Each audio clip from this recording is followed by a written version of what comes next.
Ludovico Ariosto, Orlando Furioso, a cura di Cesare Segre, editore Mondadori, 1990. Edizione per YouTube a cura di Benist, Onde Letterarie e Audiolibri.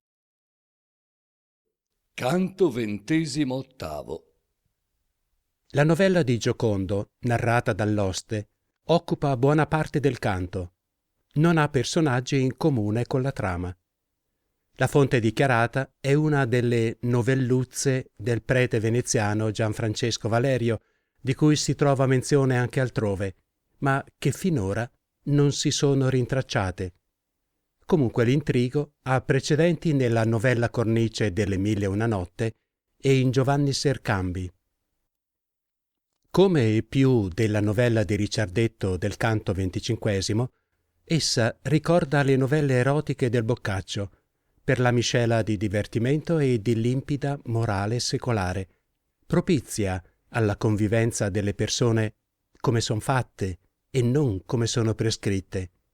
Ma non diciamola boccaccesca, per carità, tale è la pietas italiana nei riguardi delle patrie lettere che a chiamarla così passerebbe per oscena.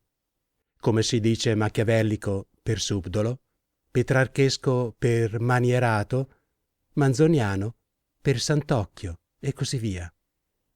Aggiungiamo però che il Decameron è un'altra cosa. Qui gli attori si muovono sul palcoscenico di un grande narratore, mentre quelli del Boccaccio hanno l'aria di muoversi nel mondo, nella vita. L'analisi per documentarlo sarebbe lunga. La ragione potrebbe risiedere nel rapporto che noi, a tanta avventurosa distanza di secoli, riusciamo a stabilire con queste narrazioni. Accantoniamo per una volta le etichette Medioevo e Rinascimento, che qui non servono. Il Decameron dà voce a un mondo di liberi mercanti che sta gettando nuovi fondamenti elementari della mentalità europea a lunghissimo termine, fino ad oggi, al di là di rivoluzioni e restaurazioni, nobili preti, operai, contadini, avventure, amori, arguzie, misfatti, ogni cosa viene inserita in quel quadro, vista con quegli occhi. Al tempo del Furioso, il futuro sta facendo gran passi avanti, però nel nostro paese qualcosa non va per il suo verso e l'epicentro geografico si sta spostando altrove. A Boccaccio mercante subentra Ariosto cortigiano. I loro talenti narrativi possono ben essere paragonabili, ma il cuore si impoverisce. Il punto è questo: il Furioso è incantatore, ma la sovrana naturalezza e semplicità del Decameron, più lontana nel tempo, ma psicologicamente meno remota, possiede per noi una forza comunicativa ancor maggiore. Il giorno dopo, Rodomonte si incammina verso Aigues-Mortes, donde pensa di imbarcarsi per Algeri, ma il paesaggio provenzale che attraversa gli piace e lo induce a cambiare idea e stabilirsi su una piccola collina, dentro una chiesetta abbandonata. Là si imbatte in Isabella, accompagnata dal Romito e dalle spoglie di Zerbino. Canto XXIV. La trova di suo gusto e cambia idea anche in materia di donne.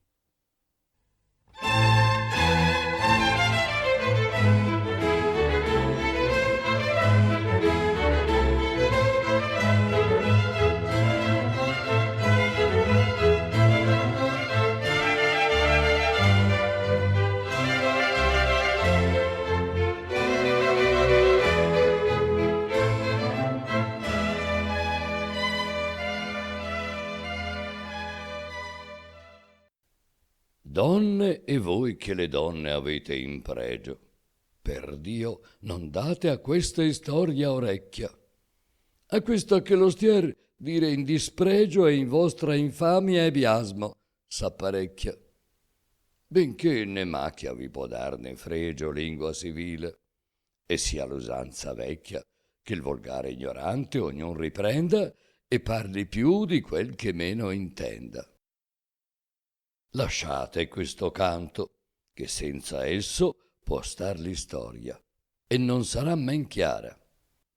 Mettendolo turpino, anch'io l'ho messo, non per malivolenzia, né per gara. Ch'io v'ami, oltre mia lingua che l'ha espresso, che mai non fu di celebrarvi avara, n'ho fatto 1000 prove, e vo dimostro ch'io son, ne potrei esser se non vostro. Passi chi vuol, 3 carte o 4, senza leggerne verso, e chi pur legger vuole, gli dia quella medesima credenza che si suol dare a finzioni e a fole. Ma, tornando al dir nostro, poi ch'udienza apparecchiata vide a sue parole, e darsi luogo incontra al cavaliero, così l'istoria incominciò lo stiero. Astolfo, re de Longobardi, quello a cui lasciò il fratel monaco il regno, fu nella giovinezza sua sì bello che mai pochi altri giunsero a quel segno. N'avria fatica un tal fatto a pennello o a pelle o Zeusi, o se v'è alcun più degno. Bello era, et a ciascun così parea, ma di molto egli ancor più si tenea.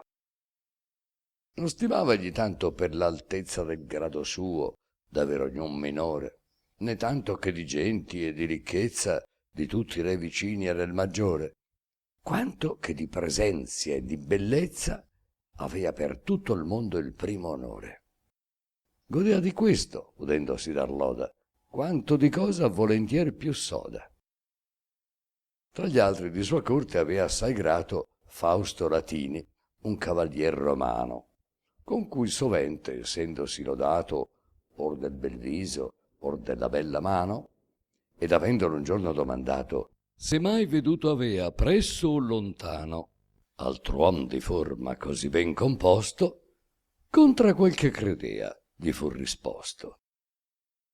Dico, rispose Fausto, che secondo ch'io veggo e che parlar ne odo ciascuno, nella bellezza ai pochi pari al mondo, e questi pochi io li restringo in uno. Quest'uno è un fratel mio, detto Iocondo.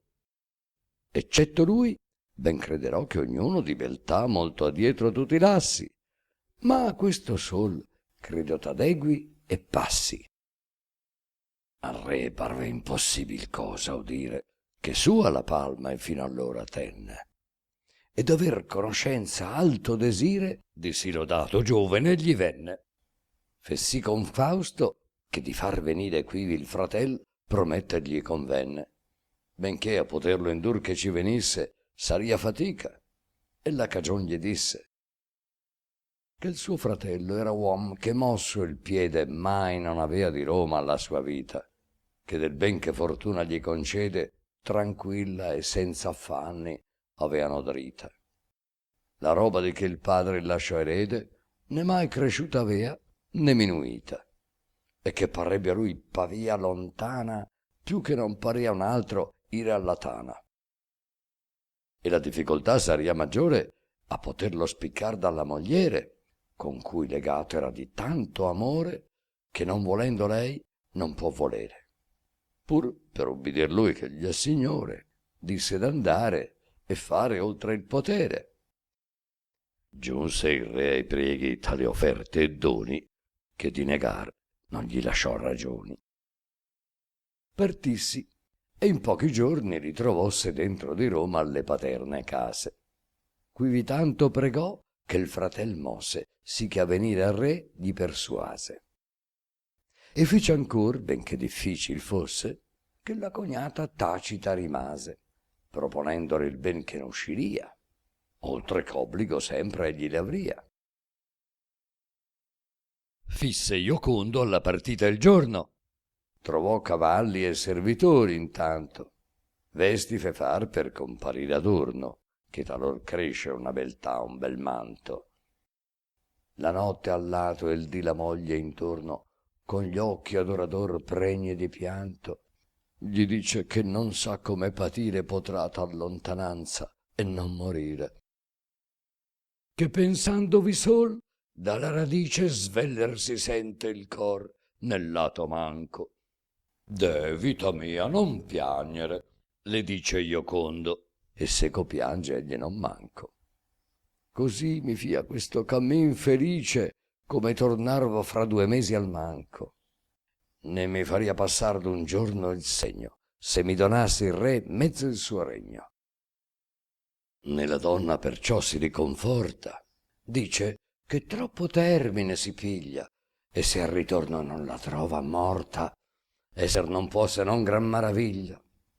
Non lascia il duol che giorno e notte porta, che gustar cibo e chiuder possa ciglia. Tal che per la pietà Iocondo spesso si pente, ch'al fratello abbia promesso. Dal collo un suo monile ella si sciolse, c'una crocetta via, ricca di gemme e di sante reliquie, che raccolse in molti luoghi un peregrin boemme. Ed il padre di lei, che in casa il tolse, tornando infermo di Gerusalemme, venendo a morte poi, ne lasciò erede. Questa levossi et al marito diede. E che la porti per suo amore al collo lo prega, sì che ognò gliene sovvenga.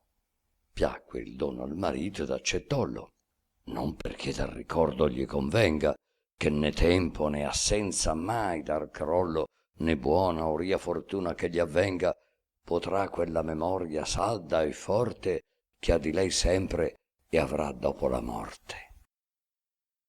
La notte che andò innanzi a quella aurora, che fu il termine estremo alla partenza, al suo Iocondo par ch'in braccio muora la moglie, che n'ha tosto da star senza.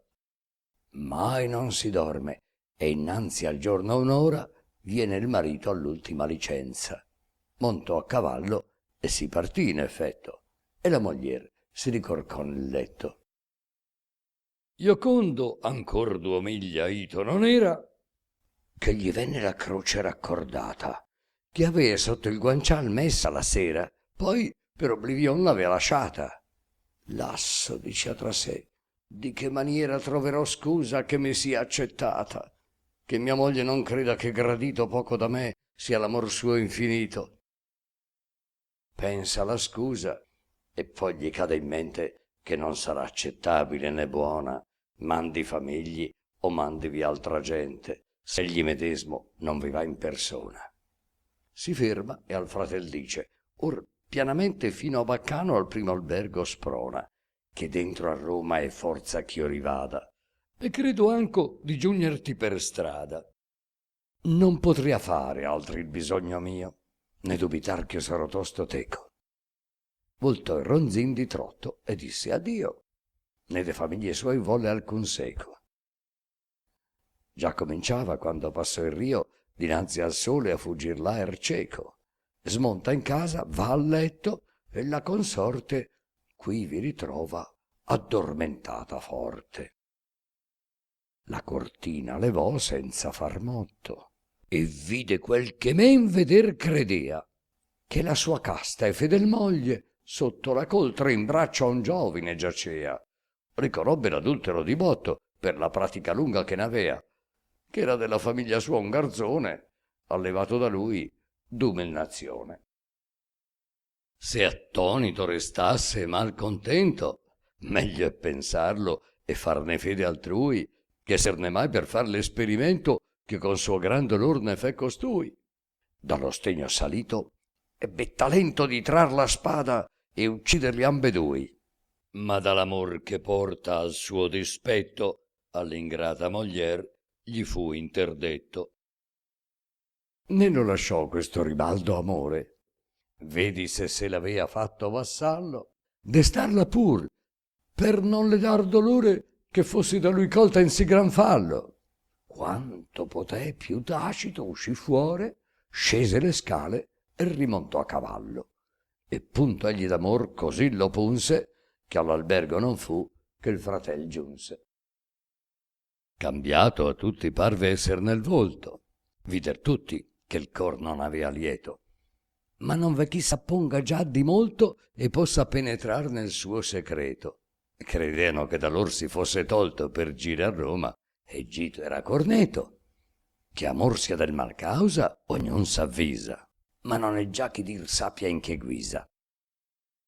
Estimasi il fratel che dolor abbia d'aver la moglie sua sola lasciata, e per contrario duolsi egli d'arrabbia che rimasa era troppo accompagnata.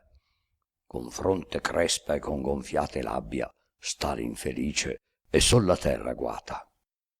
Fausto, che a confortarlo usa ogni prova, perché non sa la causa, poco giova. Di contrario liquor la piaga gli unge, e dove tor dovria gli accresce doglie, dove dovria saldar più l'apre punge. Questo gli fa col ricordar la moglie. Ne posa dì né notte, il sonno lunge fugge col gusto, e mai non si raccoglie. E la faccia, che dianzi era sì bella, si cangia sì, che più non sembra quella. Par che gli occhi si ascondan nella testa, cresciuto il naso par nel viso scarno. Della beltà si poca gliene resta, che ne potrà far paragone indarno. Col duol venne una febbre sì molesta, che lo fe soggiornare all'Arbi e all'Arno. E se di bella avea serbata cosa, tosto restò come al sol colta rosa. Oltre che a Fausto incresca del fratello, che veggia simil termine condutto, gli a più gl'incresce che bugiardo a quello principe a chi lo dollo parrà in tutto. Mostrar di tutti gli uomini il più bello gli avea promesso, e mostrerà il più brutto. Ma pur, continuando la sua via, secolo trasse al fin dentro a Pavia.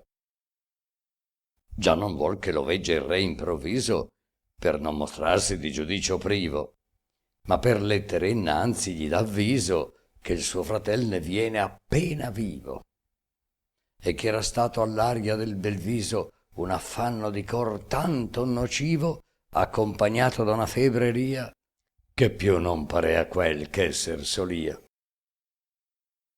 Grata ebbe la venuta di Iocondo, quanto potesse il re d'amico avere, che non avea desiderato al mondo cosa altrettanto che di lui vedere.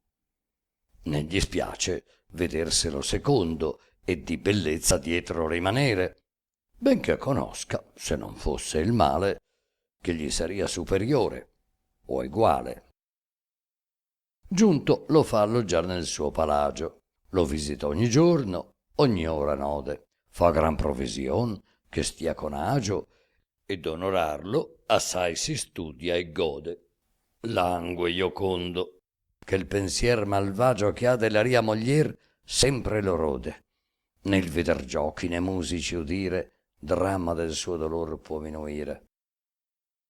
Le stanze sue, che sono appresso al tetto l'ultime, innanzi hanno una sala antica, quivi solingo, perché ogni diletto, perché ogni compagnia prova nemica, si ritraea, sempre aggiungendo al petto di più gravi pensier nuova fatica. E trovò quivi, or chi lo crederia, chi lo sanò della sua piagaria. In capo della sala ov'è più scuro, che non vi s'usa le finestre aprire, vede che il palco mal si giunge al muro e fa ad aria più chiara un raggio uscire. Pon l'occhio quindi e vede quel che duro a creder fora a chi l'udisse dire. Non lode egli d'altrui, ma se lo vede, ed anco agli occhi suoi propri non crede. Quindi scoprio della regina tutta la più secreta stanza e la più bella, ove persona non verria introdutta se per molto fedel non l'avesse ella. Quindi mirando, vide in strana lutta che un nano avviticchiato era con quella, ed era quel piccin stato sì dotto che la regina avea messo di sotto. Attonito Iocondo e stupefatto, e credendo sognarsi, un pezzo stette, e quando vide pur che gli era in fatto e non in sogno, a se stesso credette. A uno sgrignuto mostro e contrafatto dunque, disse, costei si sottomette, che il maggior re del mondo ha per marito più bello e più cortese. Oh, che appetito! E della moglie sua, che così spesso più d'ogni altra biasmava, ricordosse, perché il ragazzo s'avea tolto appresso, ed ogni parve che scusabil fosse. Non era colpa sua, più che del sesso, che d'un sol uomo mai non contentosse. E sian tutte una macchia d'un inchiostro, almen la sua non s'avea tolto un mostro. Il dì seguente, alla medesima ora, al medesimo luogo fa ritorno, e la regina e il nano vede ancora, che fanno al re pur il medesimo scorno. Trova l'altro dì ancor che si lavora, e l'altro, al fin non si fa festa giorno. E la regina, che gli par più strano, sempre si duol che poco l'ami il nano. Stette fra gli altri un giorno a veder che l'era turbata e in gran malinconia, che 2 volte chiamar per la donzella il nano fatto avea, né ancor venia. Mandò la terza volta ed udì quella che, Madonna, egli gioca, riferia, e per non stare in perdita d'un soldo, a voi niega venire il manigoldo. Ah sì strano spettacolo, iocondo, rasserena la fronte, gli occhi e il viso. E quale in nome diventò giocondo d'effetto ancora, e tornò il pianto in riso. Allegro torna e grasso e rubicondo, che sembra un cherubin del paradiso. Che il re, il fratello, tutta la famiglia, di tale mutazion si maraviglia. Se da Iocondo il re bramava udire, onde venisse il subito conforto, non men Iocondo lo bramava dire, e fare il re di tanta ingiuria accorto. Ma non vorria che più di sé punire volesse il re la moglie di quel torto, sicché per dirlo e non far danno a lei, il re fece giurar sull'Agnus Dei. Giurar lo fe che né per cosa detta, né che gli sia mostrata che gli spiaccia, ancor che gli conosca che direttamente a sua maestà danno si faccia, tardi o per tempo mai farà vendetta, e di più vuole ancor che se ne taccia, sì che né il malfattor giamai comprenda in fatto o in detto che il re il caso intenda. Il re, che ogni altra cosa se non questa creder potria, gli giurò largamente. Iocondo la cagion gli manifesta, ond'era molti dì stato dolente, perché trovata avea la disonesta sua moglie in braccio d'un suo vil sergente, e che tal pena al fin l'avrebbe morto, se tardato a venir fosse il conforto. Ma in casa di sua altezza avea veduto cosa che molto gli scemava il duolo, che sebbene in obrobrio era caduto, era almen certo di non vesser solo. Così dicendo, e al bucolin venuto, gli dimostrò il bruttissimo miciuolo che la giumenta altrui sotto si tiene, tocca di sproni e fa giuocar di schene. Se parve al re vituperoso l'atto, lo crederete ben senza che io il giuri, ne fu per arrabbiar, per venir matto, ne fu per dar del capo in tutti i muri, fu per gridar, fu per non stare al patto. Ma forza è che la bocca al fin si turi e che l'ira trangugi amara ed acra, poiché giurato avea sull'ostia sacra. Che debbo far? Che mi consigli, frate? Disse a Iocondo, poiché tu mi tolli che con degna vendetta e crudeltate questa giustissim'ira io non sa tolli. Lasciam, disse Iocondo, queste ingrate, e proviam se son l'altre così molli. Facciam delle lor femine ad altrui quel ch'altri delle nostre han fatto a noi. Ambi giovani siamo, e di bellezza che facilmente non troviamo pari. Qual femina sarà che n'usi asprezza, se contra i bruti ancor non han ripari? Se beltà non varrà né giovinezza, varranne almen l'aver con noi danari. Non vo che torni che non abbi prima di 1000 mogli altrui la spoglia opima. La lunga assenza, il veder vari luoghi, praticare altre femine di fuore, par che sovente disacerbi e sfoghi dell'amorose passione il core. Lauda il parere, ne vuol che si proroghi il re l'andata, e fra pochissime ore, con 2 scudieri oltre alla compagnia del cavalier Roman, si mette in via. Travestiti cercaro Italia e Francia, le terre dei fiamminghi e degli inglesi, e quante ne vedean di bella guancia, trovavan tutte i preghi lor cortesi, davano e data loro era la mancia, e spesso rimetteano i danar spesi. Da lor pregate foro molte, e foro anche altrettante che pregaron loro. In questa terra un mese, in quella dui soggiornando, accertarsi a vera prova che non men nelle lor, che nelle altrui femine fede e castità si trova. Dopo alcun tempo increbbe ad ambedui di sempre procacciar di cosa nova, che mal potevano entrar nell'altrui porte senza mettersi a rischio della morte. Gli è meglio una trovarne che di faccia e di costumi ad ambi grata sia, che lor comunemente soddisfaccia, e non abbin d'aver mai gelosia. E perché, dice il re, vuoi che mi spiaccia aver più te che un altro in compagnia? So ben che in tutto il gran femmineo stuolo una non è che stia contenta a un solo. Una, senza sforzar nostro potere, ma quando il natural bisogno inviti, in festa goderemoci e in piacere, che mai contese non avrem né liti. Né credo che si debba ella dolere, che se anche ogni altra avesse due mariti, più che ad un solo, a duo saria fedele, né forse si udirian tante querele.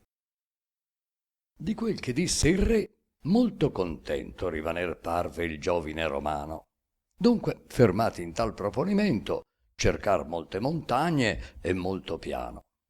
Trovaro al fin, secondo il loro intento, una figliola d'un ostiero ispano, che tene albergo al porto di Valenza, bella di modi e bella di presenza. Era ancor sul fiorir di primavera, sua tenerella e quasi acerba etade.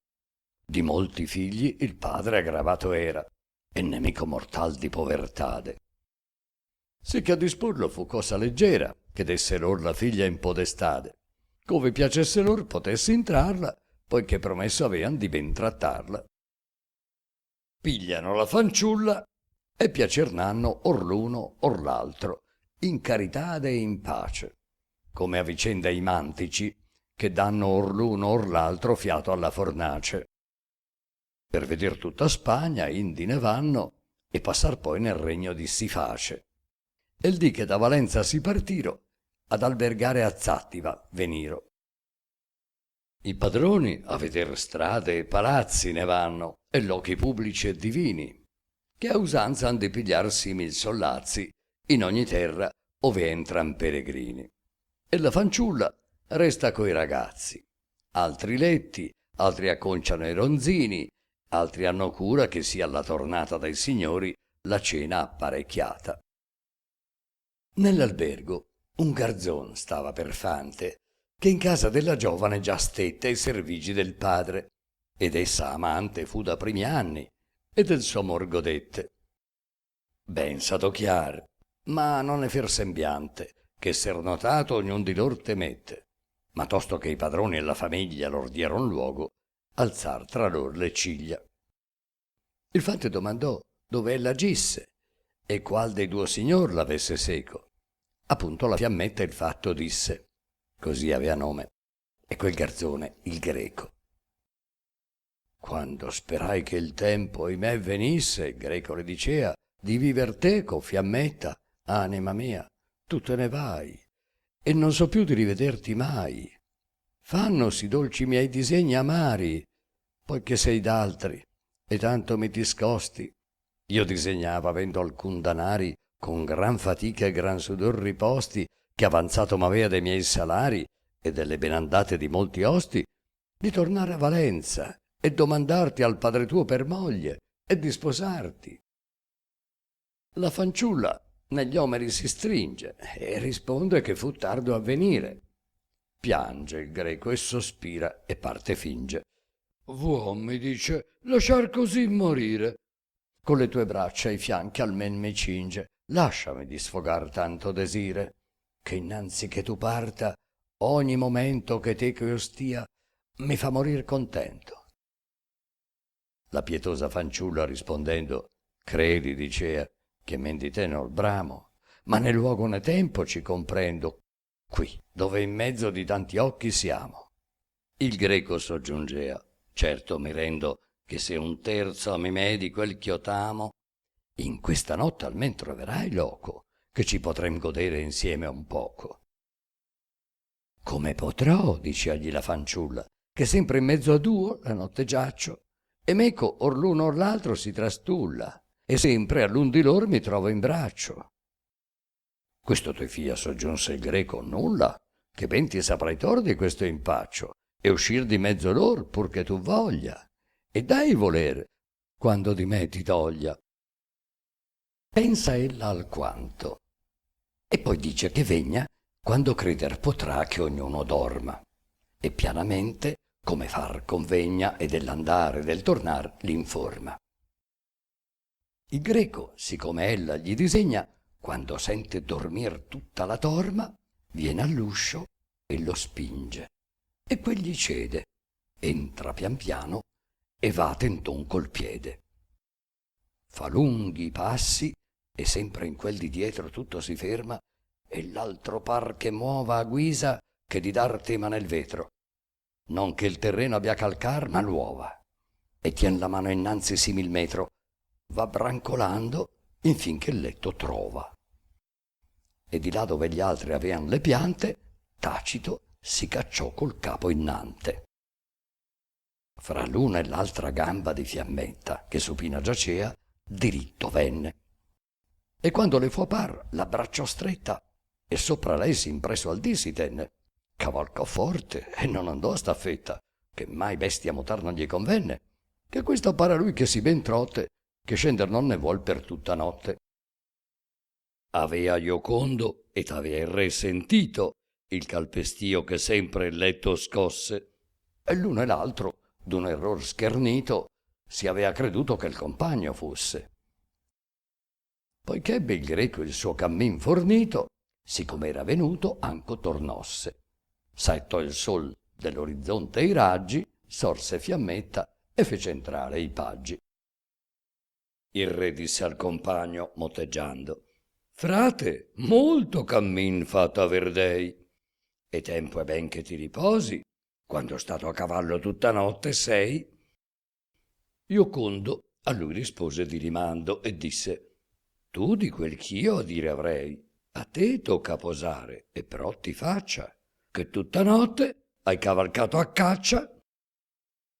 Anch'io, soggiunse il re, senza alcun fallo, lasciato avria il mio can correre un tratto, se m'avessi prestato un po' il cavallo, tanto che il mio bisogno avessi fatto. Iocondo replicò: son tuo vassallo e puoi far meco e rompere ogni patto, sicché non convenia tal cenni usare, ben mi potevi dir lasciala stare. Tanto replica l'un, tanto soggiunge l'altro, che sono a grave lite insieme. Vengon dai motti ad un parlar che punge, c'ad amenduo l'esser fato preme.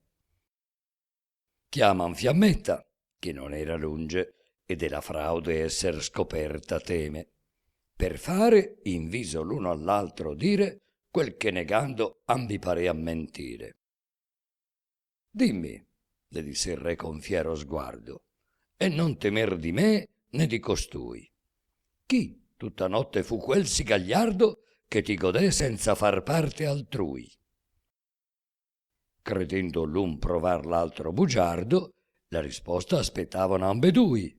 Fiammetta a piedi lor si gittò, incerta di viver più, vedendosi scoperta.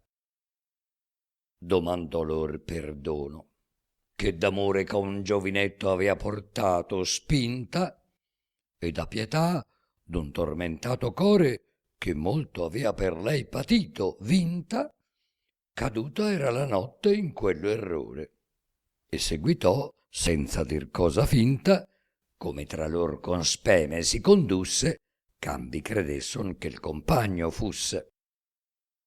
Il re Iocondo si guardaro in viso di maraviglia e di stupor confusi, né d'aver anco udito lor fu avviso ch'altri due fusson mai così delusi. Poi scoppiaro ugualmente in tanto riso che con la bocca aperta e gli occhi chiusi, potendo appena il fiato aver del petto, addietro si lasciar cader sul letto.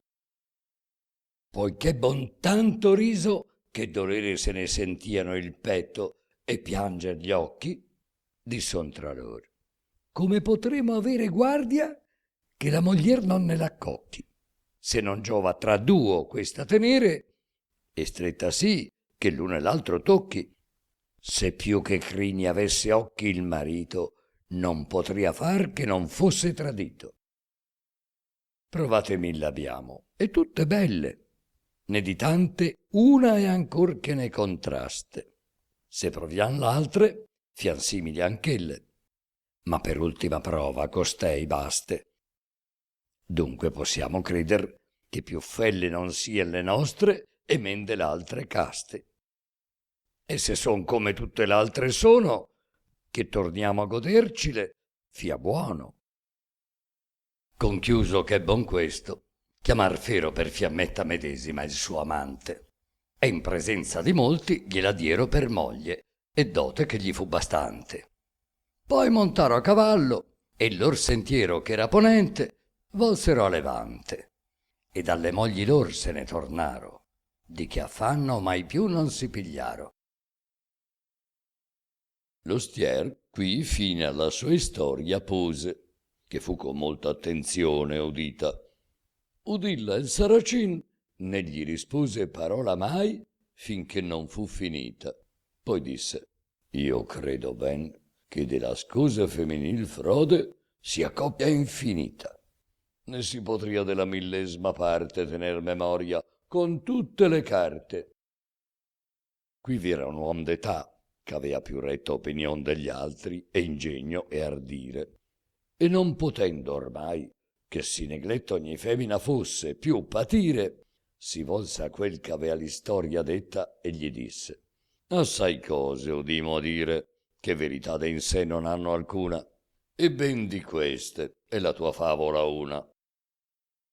A chi te la narrò non do credenza se evangelista ben fosse nel resto, ch'opinione più che esperienza c'abbia di donne lo facea dir questo. L'avere ad uno o due malivolenza fa codia e biasma l'altre oltre all'onesto, ma se gli passa l'ira io vo tu loda più cura biasmo anco dar lor gran loda.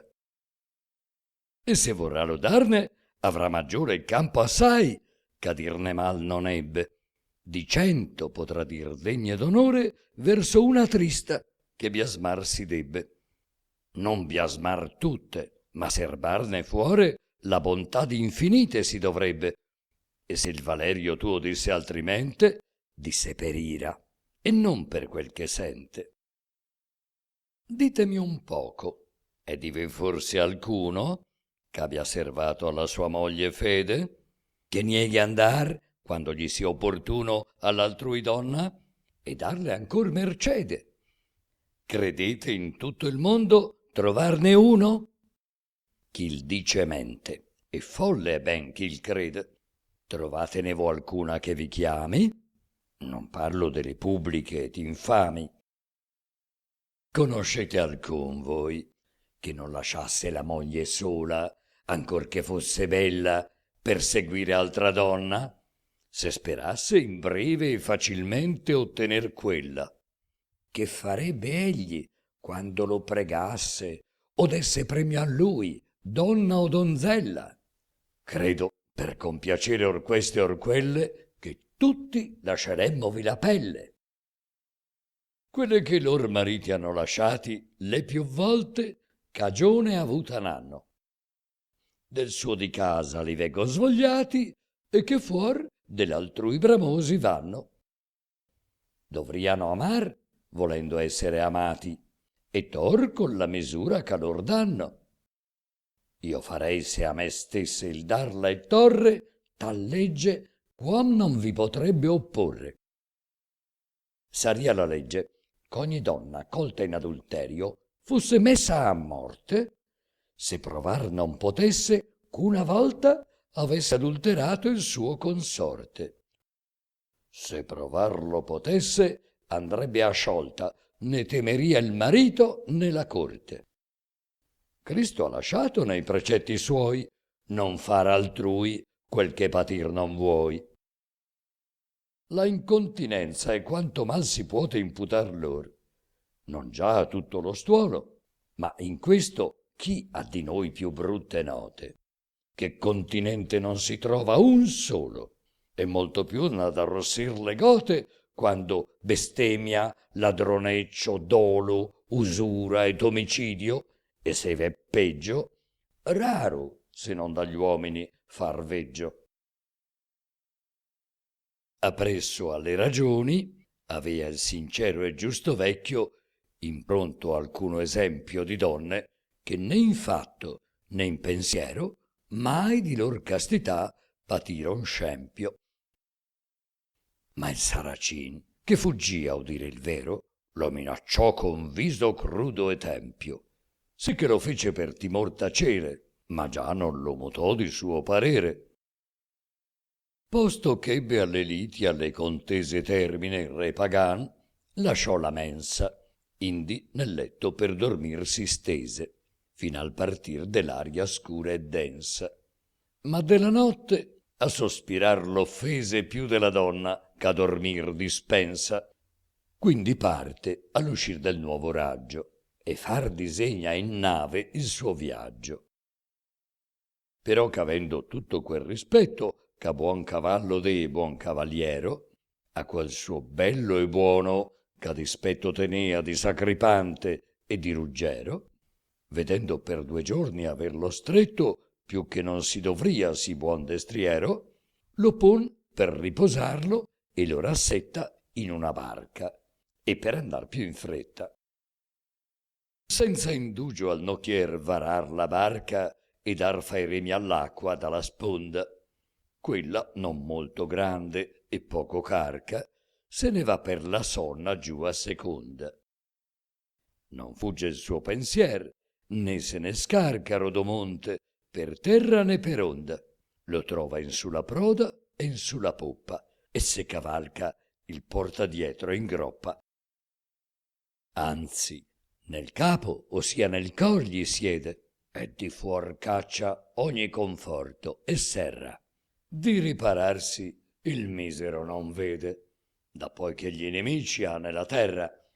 Non sa da chi sperar possa mercede, se gli fanno i domestici suoi guerra. La notte e il giorno e sempre è combattuto da quel crudel che dovria dargli aiuto. Naviga il giorno e la notte seguente Rodomonte col cor d'affanni grave e non si può l'ingiuriator di mente che dalla donna e dal suo re avuto ave, e la pena e il dolor medesmo sente che sentiva a cavallo ancora in nave. Ne spegner può per star nell'acqua il fuoco, ne può stato mutar per mutar loco. Come l'infermo che dirotto e stanco di febbre ardente va cangiando lato, o sia sull'uno o sia sull'altro fianco, spera aver se si volge miglior stato, né sul destro riposa né sul manco, e per tutto ugualmente è travagliato. Così il pagano, al male ond'era infermo, mal trova in terra e male in acqua a schermo. Non puote in nave aver più pazienza e si fa porre in terra Rodomonte. Lion passa e Vienna in di Valenza e vede in Avignone il ricco ponte, che queste terre et altre, ubbidienza che son tra il fiume e il Celtibero monte, rendean al re Agramante e al re di Spagna, dal dì che fur signor della campagna. Verso Acquamorta a man dritta si tenne, con animo in Alger passare in fretta, e sopra un fiume ad una villa venne, e da bacco e da cerere diletta, che per le spesse ingiurie che sostenne dai soldati a votarsi fu constretta. Quinci il gran mare, e quindi nell'apriche valli vede ondeggiar le bionde spiche. Qui vi ritrovo una piccola chiesa, di nuovo sopra un monticel murata, che poi ch'intorno era la guerra accesa, i sacerdoti vota avean lasciata.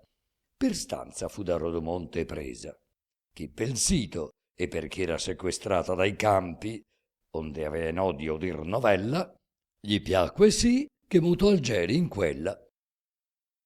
Mutò d'andare in Africa pensiero, se commodo gli parve il luogo e bello.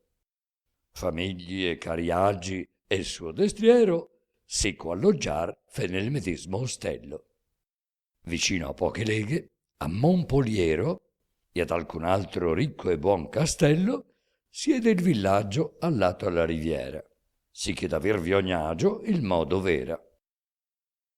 Standovi un giorno il Saracin pensoso, come pur era il più del tempo usato, vide venir per mezzo un prato erboso, che d'un piccol sentiero era segnato, una donzella di viso amoroso, in compagnia d'un monaco barbato, e si traeno dietro un gran destriero, sotto una soma coperta di nero. Chi la donzella, chi il monaco sia, chi porti in seco, vi debbe esser chiaro. Conoscere Isabella si dovria, che il corpo avea del suo zerbino caro. Lasciai che ver Provenza ne venia, sotto la scorta del vecchio preclaro, che le avea persuaso tutto il resto di care a Dio del suo vivere onesto.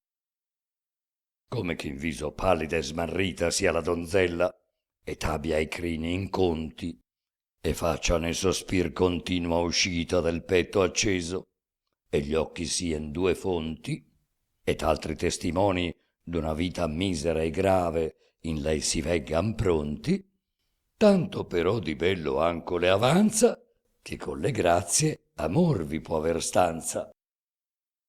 Tosto che il Saracin vide la bella donna apparir, messe il pensiero al fondo, che avea di biasmar sempre ed odiar quella schiera gentil che pur adorna il mondo. E ben gli par dignissima Isabella, in cui locar debba il suo amor secondo e spenger totalmente il primo, a modo che da lasse si trae chiodo con chiodo. Incontra se le fece, e col più molle parlar che seppe, e col miglior sembiante, di sua condizione domandolle, ed ella ogni pensier gli spiegò inante, come era per lasciare il mondo folle e farsi amica a Dio con opre sante.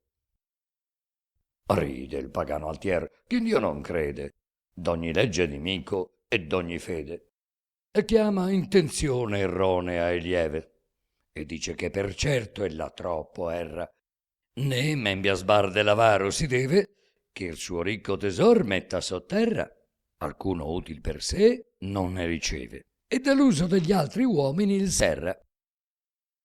Chiuder leon si denno, orsi e serpenti, e non le cose belle ed innocenti. Il monaco, che a questo avea l'orecchia, e per soccorrere la giovane incauta, che ritratta non sia per la via vecchia, se dia al governo, qual pratico nauta, quivi di spiritual cibo apparecchia tosto una mensa sontuosa e lauta. Ma il Saracin, che con mal gusto nacque, non pur la saporò che gli dispiacque. E poi che invano il monaco interruppe, e non poté mai far sì che tacesse, e che di pazienza il freno ruppe, le mani addosso con furor gli messe. Ma le parole mie parervi troppe potriano mai, se più se ne dicesse, sicché finirò il canto, e mi fia specchio quel che per troppo dire accade al vecchio.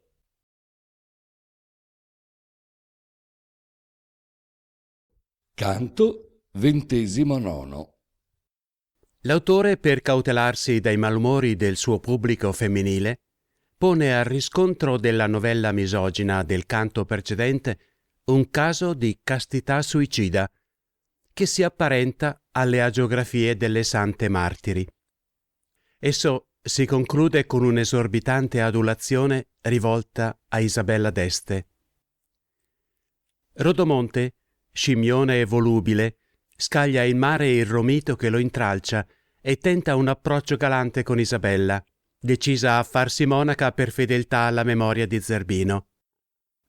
In breve la ragazza vede che lui, esaurita la pazienza, è sul punto di passare a via di fatto, allora trova modo di suicidarsi con il suo inconsapevole aiuto.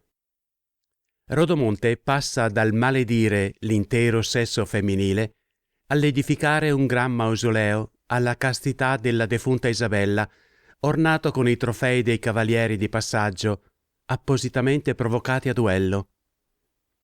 Passa da quelle parti anche Orlando Furioso, nudo come un verme e devastante come una tromba d'aria, e poi prosegue il cammino verso la Spagna, arricchendo il repertorio delle sue pazzie. Strada facendo, egli si imbatte in Angelica e Medoro, che cercano un porto dove imbarcarsi per l'Oriente. Canto 19. Angelica non ravvisa il conte palatino in quel corpaccio peloso cotto dal sole, né lui è più in grado di riconoscere la donna che amava. Infine Ariosto, incoerente alla rovescia di Rodomonte, si lascia sfuggire un piccolo sfogo sanguinario sulle donne che non ci stanno, ma chiude il canto avvertendo il bisogno di una pausa per rifare l'accordatura della sua cetra.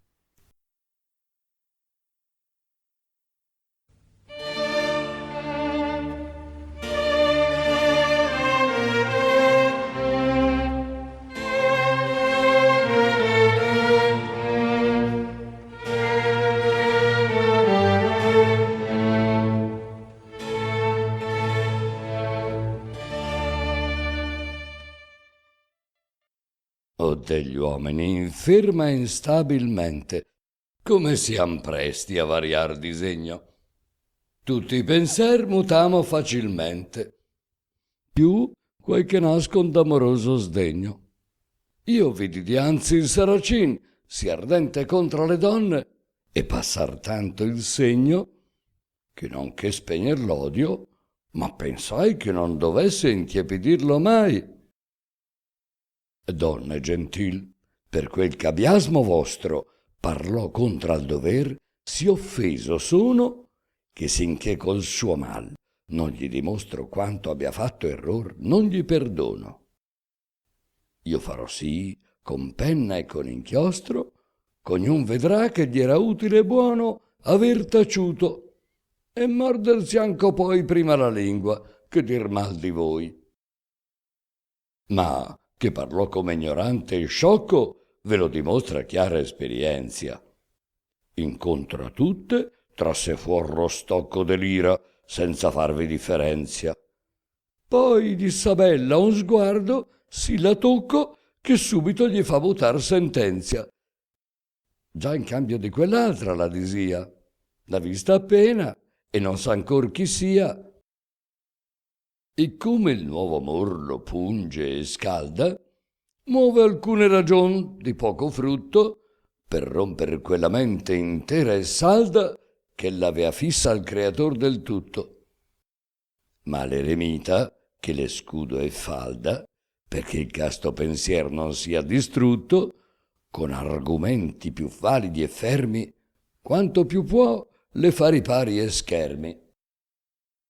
Poiché l'empio pagan molto ha sofferto con lunga noia quel monaco audace, e che gli ha detto invan ch'al suo deserto senza lei può tornar quando gli piace, e che nuocer si vede a viso aperto, e che seco non vuol triegua né pace, la mano al mento con furor gli stese, e tanto ne però quanto ne prese.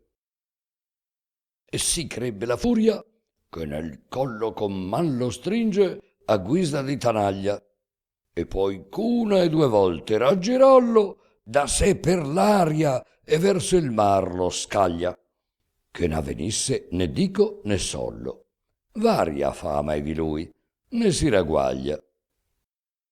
Dice alcun che si rotto un sasso resta, che il piè non si discerne dalla testa, e t'altri che cadere andò nel mare, che era più di 3 miglia indi lontano, e che morì per non saper notare, fatti assai prieghi e orazioni invano. Altri qu'un santo lo venne aiutare, lo trasse al lito con visibil mano. Di queste qual si vuol la vera sia, di lui non parla più l'istoria mia. Rodomonte crudel, poi che levato sebbe da canto il garro l'eremita, si ritornò con viso men turbato verso la donna mesta e sbigottita, e col parlar che fra gli amanti usato dicea che era il suo core e la sua vita e il suo conforto e la sua cara speme e t'altri nomi tai che vanno insieme.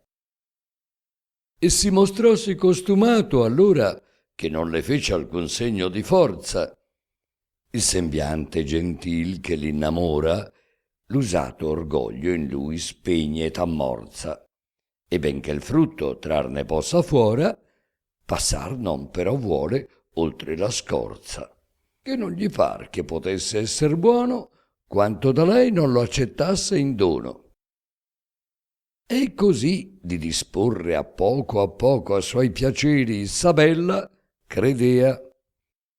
Ella, che in sì solingo e strano loco, qual topo in piede al gatto si vedea, vorria trovarsi innanzi in mezzo il fuoco, e seco tutta volta rivolgea s'alcun partito, alcuna via fosse atta, a trarla quindi immaculata e intatta.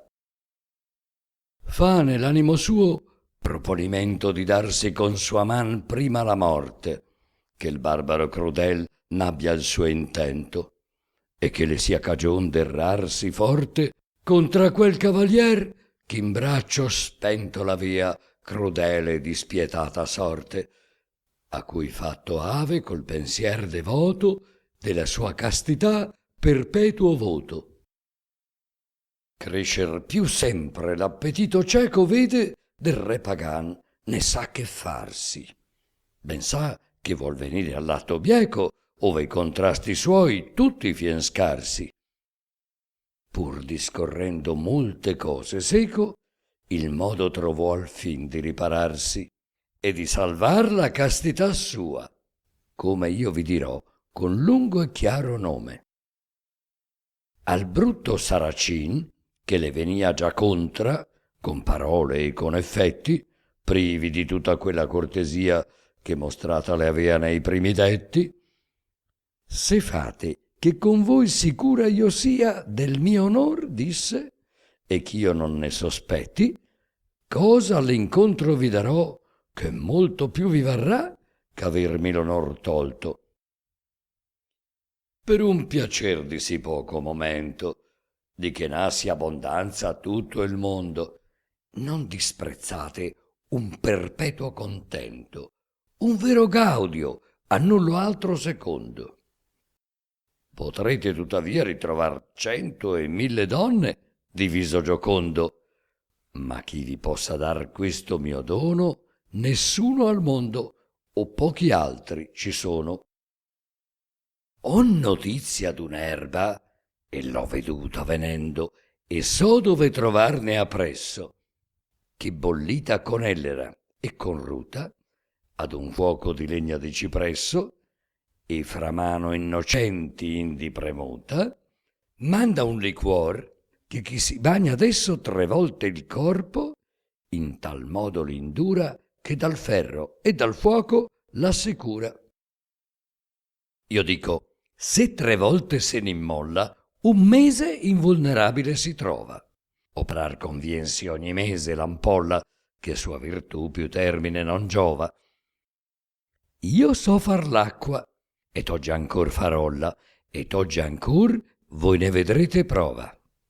E vi posso non fallo esser più grata che d'aver tutta Europa oggi acquistata.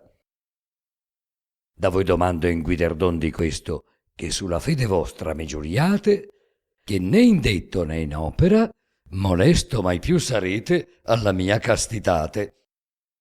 Così dicendo, Rodomonte onesto fe ritornar, che in tanta voluntate venne che inviolabil si facesse, che più ch'ella non disse le promesse. E servaralle finché vegga fatto della mirabil acqua esperienzia, e sforzerasse intanto a non fare atto a non far segno alcuno di violenza. Ma pensa poi di non tenere il patto, perché non ha timor né riverenzia di Dio o di santi, e nel mancar di fede tutta lui la bugiarda Africa cede. Ad Isabella il re d'Alger scongiuri di non la molestar fe più di 1000, purché sa lavorar l'acqua procuri, che farlo fuoco al Fugiacigno e Achille. E la per balze e per valloni oscuri, dalle città lontana e dalle ville, ricoglie di molte erbe, e il Saracino non l'abbandona e l'è sempre vicino. Poi che in più parti, quant'era abbastanza, colson dell'erbe, e con radici e senza, tardi si ritornaro alla lor stanza, dove quel paragon di continenza tutta la notte spende che l'avanza a bollir erbe con molta avvertenza. E a tutta l'opera e a tutti quei misteri si trova ognor presente il re d'Algeri, che producendo quella notte in giuoco con quelli pochi servi che eran seco, sentia, per lo calor del vicin fuoco che era rinchiuso in quello angusto speco, tal sete che bevendo or molto or poco 2 barili votar pieni di greco, che avevano tolto 1 o 2 giorni innanti i suoi scudieri a certi viandanti. Non era Rodomonte usato al vino, perché la legge sua lo vieta e danna. E poi che lo gustò, liquor di vino gli par miglior che il nettare o la manna. E riprendendo il rito saracino, gran tazze e pieni fiaschi ne tracanna. Fece il buon vino ch'andò spesso intorno girare il capo a tutti come un torno. La donna in questo mezzo la caldaia dal fuoco tolse, ove quell'erbe cosse, e disse a Rodomonte: acciò che paia che mie parole al vento non ho mosse, quella che il ver dalla bugia dispaia e che può dotte far le genti grosse, te ne farò l'esperienzia ancora, non nell'altrui ma nel mio corpo or ora. Io voglio a fare il saggio esser la prima del felice liquor di virtù pieno, acciotto forse non facessi stima che ci fosse mortifero veneno. Di questo bagnerommi dalla cima del capo giù pel collo e per lo seno. Tu poi tua forza ebbe prova e tua spada, se questo abbia vigor, se quella rada. Bagnossi, come disse, e lieta porse all'incauto pagano il collo ignudo. Incauto e vinto anco dal vino forse, incontra cui non vale elmo né scudo. Quell'uom bestial le prestò fede e scorse sì con la mano e sì col ferro crudo, che del bel capo, già d'amore albergo, fe tronco rimanere il petto e il tergo. Quel fe 3 balzi, e fu ne udita chiara voce, cuscendo nominò Zerbino. Per cui seguire ella trovò sì rara via di fuggir di man del Saracino. Alma, ch'avesti più la fede cara e il nome quasi ignoto e peregrino al tempo nostro della castitade, che la tua vita e la tua verde etade. Vattene in pace, alma beata e bella. Così i miei versi avesson forza, come ben m'affaticherei, con tutta quell'arte che tanto il parlar orna e come, perché 1000 e 1000 anni e più novella sentisse il mondo del tuo chiaro nome. Vattene in pace alla superna sede e lascia all'altre esempio di tua fede. All'atto incomparabile e stupendo, dal cielo il Creator giù gli occhi volse e disse: più di quella ti commendo, la cui morte a Tarquinio il regno tolse, e per questo una legge fare intendo tra quelle mie, che mai tempo non sciolse, la qual per le inviolabili acque giuro che non muterà seculo futuro. Per l'avvenir, vo che ciascuna caggia il nome tuo, sia di sublime ingegno e sia bella, gentil, cortese e saggia, e di vera onestade arrivi al segno, onde materia agli scrittori caggia di celebrare il nome inclito e degno, tal che Parnasso, Pindo e Telicone sempre Issabella, Issabella risuone. Dio così disse, e fe serena intorno l'aria, e tranquillo il mar più che mai fusse. Fe l'alma casta al terzo ciel ritorno, e in braccio al suo zerbin si ricondusse. Rimase in terra, con vergogna e scorno, quel fier senza pietà nuovo Breusse, che poi che il troppo vino ebbe digesto, biasmò il suo errore e ne restò funesto. Placare o in parte satisfar pensosse all'anima beata di Isabella, se poi che a morte il corpo le percosse, desse almen vita alla memoria della. Trovò per mezzo, a ciò che così fosse, di convertirle quella chiesa, quella dove abitava e dove ella fu uccisa, in un sepolcro, e vi dirò in che guisa. Di tutti i lochi intorno fa venire mastri, chi per amore e chi per tema, e fatto ben 6.000 uomini a unire, de gravi sassi vicin monti scema, e ne fa una gran massa stabilire, che dalla cima era la parte estrema 90 braccia, e vi rinchiude dentro la chiesa, che i due amanti ave nel centro. Imita quasi la superba mole che fe Adriano all'onda Tiberina. Presso al sepolcro una torre alta vuole, che abitarvi alcun tempo si destina. Un ponte stretto e di 2 braccia sole fece sull'acqua che correa vicina. Lungo il ponte, ma largo erasi poco, che dava appena a 2 cavalli loco. A 2 cavalli che venuti a paro, o che insieme si fossero scontrati, e non avea né sponda né riparo, e si potea cader da tutti i lati. Il passar quindi vuol che costi caro a guerrieri o pagani o battezzati, che delle spoglie lor 1000 trofei promette al cimiterio di costei. In 10 giorni o in manco fu perfetta l'opera del ponticel che passa il fiume, ma non fu già il sepolcro così in fretta, né la torre condotta al suo cacume.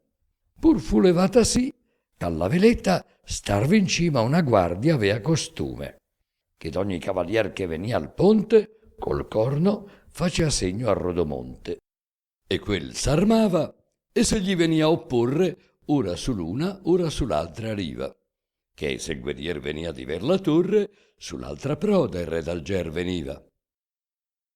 Il ponticello è il campo ove si corre, e se il destrier poco del segno usciva, cadea nel fiume, ch'alto era e profondo, ugual periglio a quel non avea il mondo. Aveasi immaginato il saracino che per gir spesso a rischio di cadere dal ponticel nel fiume a capo chino, dove gli convenia molta acqua bere, del fallo a che l'indusse il troppo vino, dovesse netto e mondo rimanere. Come l'acqua, non men che il vino, estingua l'error che fa nel vino o mano o lingua. Molti fra pochi dì vi capitaro. Alcuni la via dritta vi condusse, che a quei che verso Italia o Spagna andaro, altra non era che più trita fusse. Altri l'ardire, e più che vita caro l'onore, a farvi di sé prova indusse. E tutti, ove acquistar credean la palma, lasciavan l'arme, e molti insieme l'alma. Di quelli che abbattea, s'eran pagani, si contentava d'aver spoglie ed armi, e di chi prima furo i nomi piani vi facea sopra e sospendeale ai marmi, ma ritenea in prigion tutti i cristiani, e che in Alger poi li mandasse parmi. Finita ancor non era l'opera, quando vi venne a capitare il pazzo Orlando.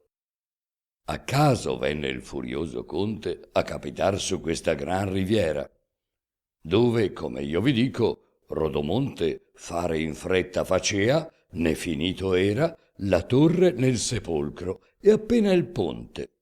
E di tutte arme fuor che di visiera, a quell'ora il pagan si trovò in punto, c'Orlando al fiume al ponte è sopraggiunto. Orlando, come il suo furor lo caccia, salta la sbarra e sopra il ponte corre. Ma Rodomonte con turbata faccia, a piè com'era innanzi alla gran torre, gli grida di lontano e gli minaccia, né se gli degna con la spada opporre.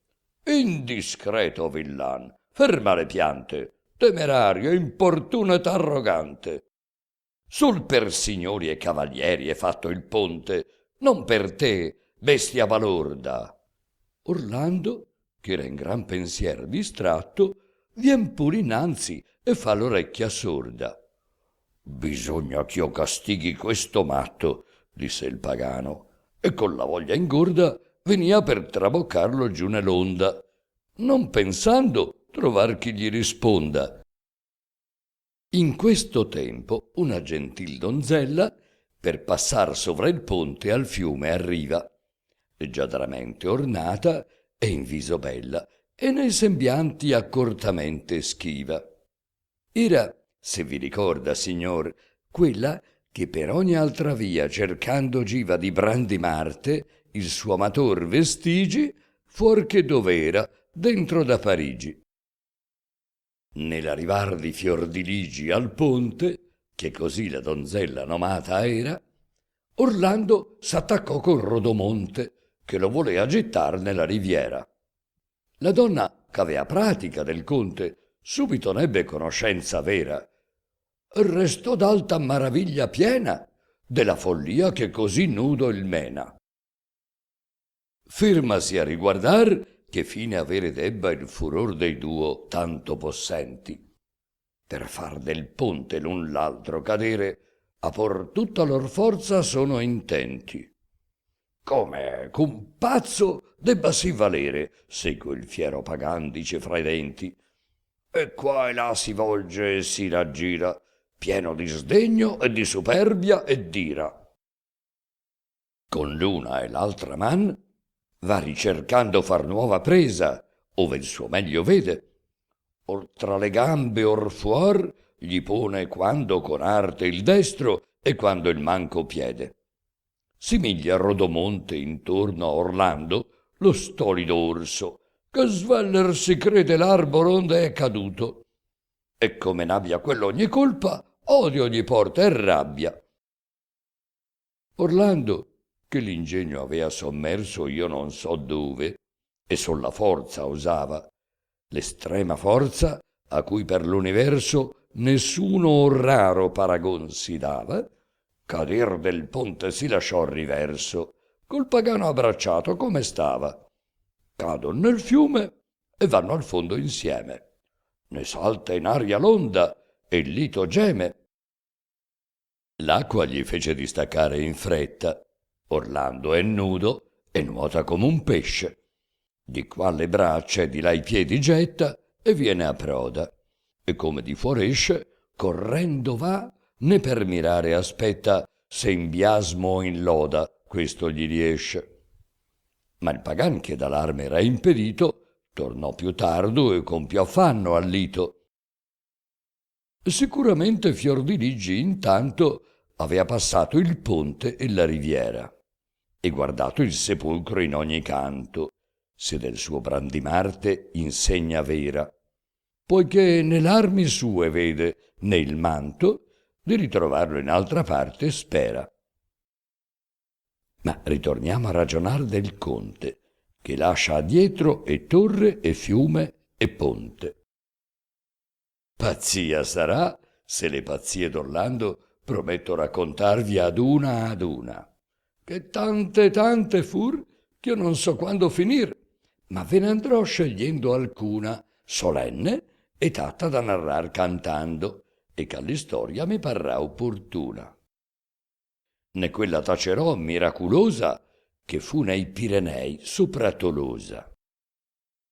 Trascorso avea molto paese il conte, come dal grave suo furor fu spinto, ed alfin capitò sopra quel monte per cui dal Franco è il Tarracon distinto, tenendo tuttavia volta la fronte verso là dove il sol ne viene estinto. E qui vi giunse in uno angusto calle che pendea sopra una profonda valle.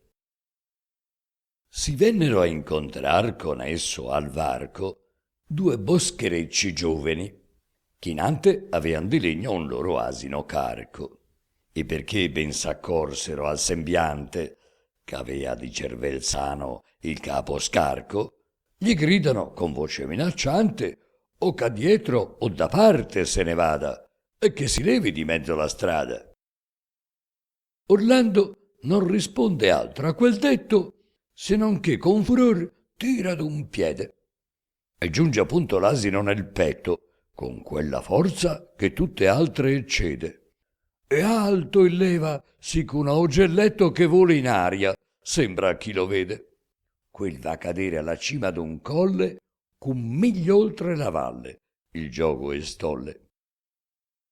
Indi verso i due gioveni s'avventa, de quali un più che senno ebbe aventura, che dalla balza, che 2 volte 30 braccia cadea, si gittò per paura. A mezzo il tratto trovò molle e lenta una macchia di rubi e di verzura, a cui bastò graffiargli un poco il volto, del resto lo mandò libero e sciolto. L'altro s'attacca ad un scheggion c'usciva fuor della roccia per salirvi sopra, perché si spera s'alla cima arriva di trovar via che dal pazzo lo cuopra. Ma quel nei piedi, che non vuol che viva, lo piglia, mentre di salir s'adopra, e quanto più sbarrar puote le braccia, le sbarra, sì che in 2 pezzi lo straccia. A quella guisa che veggian talora farsi d'uno airon, farsi d'un pollo, quando si vuol delle calde interiora, che falcone o che astor resti satollo. Quanto è bene accaduto che non muora qualche fuorisco di fiaccarsi il collo. C'ad altri poi questo miracol disse, sì che l'udì Turpino e a noi lo scrisse. E queste ed altre assai cose stupende fece nel traversar della montagna. Dopo molto cercare, al fin discende verso Merigge, alla terra di Spagna, e lungo la marina il camin prende, ch'intorno a Tarracona il lito bagna. E come vuol la furia che lo mena, pensa farsi uno albergo in quella arena, dove dal sole alquanto si ricuopra, e nel sabbion si caccia, arrido e trito. Stando così, gli venne a caso sopra Angelica la bella e il suo marito, ch'eran, siccome io vi narrai di sopra, scesi dai monti in su l'Ispano lito. Amendo un braccio, ella gli giunse appresso, perché non s'era accorta ancora d'esso. Che fosse Orlando, nulla le sovviene, troppo è diverso da quel ch'esser suole. Da indin qua, che quel furor lo tiene, è sempre andato nudo all'ombra e al sole. Se fosse nato alla Pricasiene, o dove ammone il garamante cole, o presso ai monti onde il gran Nilo spiccia, non dovrebbe la carne aver più arsiccia. Quasi ascosi avea gli occhi nella testa, la faccia macra e come un osso asciutta, la chioma rabuffata, orrida e mesta, la barba folta, spaventosa e brutta.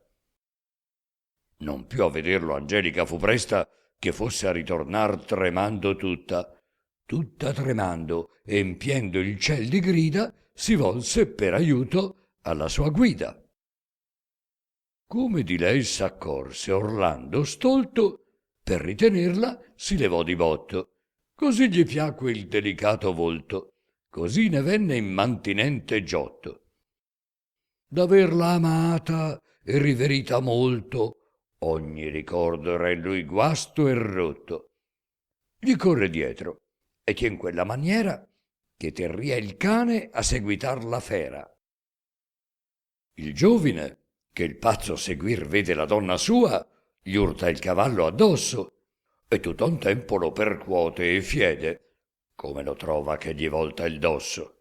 Spiccar dal busto il capo, se gli crede, ma la pelle trovò dura come osso, anzi, via più cacciar. Orlando nato impenetrabile era e taffatato. Come Orlando sentì battersi dietro, girossi e nel girare il pugno strinse e con la forza che passa ogni metro ferì il destrier che il saracino spinse.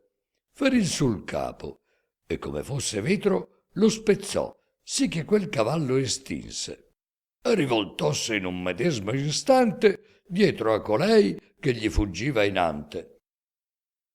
Caccia Angelica in fretta la giumenta e con sferzo e con spron tocca e ritocca, che le parrebbe a quel bisogno lenta se ben volasse più che stralda cocca. Dell'annel nel dito si rammenta che può salvarla e se lo getta in bocca. E l'annel, che non perde il suo costume, la fa sparir come ad un soffio il lume. O fosse la paura, o che pigliasse tanto di sconcio nel mutar l'annello, oppure che la giumenta traboccasse, che non posso affermar questo né quello. Nel medesimo momento che si trasse l'annello in bocca e celò il viso bello, levò le gambe ed uscì dell'arcione e si trovò riversa in sul sabbione. Più corto che quel salto era 2 dita, avviluppata rimanea col matto, che con l'urto le avria tolta la vita. Ma gran ventura l'aiutò a quel tratto.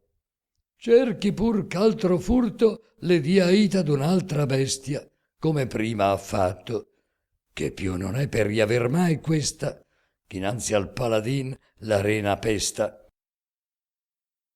Non dubitate già ch'ella non sabbia a provvedere, e seguitiamo Orlando, in cui non cessa l'impeto e la rabbia, perché si vada Angelica celando. Segue la bestia per la nuda sabbia, e se le vien più sempre approssimando, già la tocca, ed ecco là nel crine, indi nel freno, e la ritiene al fine. Con quella festa il paladin la piglia, con altro avrebbe fatto una donzella, le rassetta le redine e la briglia, e spicca un salto ed entra nella sella. E correndo la caccia molte miglia senza riposo, in questa parte e in quella. Mai non le leva né sella né freno, né le lascia gustare erba né fieno.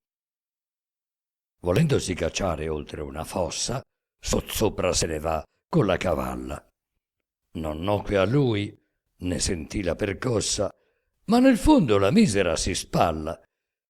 Non vede Orlando come trarla possa, e finalmente se la reca in spalla, e su ritorna, e va con tutto il carco, quanto in 3 volte non trarrebbe un arco. Sentendo poi che gli gravava troppo, la pose in terra e volea trarla a mano. Ella il seguia, con passo lento e zoppo. Dice a Orlando, cammina, e dicea invano. Se l'avesse seguito di galoppo, assai non era il desiderio insano. Alfin dal capo le levò il capestro e dietro la legò sopra il pied destro. E così la strascina e la conforta che lo potrà seguir con maggior agio. Qual leva il pelo e quale il cuoio porta dei sassi che eran sul cammin malvagio. La mal condotta bestia restò morta finalmente di strazio e di disagio. Orlando non le pensa e non la guarda, e via correndo il suo cammin non tarda. Di trarla, anco che morta, non rimase, continuando il corso ad occidente, e tuttavia saccheggia ville e case, se bisogno di cibo aver si sente, e frutte e carne e pan, purché gli invase rapisce, ed usa forza d'ogni gente, qual lascia morto e qual storpiato lassa, poco si ferma e sempre innanzi passa. avrebbe così fatto poco manco alla sua donna se non s'ascondea, perché non discernea il nero dal bianco e di giovar nocendo si credea. Deh, maledetto sia l'annello e tanco il cavalier che datole l'avea, che se non era avrebbe Orlando fatto di sé vendetta e di mill'altri a un tratto. Né questa sola, ma fosser pur state in man d'Orlando quante oggi ne sono, ch'ad ogni modo tutte sono ingrate, ne si trova tra loro oncia di buono. Ma prima che le corde rallentate al canto disugual rendano il suono, fia meglio differirla un'altra volta, acciò men sia noioso a chi l'ascolta.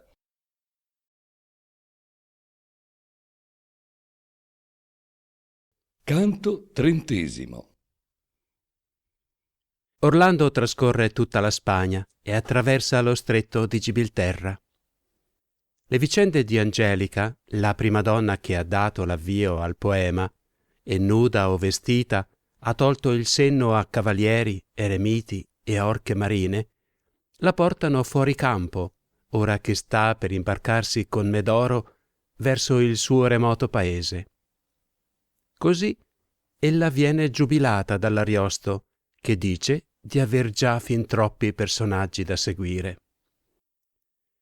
Ritorniamo al campo saracino sotto Parigi, dove Mandricardo deve battersi con Ruggero e con Gradasso, a tacer di Marfisa, che segue in lista, canto 27.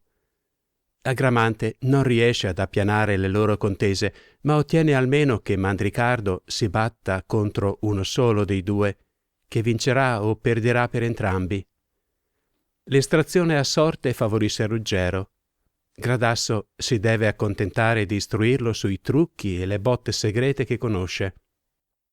Doralice, accorta massaia delle proprie bellezze, fa l'ultimo tentativo di non mettere a rischio i suoi interessi, ma non ha fortuna. Segue il duello, che è feroce come ci si aspetta da contendenti di quella levatura. Ruggero ne esce con gravi ferite e l'allegro e rissoso Mandricardo non ne esce vivo, viene trafitto al cuore. Sipario. Bradamante, ridotta a far la calza con la mamma fin dal canto 23, è molto delusa dal messaggio di Ruggero, canto 26, che giura di raggiungerla a casa sua entro 2 o 3 settimane. Non lo farà e le chiede di restare ad aspettarlo. Quella famosa Marfisa, bella e guerriera, le dà molti pensieri. Ci sarebbe da stupire se lei e Ruggero non imbastissero un flirt durante il loro viaggetto a Parigi. Ma Bradamante è così disciplinata e aliena da alzate d'ingegno che rifiuta persino, accampando malessere, di seguire anche lei i suoi fratelli a Parigi, che pur sarebbe un'occasione d'oro da tutti i punti di vista: spirito battagliero, amore e gelosia. La benedetta ragazza non ha ancora capito che il poeta si fa gioco di lei, con belle profezie e continue delusioni, perché tiene in serbo il suo matrimonio per decorare proprio l'ultimo canto.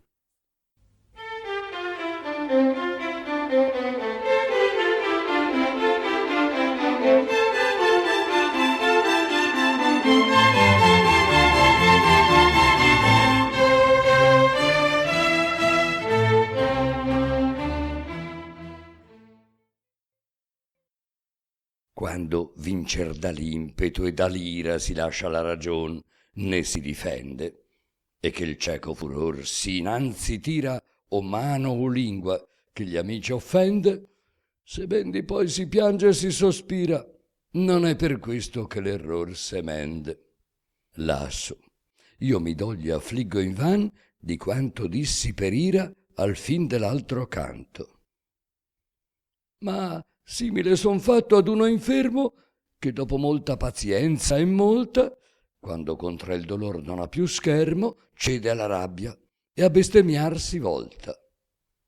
Manca il dolor, nell'impeto sta fermo, che la lingua al dir mal faceasi sciolta, e si ravvede pente e n'ha dispetto, ma quel che ha detto non può far non detto. Ben spero, donne, in vostra cortesia aver da voi perdon, poi ch'io vel chieggio. Voi scusarete che per frenesia, vinto dall'aspra passion, vaneggio. Date la colpa alla nemica mia, che mi fa star ch'io non potrei star peggio, e mi fa dir quel di ch'io poi son gramo. Sallo Iddio s'ella il torto, essa s'io l'amo. Non men son fuor di me che fosse Orlando, e non son men di lui di scusa degno. Cor per li monti, or per le piagge errando, scorse in gran parte di Marsiglio il regno. Molti dì la cavalla strascinando, morta com'era senza alcun ritegno. Ma giuntove un gran fiume entra nel mare, gli fu forza il cadavero lasciare. E perché sa nuotar come una lontra, entra nel fiume e surge all'altra riva. E con pastor sopra un cavallo incontra, che per abbeverarlo al fiume arriva. Colui, ben che gli vada Orlando incontra, perché egli è solo e nudo, non lo schiva. Vorrei del tuo ronzin, gli disse il matto, con la giumenta mia far un baratto. Io te la mostrerò di qui, se vuoi, che morta là sull'altra ripa giace. La potrei far domedicar poi. Altro difetto in lei non mi dispiace. Con qualche aggiunta il ronzin darmi puoi. Smontane in cortesia, perché mi piace. Il pastor ride e senza altra risposta va verso il guado e dal pazzo si scosta. Io voglio il tuo cavallo, ora non odi, soggiunse Orlando e con furor si mosse. Aveva un baston con nodi spessi e sodi, quel pastor seco, e il paladin percosse. La rabbia e l'ira passò tutti i modi del conte e parve fier più che mai fosse.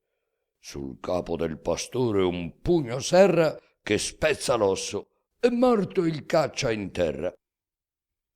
Salta a cavallo e per diversa strada va discorrendo e molti pone a sacco. Non gusta il ronzin mai, fieno né biada, tanto che in pochi dì ne riman fiacco. Ma non però ch'Orlando a piedi vada, che di vetture vuol vivere a macco, e quante ne trovò, tante ne mise in uso, poi che lor patroni uccise. Capitò fin a Malega, e più danno vi fece che gli avesse altrove fatto, che oltre che ponesse a sacco manno il popul, sì che ne restò disfatto, né si poté rifar quel né l'altranno. Tanti n'uccise il periglioso matto, vi spianò tante case e tante accese, che disfè più che il terzo del paese. Quindi partito, venne ad una terra Zizera detta, che siede allo stretto di Zibeltarro, o vuoi di Zibelterra, e l'uno e l'altro nome le vien detto, ove una barca che sciogliea da terra vide, piena di gente da diletto, che solazzando all'aura matutina, gia per la tranquillissima marina. Cominciò il pazzo a gridar forte, aspetta, che gli venne disio d'andare in barca, ma venne invano e i gridi e gli urli getta, che volentier dal merce non si carca. Per l'acqua il legno va, con quella fretta che va per l'aria i rondine che varca. Orlando urta il cavallo e batte e stringe, e con un mazzafrusto all'acqua spinge. Forza è che al fin nell'acqua il cavallo entre, ch'invan contrasta e spende invano ogni opra. Bagna i ginocchi e poi la groppa e il ventre, indi la testa, e appena appar di sopra. Tornare indietro non si speri, mentre la verga tra le orecchie se gli adopra. Misero, o si convien tra via affogare, o nel lito african passare il mare. Non vede Orlando più poppe né sponde, che tratto in mar l'avean dal lito asciutto. che son troppo lontane e le nasconde agli occhi bassi l'alto e mobil flutto. E tuttavia il destrier caccia tra le onde, ch'andar di là dal mar dispone in tutto. Il destrier, d'acqua pieno e d'alma voto, finalmente finì la vita e il nuoto. Andò nel fondo e vi traea la salma, se non si tenea urlando in sulle braccia. Mena le gambe e l'una e l'altra palma, e soffia e l'onda spinge dalla faccia. Era l'aria soave, il mare in calma, e ben vi bisognò più che bonaccia, ch'ogni poco che il mar fosse più sorto, restava il paladin nell'acqua morto. Ma la fortuna che dei pazzi ha cura, del mar lo trasse nel lito di Setta, in una spiaggia lungi dalle mura, quanto sarian 2 tratti di saetta. Lungo il mar, molti giorni alla ventura, verso levante andò correndo in fretta, finché trovò, dove tendea sul lito, di nera gente esercito infinito. Lasciamo il paladin che errando vada. Ben di parlar di lui tornerà a tempo. Quanto, signore, ad Angelica accada, dopo c'uscì dimanda il pazzo a tempo, e come a ritornare in sua contrada trovasse e buon naviglio e miglior tempo, e dell'India a Medor desse lo scettro, forse altri canterà con miglior pletro. Io sono a dir tante altre cose intento, che di seguir più questa non me cale, e volger conviene il bel ragionamento al Tartaro, che spinto il suo rivale, quella bellezza si godea contento, a cui non resta in tutta Europa uguale, poscia che se n'è Angelica partita e la casta Isabella al ciel salita. Della sentenzia Mandricardo altiero, che in suo favor la bella donna diede, non può fruir tutto il diletto intero, che contra lui sono altre liti in piede. L'una gli muove il giovane Ruggero, perché l'aquila bianca non gli cede, l'altra il famoso re di Sericana, che da lui vuol la spada durindana. S'affatica Gramante, né di sciorre né Marsilio con lui sa questo intrico, né solamente non li può disporre che voglia l'un dell'altro essere amico, ma che Ruggero Mandricardo torre lasci lo scudo del troiano antico, o Gradasso la spada non gli vieti, tanto che questa o quella lite accheti. Rugger non vuol che in altra pugna vada con lo suo scudo, né Gradasso vuole che fuor che contra sé porti la spada che glorioso Orlando portar suole.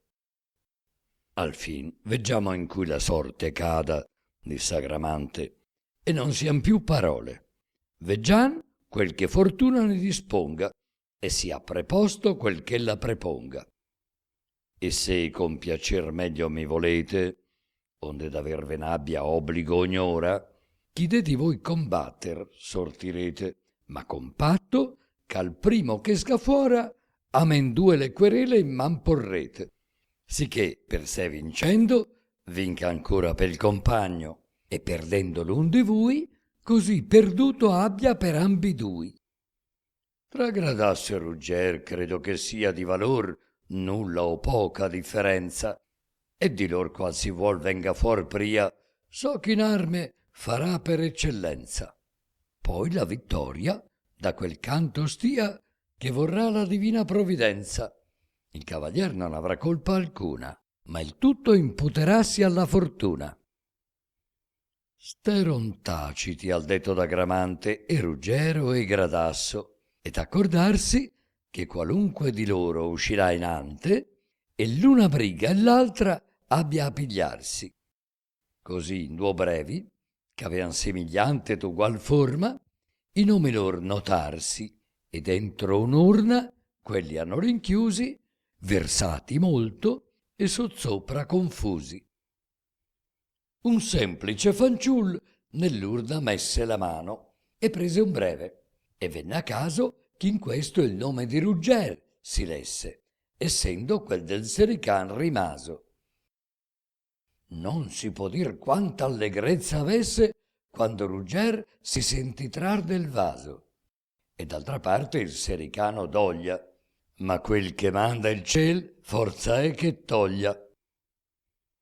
Ogni suo studio il Sericano, ogni opera a favorire, ad aiutar converte, perché Ruggero abbia restar di sopra, e le cose in suo pro ch'avea già esperte, come or di spada, or di scudo si cuopra, quasi in botte fallaci e quasi incerte, quando tentar, quando schivar fortuna si dee, gli torna a mente ad una. Il resto di quel dì, che dalla corda e dal trar delle sorti sopravanza, è speso dagli amici in dar ricordo chi all'un guerrier, chi all'altro, com'è usanza. Il popul, di veder la pugna ingordo, s'affretta a gara d'occupar la stanza. Ne basta a molti innanzi giorno andarvi, che voglion tutta notte anco veggiarvi. La sciocca turba disiosa attende chi duo buon cavalier vengano in prova, che non mira più lungi, né comprende di quel che innanzi agli occhi si ritrova. Ma Sobrino e Marsilio, e chi più intende e vede ciò che nuoce, ciò che giova, biasma questa battaglia et agramante, che voglia comportar che vada inante. Necessa raccordargli il grave danno che n'ha d'avere il popol saracino, muora Ruggero o il tartaro tiranno, quel che prefisso dal suo fier destino. D'un sol di lor via più bisogno avranno per contrastare al figlio di Pipino che di 10 altri mila che ci sono, tra quai fatica e ritrovare un buono. Conosce Re Agramante che gli è vero, ma non può più negar ciò che ha promesso. Ben prega Mandricardo il buon Ruggero che gli ridonin quel calor concesso, e tanto più che il lor litigio è un zero, né degno in prova d'arme esser rimesso, e se in ciò pur non vogliono obbedire, voglino almen la pugna differire. 5 o 6 mesi il singular certame, o meno o più, si differisca, tanto che cacciato a Bincarlo del reame, tolto lo scettro, la corona e il manto. Ma l'uno e l'altro, ancor che voglia e brame il re obbedir, pur sta duro da canto, che tale accordo obbrobrioso stima, a chi il consenso suo vi darà prima. Ma più del re, ma più d'ognun che invano spenda a placare il tartaro parole, la bella figlia del re Stordilano supplice il priega e si lamenta e duole. Lo prega che consenta al re africano e voglia quel che tutto il campo vuole. Si lamenta e si duol che per lui sia timida sempre e piena d'angonia. L'assa dicea, che ritrovar possio rimedio mai, che riposarmi vaglia, sor contra questo or quel nuovo disio vi trarrà sempre a vestir piastra e maglia, che ha potuto giovare al petto mio, il gaudio che sia spenta la battaglia per me da voi contra quell'altro presa, se un'altra non meno or se n'è già accesa. Oimè, ch'invano io me n'andava altiera con re sì degno, un cavalier sì forte, per me volesse in perigliosa e fiera battaglia porsi al risco della morte. Corveggo, per cagion tanto leggera, non meno esporvi alla medesma sorte. Fu natural ferocità di core ch'a quella v'instigò più che il mio amore. Ma se gli è ver che il vostro amor sia quello che vi sforzate di mostrarmi ognora, per lui vi prego, e per quel gran flagello che mi percuote l'alma e che m'accora, che non vi caglia se il candido augello ha nello scudo quel Ruggero ancora. Utile o danno a voi, non so che importi, che lasci quella insegna o che la porti. Poco guadagno e perdita uscir molta della battaglia può, che per far sete, quando abbiate a rugger l'aquila tolta, poca mercè d'un gran travaglio avrete. Ma se fortuna le spalle vi volta, che non però nel crin presa tenete, causate un danno che a pensarvi solo mi sento il petto già sparrar di duolo. Quando la vita a voi, per voi, non sia cara, e più amate un'aquila dipinta, vi sia almen cara per la vita mia. Non sarà l'una senza l'altra estinta. Non già morir con voi grave mi fia, son di seguirvi in vita e in morte accinta. Ma non vorrei morirsi malcontenta, come io morrò, se dopo voi son spenta. Con tai parole, e simili altre assai, che lacrime accompagnano e sospiri, pregar non cessa tutta notte mai, perché alla pace il suo amator ritiri. E quel, suggendo dagli umidi rai quel dolce pianto e quei dolci martiri, dalle vermiglie labbra più che rose, lacrimando egli ancor così rispose: «Deh, vita mia, non vi mettete affanno, deh non per Dio di così lieve cosa, che se Carlo, il re d'Africa, e ciò c'hanno qui di gente moresca e di franciosa, spiegasson le bandiere in mio sol danno, voi pur non ne dovreste esser pensosa. Ben mi mostrate in poco conto avere, se per me un rugger sol vi fa temere. E vi dovria pur rammentar che solo, e spada io non avea né scimitarra, con un troncon di lancia a un grosso stuolo d'armati cavalier tolsi la sbarra. Gradasso, ancor che con vergogna e duolo lo dica, pure a chi il domanda narra, che fu in Soria a un castel mio prigioniero, ed è pur d'altra fama che Ruggero. Non niega similmente il re Gradasso, e sallo esoliar vostro, e Sacripante, io dico Sacripante, il re Circasso, e il famoso Grifone, ed Aquilante, cent'altri e più, che pure a questo passo stati eran presi alcuni giorni inante. Ma come tani e gente di battesimo, che tutti liberai quel dì medesmo. Non cessa ancor la maraviglia loro della gran prova che io feci quel giorno, maggior che se l'esercito del Moro e del Franco i nemici avesse intorno. E tor potrà Rugger, giovine soro, farmi da solo a solo o danno o scorno. E torco Durindana e l'armatura de Tor vide Rugger metter paura. Deh, perché dianzi in prova non venni io, se far di voi con l'arme io potea acquisto? So che v'avresti aperto il valor mio, che avresti il fin già di Rugger previsto. Asciugate le lacrime, e per Dio non mi fate un augurio così tristo, e siate certa che il mio onor m'ha spinto, non nello scudo il bianco augel dipinto. Così disse egli, e molto ben risposto gli fu dalla mestissima sua donna, che non pur lui mutato di proposto, ma di luogo avria mossa una colonna, e l'era per dover vincer lui tosto, ancor ch'armato, e che la fosse in gonna. E l'avia indutto a dir, se il re gli parla d'accordo più, che volea contentarla. E lo facea, se non, tosto ch'al sole la vaga aurora ferusata scorta, l'animoso Rugger, che mostrar vuole che con ragion la bella aquila porta, per non udir più d'atti e di parole dilazion, ma far la lite corta, dove circonda il popol lo steccato, sonando il corno, s'appresenta armato.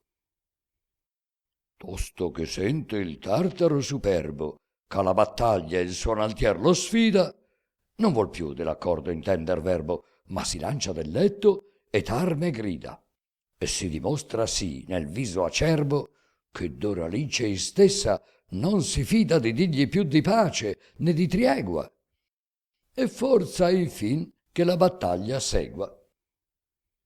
Subito s'arma, et a fatica aspetta da suoi scudieri i debiti servigi, poi monta sopra il buon cavallo in fretta, che del gran difensor fu di Parigi, e vien correndo in ver la piazza eletta, a terminar con l'arme e gran litigi.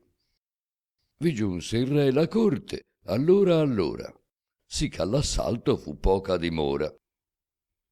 Posti lor furo e t'allacciati in testa i lucidi elmi e date lor le lance. Siegue la tromba a dare il segno presta, che fece a 1000 impallidir le guance. Posero l'asta i cavalieri in resta e i corridori punsero alle pance e venner con tale impeto a ferirsi che parve il ciel cader, la terra aprirsi. Quince quindi venir si vide il bianco augel che Giove per l'aria sostenne, come nella Tessalia si vide anco venir più volte, ma con altre penne. Quanto sia l'uno e l'altro ardito e franco, mostra il portar delle massicce antenne, e molto più ch'a quello incontro duro, quai torre ai venti o scogli all'onde furo. I tronchi fin al ciel ne sono ascesi. Scrive Turpin, verace in questo loco, che 2 o 3 giù ne tornaro accesi, che eran saliti alla sfera del fuoco. I cavalieri i brandi aveano presi, e come quei che si temeano poco, si ritornaro incontro, e a prima giunta ambi alla vista si ferir di punta. Ferirsi alla visiera al primo tratto, e non miraron per mettersi in terra dare ai cavalli morte, che è malatto, perché essi non han colpa della guerra. Chi pensa che tra loro fusse tal patto, non sa l'usanza antiqua e di molto erra. Senz'altro patto era vergogna e fallo e biasmo eterno a chi feria il cavallo. Ferirsi alla visiera, che era doppia, ed appena anco a tanta furia resse. L'un colpo appresso all'altro si raddoppia, le botte più che grandi ne son spesse, che spezza fronde e rami e grano e stoppia, e uscire invan fa la sperata messe. Se Durindana e Balisarda taglia, sapete, e quanto in queste mani vaglia. Ma degno di sé colpo ancor non fanno, sì l'uno e l'altro ben sta sull'aviso. Uscì da Mandricardo il primo danno, per cui fu quasi il buon Ruggero ucciso. D'uno di quei gran colpi che far sanno, gli fu lo scudo pel mezzo diviso, e la corazza apertagli di sotto, e fin sul vivo il crudel brando ha rotto. L'aspra percossa agghiacciò il cor nel petto, per dubbio di Ruggero, ai circonstanti, nel cui favor si conoscea lo affetto dei più inchinar, se non di tutti quanti. E se fortuna ponesse ad effetto quel che la maggior parte vorria inanti, già Mandricardo saria morto o preso, sì che il suo colpo a tutto il campo offeso. Io credo che qualche agnol s'interpose per salvar da quel colpo il cavaliero, ma ben senza più indugio gli rispose terribil più che mai fosse Ruggero. La spada in capo a Mandricardo pose, ma sì lo sdegno fu subito e fiero, e tal fretta gli fe, che o melle in colpo se non mandò a ferir di taglio il colpo. Se Balisarda lo giungea pel dritto, l'elmo de torre era incantato invano. Fu sì del colpo Mandricardo afflitto che si lasciò la briglia uscir di mano. D'andar 3 volte accenna a capofitto, mentre scorrendo va d'intorno il piano quel brigliador che conoscete al nome, dolente ancor delle mutate some. Calcata serpe mai tanto non ebbe né ferito leon sdegno e furore quanto il tartaro, poiché si riebbe dal colpo che di sé lo trasse fuore.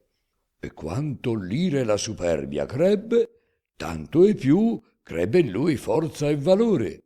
Fece spiccare a Brigliadoro un salto verso Ruggero e alzò la spada in alto. Levossi in su le staffe e tale il metto segnolli, e si credette veramente partirlo a quella volta fino al petto. Ma fu di lui Rugger più diligente, che pria che il braccio scenda al duro effetto, gli caccia sotto la spada pungente e gli fa nella maglia ampla finestra, che sotto difendea l'ascella destra. E Barisarda al suo ritorno trasse di fuori il sangue, tiepido e vermiglio, e vietò a Durindana che calasse impetuosa con tanto periglio, benché fin sulla groppa si piegasse Ruggero e per dolor strignesse il ciglio. E Selma in capo avea di peggior tempre, gli era quel colpo memorabil sempre. Rugger non cessa e spinge il suo cavallo, e Mandricardo al destro fianco trova. Quivi scelta finezza di metallo e ben condotta tempra poco giova contra la spada che non scende in fallo, che fu incantata non per altra prova che per far che suoi colpi nulla vaglia piastra incantata ed incantata maglia. Taglionne quanto ella ne prese e insieme lasciò ferito il tartaro nel fianco. Che ciel bestemmia e di tant'ira freme che il tempestoso mare è orribil manco. Or s'apparecchia pur le forze estreme. Lo scudo, ove in azzurro laugia il bianco, vinto da sdegno, si gittò lontano e messe al brando e l'una e l'altra mano. Ah, disse a lui Rugger, senza più basti a mostrar che non merti quella insegna, cor tu la getti e dianzi la tagliasti, ne potrai dir mai più che ti convegna.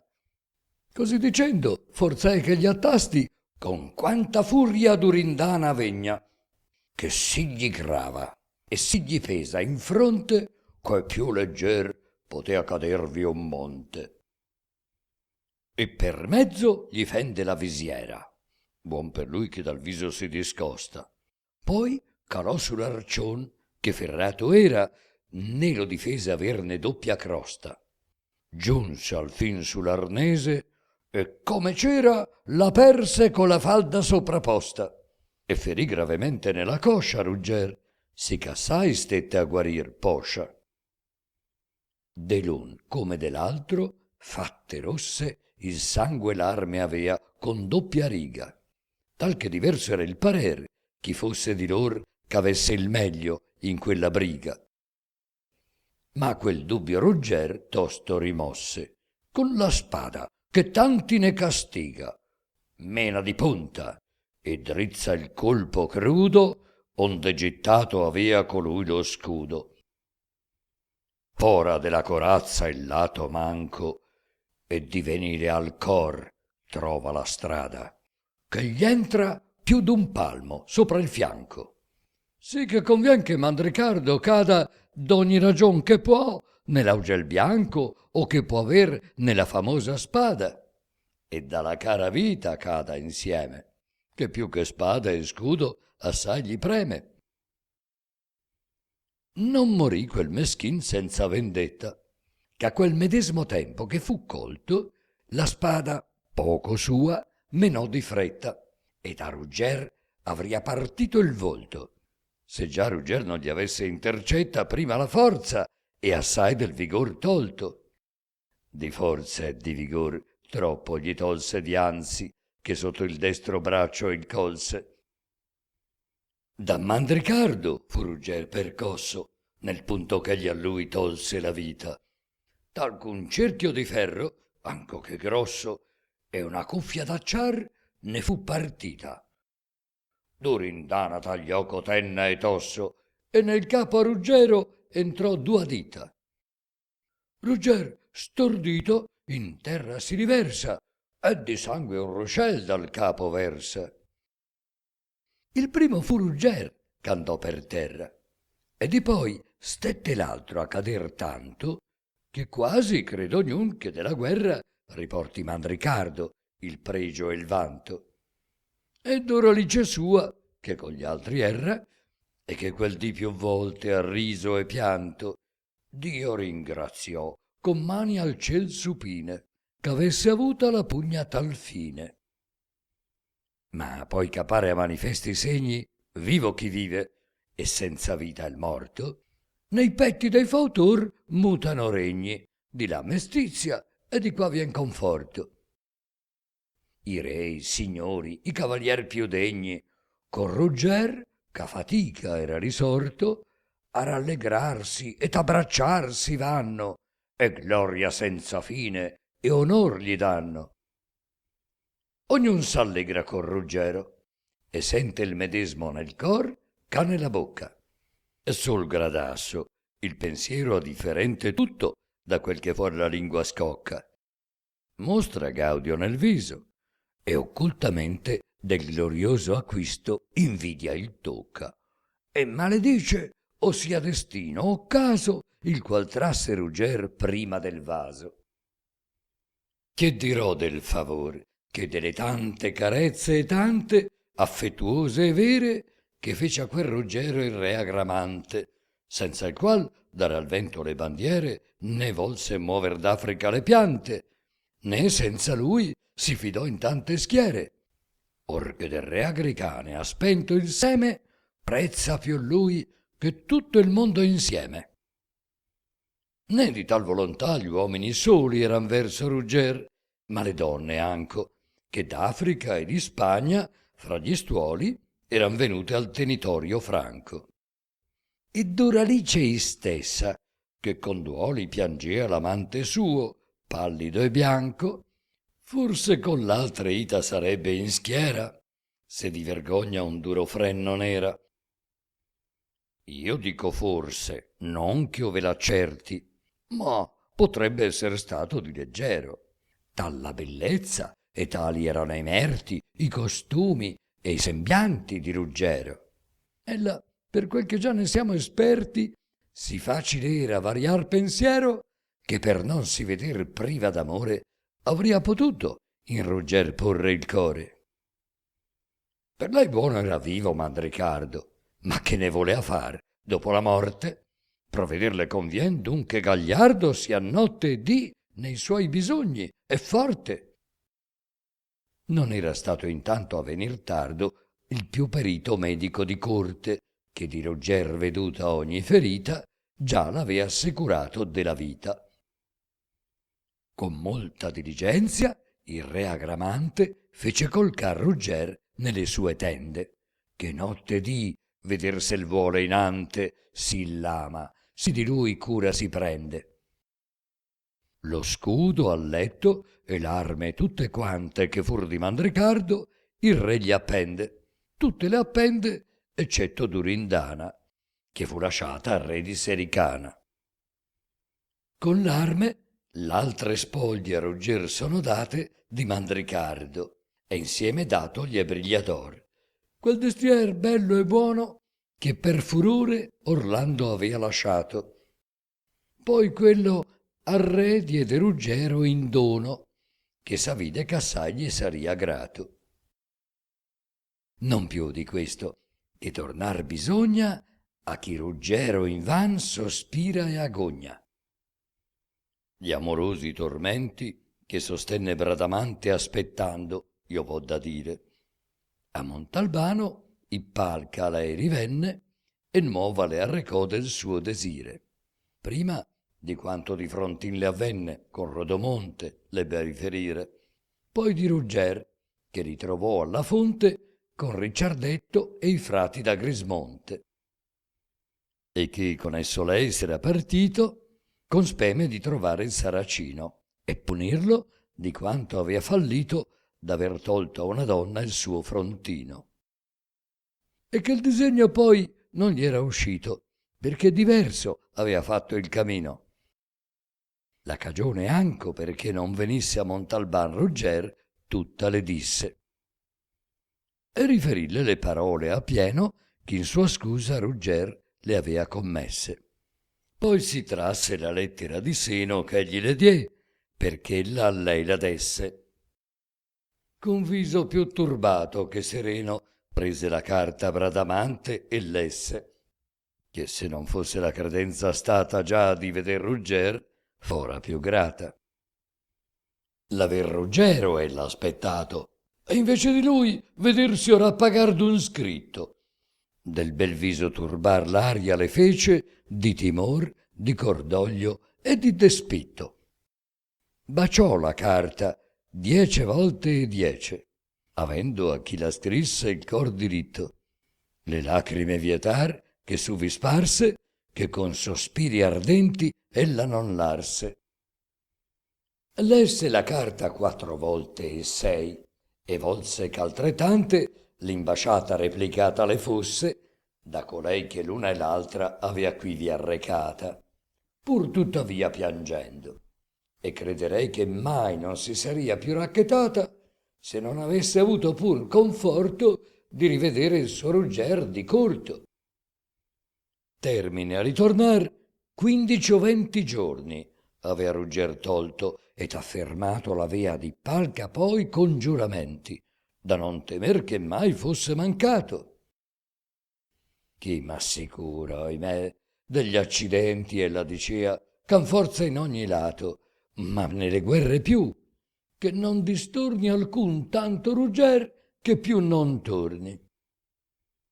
Oimè, Ruggero, oimè, chi aria creduto, ch'avendoti amato io più di me stessa, tu più di me non ch'altri, ma potuto abbia margente tua nemica espressa, a chi opprimer dovresti, doni aiuto. Chi tu dovresti aitare, ed a te oppressa. Non so se biasmo laude esser ti credi, ch'al premiare e al punir si poco vedi. Fu morto da Troian, non so se il sai, il padre tuo, ma fin ai sassi il sanno, e tu del figlio di Troian curai che non riceva alcun disnor né danno. E questa la vendetta che ne fai, Ruggero? E a quei che vendicato l'hanno, rendi tal premio che del sangue loro me fai morir di strazio e di martoro. Dicea la donna al suo Ruggero absente queste parole et altre, lacrimando non una sola volta ma sovente. Ipalca la venia pur confortando che Rugger servarebbe interamente sua fede e che ella l'aspettasse quando altro far non potea, fino a quel giorno che avea Rugger prescritto al suo ritorno. I conforti di Palca e la speranza che degli amanti suole esser compagna, alla tema e al dolor tolgon possanza di far che Bradamante ognora piagna. In Montalban, senza mutar mai stanza, voglion che fino al termine rimagna, fino al promesso termine giurato, che poi fu da Rugger male osservato. Ma che gli alla promessa sua mancasse, non però debbe aver la colpa affatto, c'una causa ed un'altra si lo trasse che gli fu forza preterire il patto. Convenne che nel letto si colcasse e più d'un mese si stesse di piatto, in dubbio di morir, sì il dolor crebbe dopo la pugna che col tartaro ebbe. L'innamorata giovane l'attese tutto quel giorno e desiollo invano. Né mai ne seppe, for quanto ne intese ora dai Palca, e poi dal suo germano, che le narrò che Rugger lui difese, e Malagigi liberò e Viviano. Questa novella, ancor ch'avesse grata, pur di qualche amarezza era turbata. Che di Marfisa in quel discorso udito l'alto valore e le bellezze avea. Udì come Rugger si era partito con esso lei, e che d'andar dicea laddove con disagio, in debol sito, mal sicuro a Gramante si tenea. Si degna compagnia la donna lauda, ma non che se n'allegri o che l'applauda, né picciolo è il sospetto che la preme, che se Marfisa è bella come a fama, e che fino a quel dì sien giti insieme, è maraviglia se Rugger non l'ama.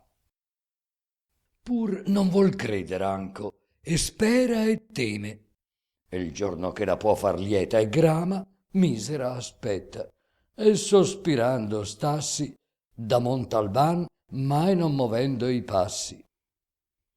Stando ella quivi, il principe, il signore del bel castello, il primo dai suoi frati, io non dico d'etade, ma d'onore, che di lui prima due n'erano nati, Rinaldo, che di gloria e di splendore gli ha come il sol le stelle illuminati, giunse al castello un giorno in su la nona.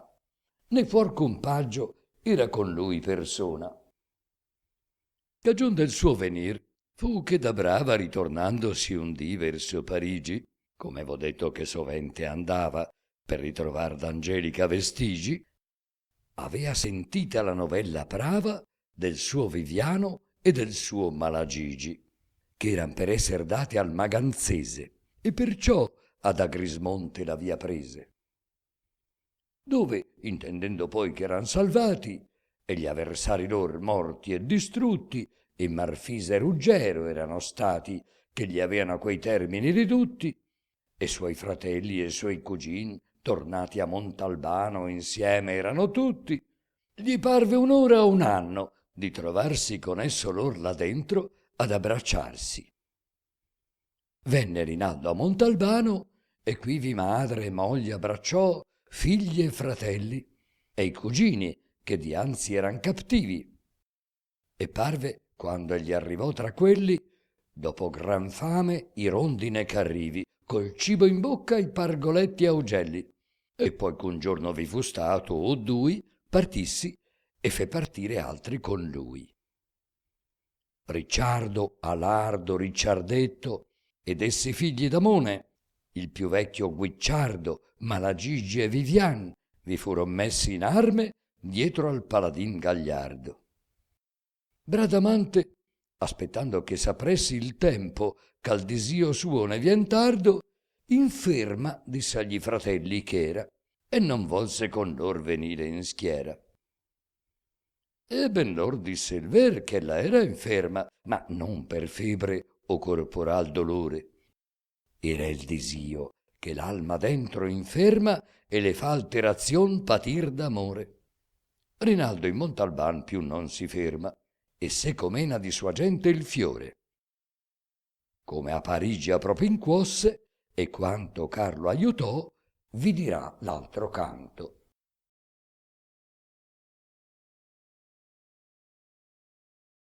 Canto 31. Com'era avvenuto dei Saracini nel canto 27, è la volta degli ammazzasette cristiani di confluire verso Parigi, in testa a Rinaldo, che ha ritrovato Guidon Selvaggio e gli altri in sua compagnia, mentre i campioni mori sono morti o dispersi. Il risultato è speculare.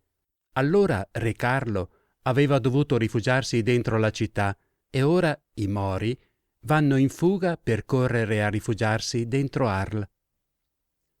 Ricompare Fiordiligi e a Parigi ritrova finalmente il suo amante Brandimarte, che fin dal canto 8 andava cercando invano per tutta la Francia. L'avevamo vista aggirarsi qua e là da comparsa inoperosa, e solo ora scopriamo qual era il suo compito nella trama: dar notizia ai cavalieri in veste di testimone oculare della pazzia di Orlando. Ella si tira dietro Brandimarte sino all'ultimo luogo dove ha visto il conte nudo e inselvatichito, al ponte delle disfide di Rodomonte, davanti al sepolcro di Isabella, canto 29, se non che Brandimarte viene catturato e Fiordiligi deve tornare indietro a cercare un altro campione che lo liberi.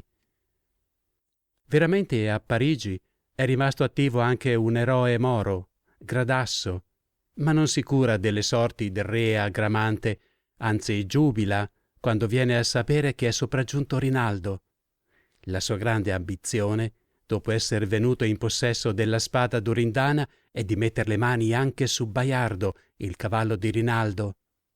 Si appresta un duello fra i due, in cui sono in palio la spada e il cavallo.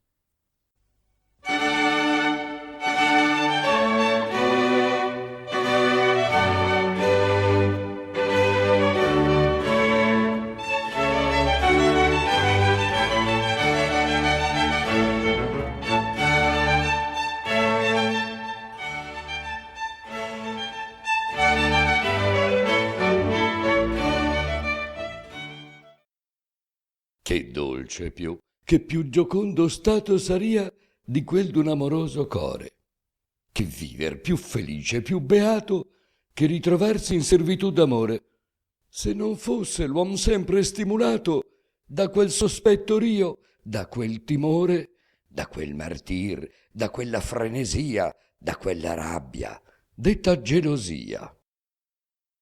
Però con altro amaro che si pone tra questa soavissima dolcezza è un augumento, una perfezione, e te un condurre amore a più finezza. L'acque parer fa saporite e buone la sete, e il cibo pel digiun s'apprezza.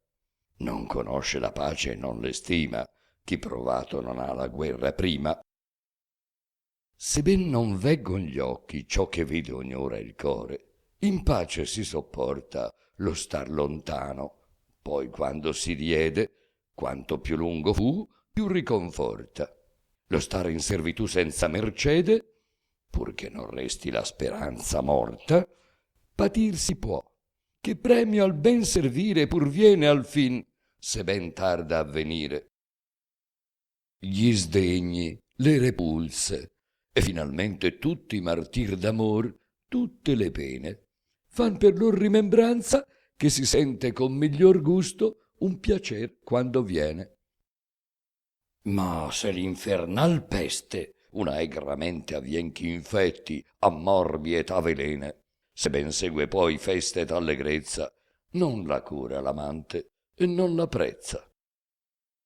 Questa è la cruda e avvelenata piaga a cui non val liquor, non vale impiastro, né murmure né imagine di saga, né val lungo osservar di benigno astro, né quante esperienze ad arte maga fece mai l'inventor suo Zoroastro.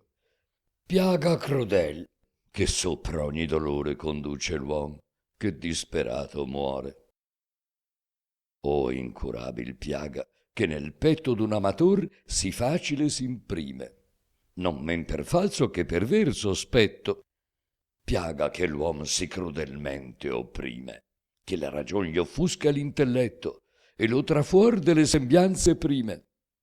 O iniqua gelosia che così a torto levasti a bradamante ogni conforto. Non di questo chi palca e che il fratello le avea nel core amaramente impresso, ma dico d'un annunzio crudo e fello che le fu dato pochi giorni appresso. Questo era nulla a paragon di quello che io vi dirò, ma dopo alcun digresso. Di Rinaldo ho da dir primieramente che ver Parigi vien con la sua gente.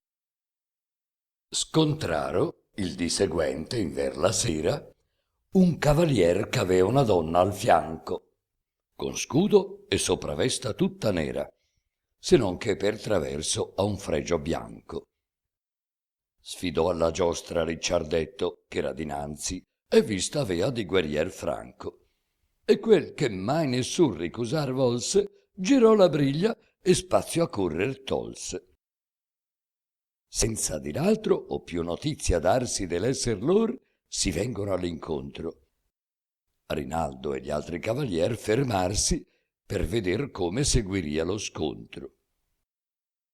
Tosto costui per terra ad aversarsi, se in luogo fermo a mio modo lo incontro, dicea tra sé medesmo Ricciardetto, ma contrario al pensier seguì l'effetto. Però che lui, sotto la vista offese di tanto colpo, il cavaliere estrano, che lo levò di sella e lo distese più di 2 lance al suo destrier lontano. Di vendicarlo, incontinente prese l'assunto alardo e ritrovossi al piano, stordito e male acconcio. Si fu crudo lo scontro fier, che gli spezzò lo scudo.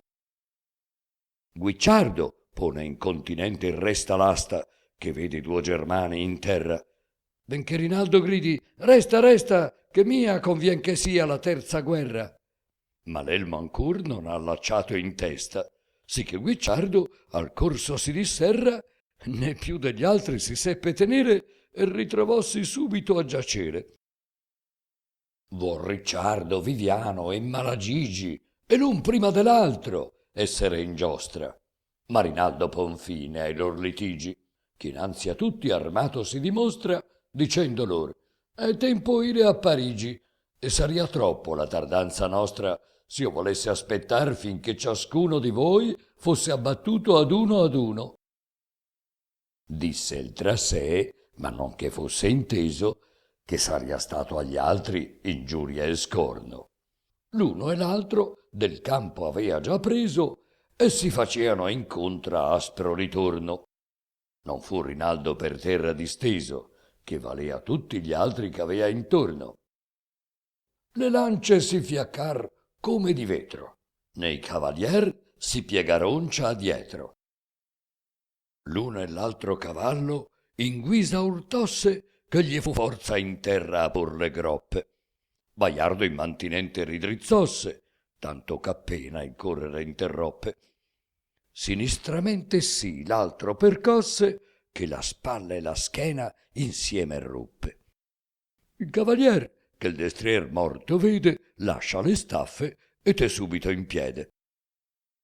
Ed al figliol d'Amon, che già rivolto tornava lui con la man vota, disse: Signore, il buon destrier che tu m'hai tolto, perché caro mi fu mentre che visse, mi faria uscir del mio debito molto, se così invendicato si morisse. Sicché vientene e fa ciò che tu puoi, perché battaglia esser convien tra noi. Disse Rinaldo a lui: se il destrier morto e non altro ci deporre a battaglia, un de miei ti darò, piglia conforto, che men del tuo non crederò che vaglia. Colui soggiunse: tu sei male accorto, se creder vuoi che d'un destrier mi caglia, ma poi che non comprendi ciò ch'io voglio, ti spiegherò più chiaramente il foglio. Vo dir che mi parria commetter fallo, se con la spada non ti provassi anco, e non sapessi s'in quest'altro ballo tu mi sia pari, o se più vali o manco. Come ti piace, o scendi o sta a cavallo, pur che le man tu non ti tegna al fianco, io son contento ogni vantaggio darti, tanto alla spada bramo di provarti. Rinaldo molto non lo tenne in lunga e disse: la battaglia ti prometto, e perché tu sia ardito e non ti punga di questi codintorno alcun sospetto, andranno innanzi finch'io gli raggiunga, né meco resterà fuor c'un valletto che mi tenga il cavallo. E così disse alla sua compagnia che se ne gisse. La cortesia del paladin gagliardo commendò molto il cavaliero estrano. Smontò Rinaldo e del destrier baiardo diede al valletto le redine in mano. E poi che più non vede il suo stendardo, il qual di lungo spazio è già lontano, lo scudo imbraccia e stringe il brando fiero e sfida alla battaglia il cavaliero. E qui vi si incomincia una battaglia di ch'altra mai non fu più fiera in vista. Non crede l'un che tanto l'altro vaglia, che troppo lungamente gli resista. Ma poi che il paragon ben gli ragguaglia, né l'un de l'altro più s'allegra o attrista, pongon l'orgoglio ed il furor da parte, e tal vantaggio loro usano ogni arte. Sodon lor colpi dispietati e crudi, intorno rimbombar con suono orrendo. Ora canti levando ai grossi scudi, schiodando or piastre e quando maglie aprendo. E qui bisogna tanto che si studia ben ferir, quanto a parar, volendo star l'uno e l'altro par, che eterno danno lor può causar il primo error che fanno. Durò l'assalto un'ora e più che il mezzo d'un'altra, ed era il sol già sotto l'onde, ed era sparso il tenebroso rezzo dell'orizzon fin alle estreme sponde. Nel riposato o fatto altro intermezzo, aveano le percosse furibonde questi guerrier, che non ira ora ancore, ma tratto all'arme avea disio d'onore. Rivolve tuttavia tra sé Rinaldo chi sia l'estrano cavalier sì forte, che non pur gli sta contra ardito e saldo, ma spesso il mena a risco della morte. E già tanto travaglio e tanto caldo gli ha posto, che del fin dubita forte, e volentier, se con suo onor potesse, vorria che quella pugna rimanesse. Dall'altra parte il cavaliere strano, che similmente non avea notizia che quel fosse il signor di Montalbano, quel sì famoso in tutta la milizia, che gli avea incontra con la spada in mano, condotto così poca nimicizia, era certo che d'uom di più eccellenza non poté sondallarme esperienza. Vorrebbe dell'impresa esser digiuno, che avea di vendicare il suo cavallo, e se potesse senza biasmo alcuno si trarria fuor del periglioso ballo. Il mondo era già tanto oscuro e bruno che tutti i colpi quasi ivano in fallo. Poco ferire e men parar sapeano, ch'appena in man le spade si vedeano. Fu quel da Montalbano il primo a dire che far battaglia non denno all'oscuro, ma quella indugiar tanto e differire che avesse dato volta il pigro Arturo, e che poi intanto al padiglion venire, ove di sé non sarà men sicuro, ma servito, onorato e ben veduto, quanto in loco ove mai fosse venuto. Non bisognò a Rinaldo pregar molto che il cortese baron tenne lonvito. Ne vanno insieme ove il drappel raccolto di Montalbano era in sicuro sito. Rinaldo al suo scudiero avea già tolto un bel cavallo e molto ben guernito, a spada e a lancia e ad ogni prova buono, e da quel cavalier fattone dono. Il guerrier Peregrin conobbe quello esser Rinaldo, che venia con esso, che prima che giungessero all'ostello, venuto a caso, era nomar se stesso. E perché l'un dell'altro era fratello, si sentir dentro di dolcezza oppresso e di pietoso affetto tocco il core, e lacrimar per gaudio e per amore. Questo guerriero era Guidon Selvaggio, che dianzi con Marfisa e Sansonetto e figli d'Olivier molto viaggio avea fatto per mar, come v'ho detto. Di non veder piuttosto il suo lignaggio, il fellon Pinabel gli avea interdetto, avendol preso e a bada poi tenuto alla difesa del suo rio statuto. Guidon, che questo esser Rinaldo udio, famoso sopra ogni famoso duce, che avuto avea più di veder disio che non al cieco la perduta luce, con molto gaudio disse: «O signor mio, qual fortuna a combatter mi conduce con voi, che lungamente amato et amo, e sopra tutto il mondo onorar bramo. Mi partorì Costanza nelle estreme ripe del mare Eusino. Io son Guidone, concetto dell'illustre inclito seme, come ancor voi, del generoso Amone.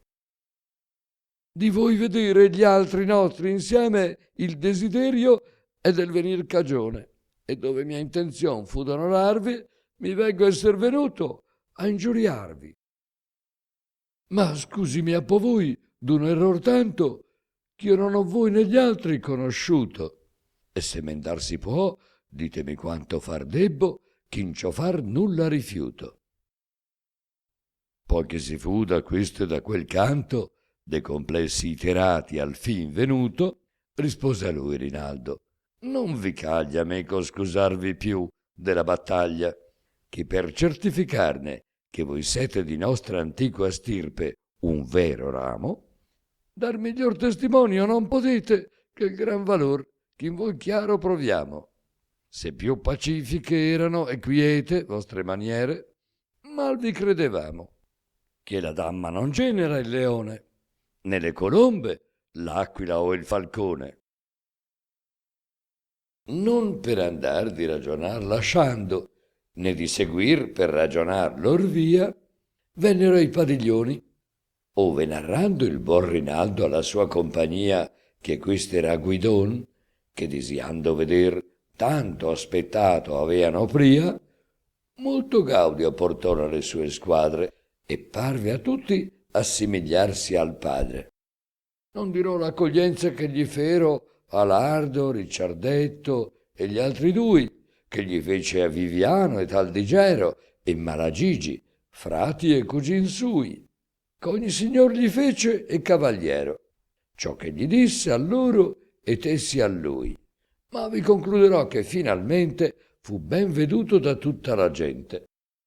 Caro Guidone ai suoi fratelli stato, credo sarebbe in ogni tempo assai, ma lor fu al gran bisogno ora più grato che ser potesse in altro tempo mai. Poscia che il nuovo sole, incoronato del mare uscì di luminosi rai, Guidon, coi frati e coi parenti in schiera, se ne tornò sotto la lor bandiera. Tanto un giorno ed un altro se n'andaro, che di Parigi alle assediate porte a men di 10 miglia s'accostaro in ripa a Senna, ove per buona sorte Grifone ed Aquilante ritrovaro, i due guerrier dall'armatura forte, Grifone il bianco ed Aquilante il nero, che partorì Gismonda d'Oliviero. Con essi ragionava una donzella, non già di vil condizione in vista, che di sciamito bianco la gonnella fregiata intorno avea daurata lista, molto leggiadra in apparenza e bella, fosse quantunque lacrimosa e trista, e mostrava nei gesti e nel sembiante di cosa ragionar molto importante.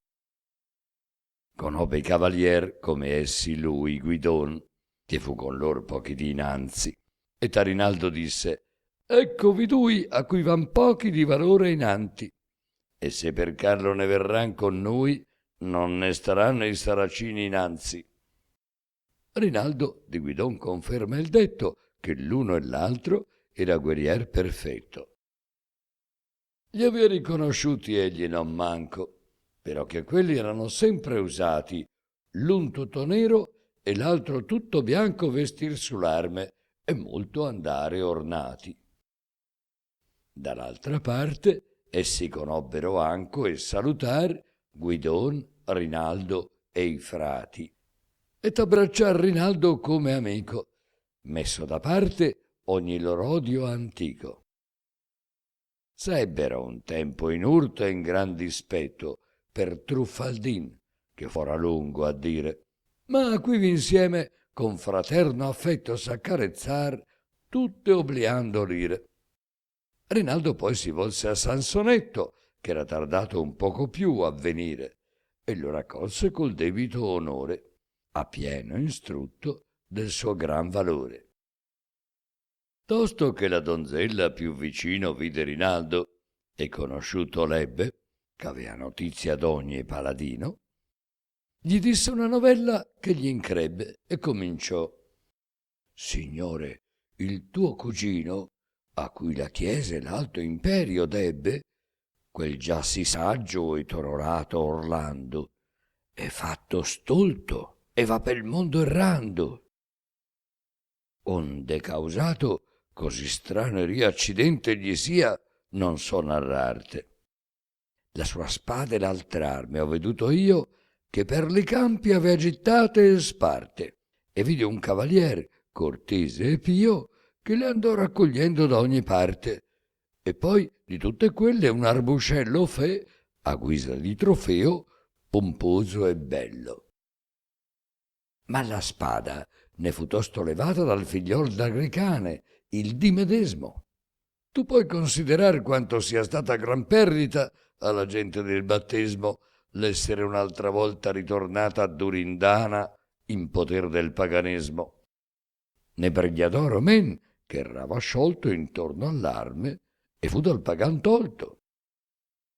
Son pochi dì ch'Orlando correr vidi senza vergogna e senza senno, ignudo, con urli spaventevoli e con gridi, che fatto pazzo, insomma, ti conchiudo, e non avrei fuorché a questi occhi fidi creduto mai sia acerbo caso e crudo.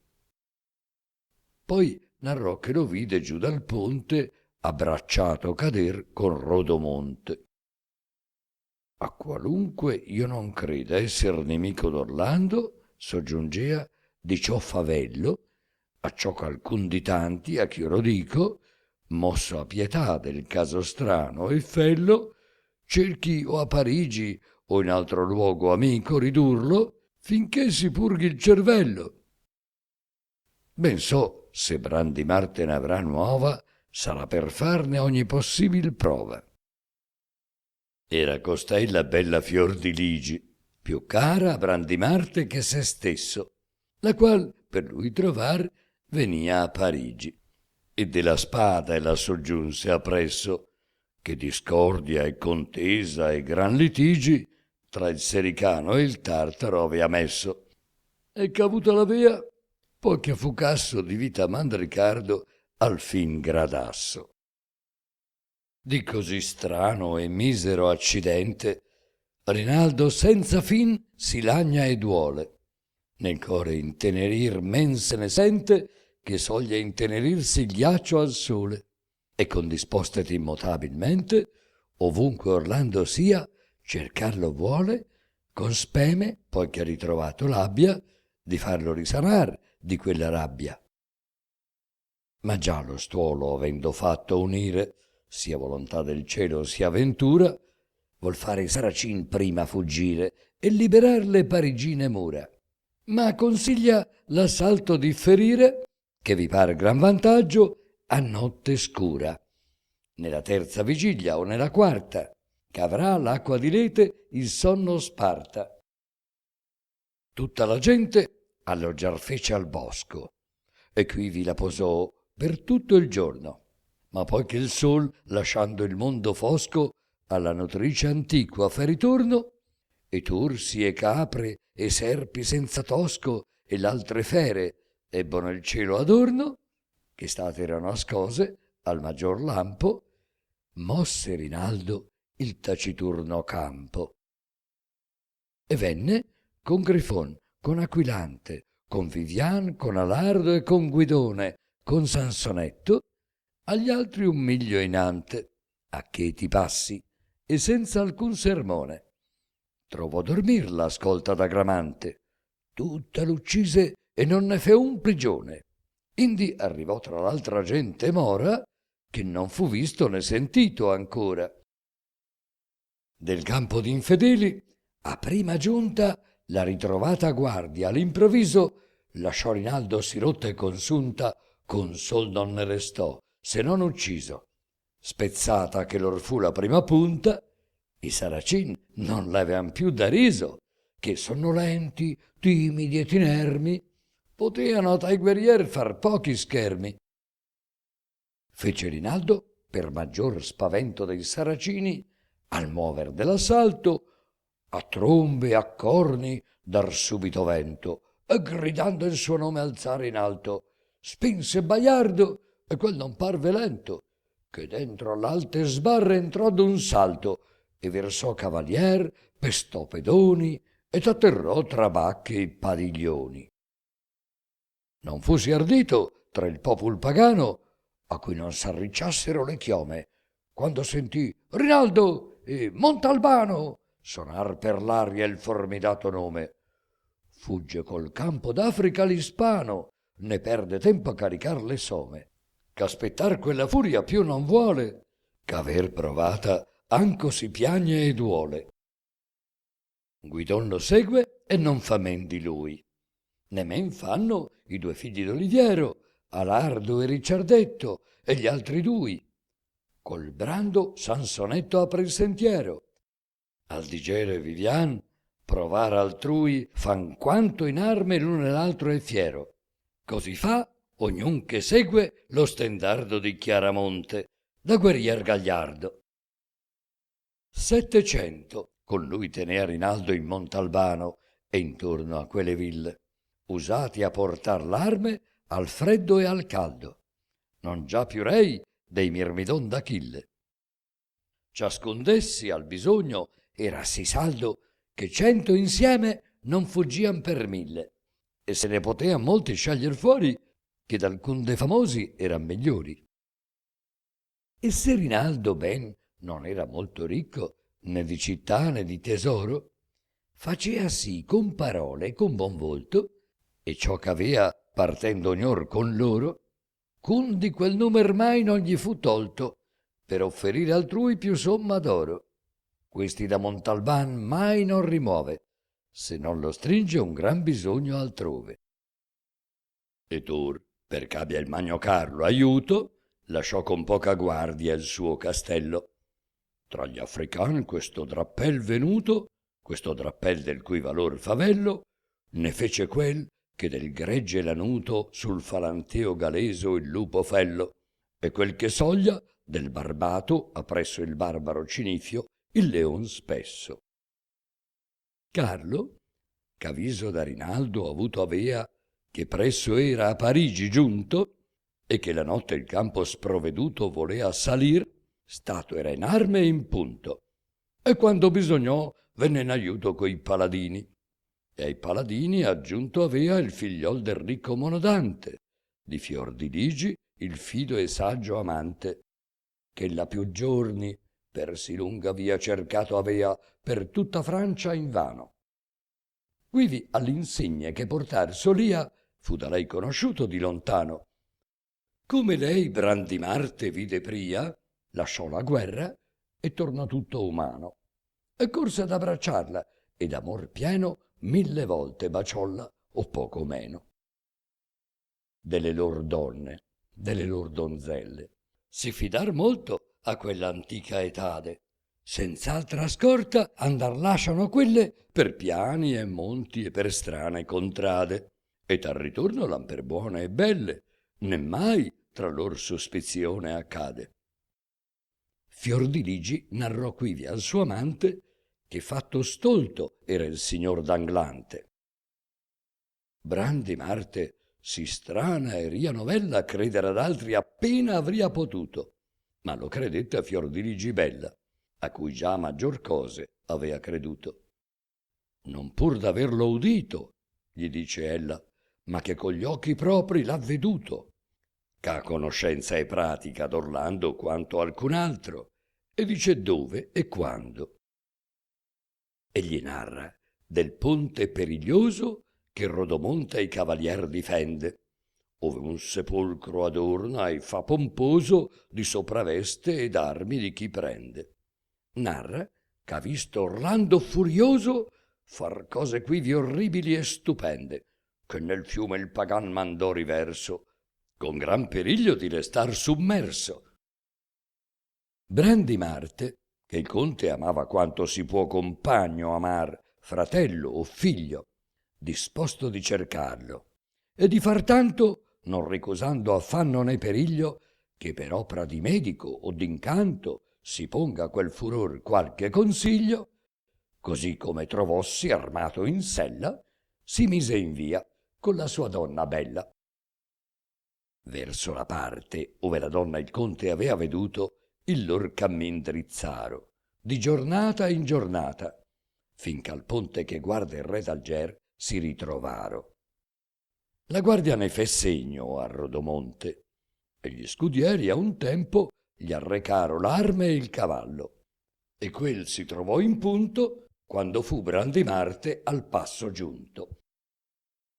Con voce qual conviene al suo furore, il saracino a Brandimarte grida: qualunque tu ti sia, che per errore di via o di mente qui tua sorte guida, scendi e spogliati l'arme, e fanne onore al gran sepolcro innanzi ch'io t'uccida, e che vittima all'ombre tu sia offerto, ch'io l farò poi, né te n'avrò alcun merto. Non volse Brandimarte a quell'altiero altra risposta dar che della lancia. Sprona Batoldo, il suo gentil destriero, e in verso quel con tanto ardir si lancia, che mostra che può star d'animo fiero con qualsivoglia al mondo alla bilancia. Rodomonte, con la lancia in resta, lo stretto ponte a tutta briglia pesta. Il suo destrier, ch'avea continuo uso d'andarvi sopra e far di quel sovente quando uno e quando un altro cader giuso, alla giostra correa sicuramente. L'altro, del corso insolito, confuso, venia dubbioso, timido e tremente. Trema anco il ponte e par caderne l'onda, oltre che stretto e che sia senza sponda. I cavalier di giostra ambi maestri, che le lance avean grosse come travi, tali qual fur ne lor ceppi silvestri, si dieron colpi non troppo soavi. Ai lor cavalli esser possenti e destri non giovò molto agli aspri colpi e gravi. Poi si versar di pari ambi sul ponte, e seco il signor lor, tutti in un monte. Nel volersi levar, con quella fretta che lo spronar dei fianchi insta e richiede, l'asse del ponticel lor fu sì stretta che non trovar ove fermare il piede, sicché una sorte uguale ambi li getta nell'acqua, e gran rimbombo al ciel ne riede, simile a quel cuscì del nostro fiume, quando ci cadde il mar rettor del lume. I due cavalli andar con tutto il pondo dei cavalier, che steron fermi in sella, a cercar la rivera insina al fondo, se vira ascosa alcuna ninfa bella. Non è già il primo salto né il secondo che giù del ponte abbia il pagano in quella onda spiccato col destrero audace, però sa ben come quel fondo giace. Sa dove è saldo e sa dove è più molle, sa dove è l'acqua bassa e dove è l'alta. Dal fiume il capo, il petto e i fianchi e stolle, e Brandimarte a gran vantaggio assalta. Brandimarte il corrente in giro tolle. Nella sabbia il destrier che il fondo smalta, tutto si ficca e non può riaversi, col rischio di restarvi ambi sommersi. L'onda si leva e li fa andar sottosopra, e dove più profonda li trasporta. Va Brandimarte sotto e il destrier sopra. Fior di ligi dal ponte, afflitta e smorta, e le lacrime, i voti e i prieghi adopra. Ah, Rodomonte, per colei che morta tu riverisci, non esser sì fiero, qu'affogar lasci un tanto cavaliero. Deh, cortese signor, sunque tu amasti, di me ch'amo costui, pietà ti vegna.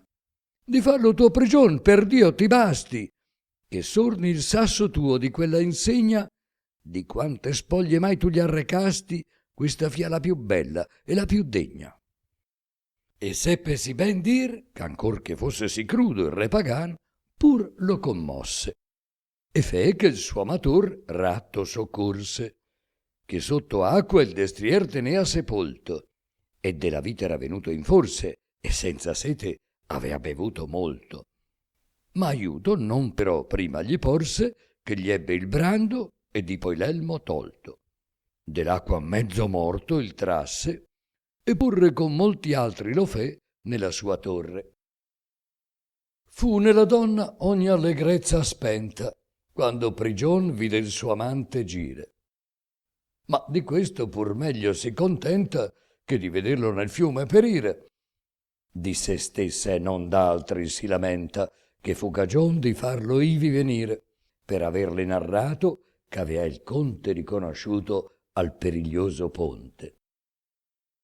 Quindi si parte, avendo già concetto di menarvi Rinaldo Paladino, o il selvaggio Guidone, o Sansonetto, o altri della corte di Pipino, in acqua e in terra cavalier perfetto, da poter contrastar col Saracino, se non più forte, almen più fortunato, che Brandimarte suo non era stato. Va molti giorni prima che s'abbatta in alcun cavalier ch'abbia sembiante d'esser come lo vuol, perché combatta col Saracino e liberi il suo amante. Dopo molto cercar di persona atta al suo bisogno, un le vien pur avante, che sopravesta avea ricca e tornata, a tronchi di cipressi ricamata. Chi costui fosse, altrove ho da narrarvi, che prima ritornar voglio a Parigi, e della gran sconfitta seguitarvi ch'amori di Rinaldo e Malagigi. Quei che fuggirono io non saprei contarvi, né quei che fur cacciati ai fiumi Stigi. Levò a Torpino il conto l'aria oscura, che di contarli s'avea preso cura. Nel primo sonno, dentro al padiglione dormia Agramante, e un cavalier lo desta, dicendogli che fia fatto prigione se la fuga non è via più che presta. Guarda il re intorno e la confusione vede dei suoi, che van senza far testa chi qua chi là fuggendo, inermi e nudi, che non han tempo di pur tor gli scudi. Tutto confuso e privo di consiglio, si facea porre indosso la corazza, quando con Falsiron vi giunse il figlio Grandonio e Balugante e quella razza. E a Ragramante mostrano il periglio di restar morto o preso in quella piazza. E che può dir se salva la persona, che fortuna gli sia propizia e buona? Così Marsilio e così il buon Sobrino e così dicon gli altri ad una voce, ch'a sua destruzion tanto è vicino quanto a Rinaldo, il qual ne vien veloce, che s'aspetta che giunga il paladino con tanta gente e un uom tanto feroce, render certo si può che egli e i suoi amici rimarran morti o in manda gli nemici. Ma ridursi può in Arli o sia in Narbona, con quella poca gente che ha d'intorno, che l'una e l'altra terra è forte e buona da mantener la guerra più d'un giorno. E quando salva sia la sua persona, si potrà vendicar di questo scorno, rifacendo l'esercito in un tratto, onde al fin Carlo ne sarà disfatto. Il re Agramante al parer lor s'attenne, benché il partito fosse acerbo e duro, andò verso Arli e parve aver le penne per quel cammin che più trovò sicuro. Oltre alle guide, in gran favor gli venne che la partita fu per l'aer scuro. 20.000 tra d'Africa e di Spagna fur che Rinaldo uscir fuor della ragna. Quei che egli uccise e quei che i suoi fratelli, quei che duo figli del signor di Vienna, quei che provaro empi nemici e felli i 700 a cui Rinaldo accenna, e quei che spense Sansonetto e quelli che nella fuga s'affogaro in Senna, chi potesse contar, conteria ancora ciò che sparge d'April Favonio e Flora. Istima alcun che Malagigi parte nella vittoria avesse della notte, non che di sangue le campagne sparte fosser per lui, né per lui teste rotte, ma che gli infernali angeli per arte facesse uscir delle tartaree grotte, e con tante bandiere e tante lance, che insieme più non ne porrian 2 France, e che facesse udir tanti metalli, tanti tamburi e tanti vari suoni, tanti anitriri in voce di cavalli, tanti gridi e tumulti di pedoni, che risonare e piani e monti e valli dovean delle longique regioni. E ai mori con questo un timor diede, che li fece voltare in fuga il piede. Non si scordò il re d'Africa Ruggero, che era ferito e stava ancora grave. Quanto poté più acconcio, s'un destriero lo fece pur, ch'avea l'andar soave. E poi che l'ebbe tratto, ove il sentiero fu più sicuro, il fe posare in nave, e verso Arli portar comodamente, dove s'avea raccor tutta la gente. Quei che a Rinaldo e a Carlo dier le spalle, fur credo 100.000 o poco manco, per campagne, per boschi e monti e valle, cercaro uscir di man del popol franco, ma la più parte trovò chiuso il calle e fece rosso ov'era verde e bianco. Così non fece il re di Sericana, ch'avea da lor la tenda più lontana. Anzi, come egli sente che il signore di Montalbano è questo che gli assalta, gioisce di tal giubilo nel core che qua e là per allegrezza salta. Loda e ringrazia il suo sommo fattore che quella notte gli occorra tant'alta e sì rara ventura d'acquistare Baiardo, quel destrier che non appare. Avea quel re gran tempo desiato, credo ch'altrove voi l'abbiate letto, d'aver la buona Durindana al lato, e cavalcar quel corridor perfetto. E già con più di 100.000 armato era venuto in Francia a questo effetto, e con Rinaldo già sfidato s'era per quel cavallo alla battaglia fiera. E sul lito del mar s'era condotto, ove dovea la pugna di finire. Ma Malagigi a turbar venne il tutto, che fe il cugin, malgrado suo, partire, avendo il sopra un legno in mar ridotto. Lungo saria tutta l'istoria a dire.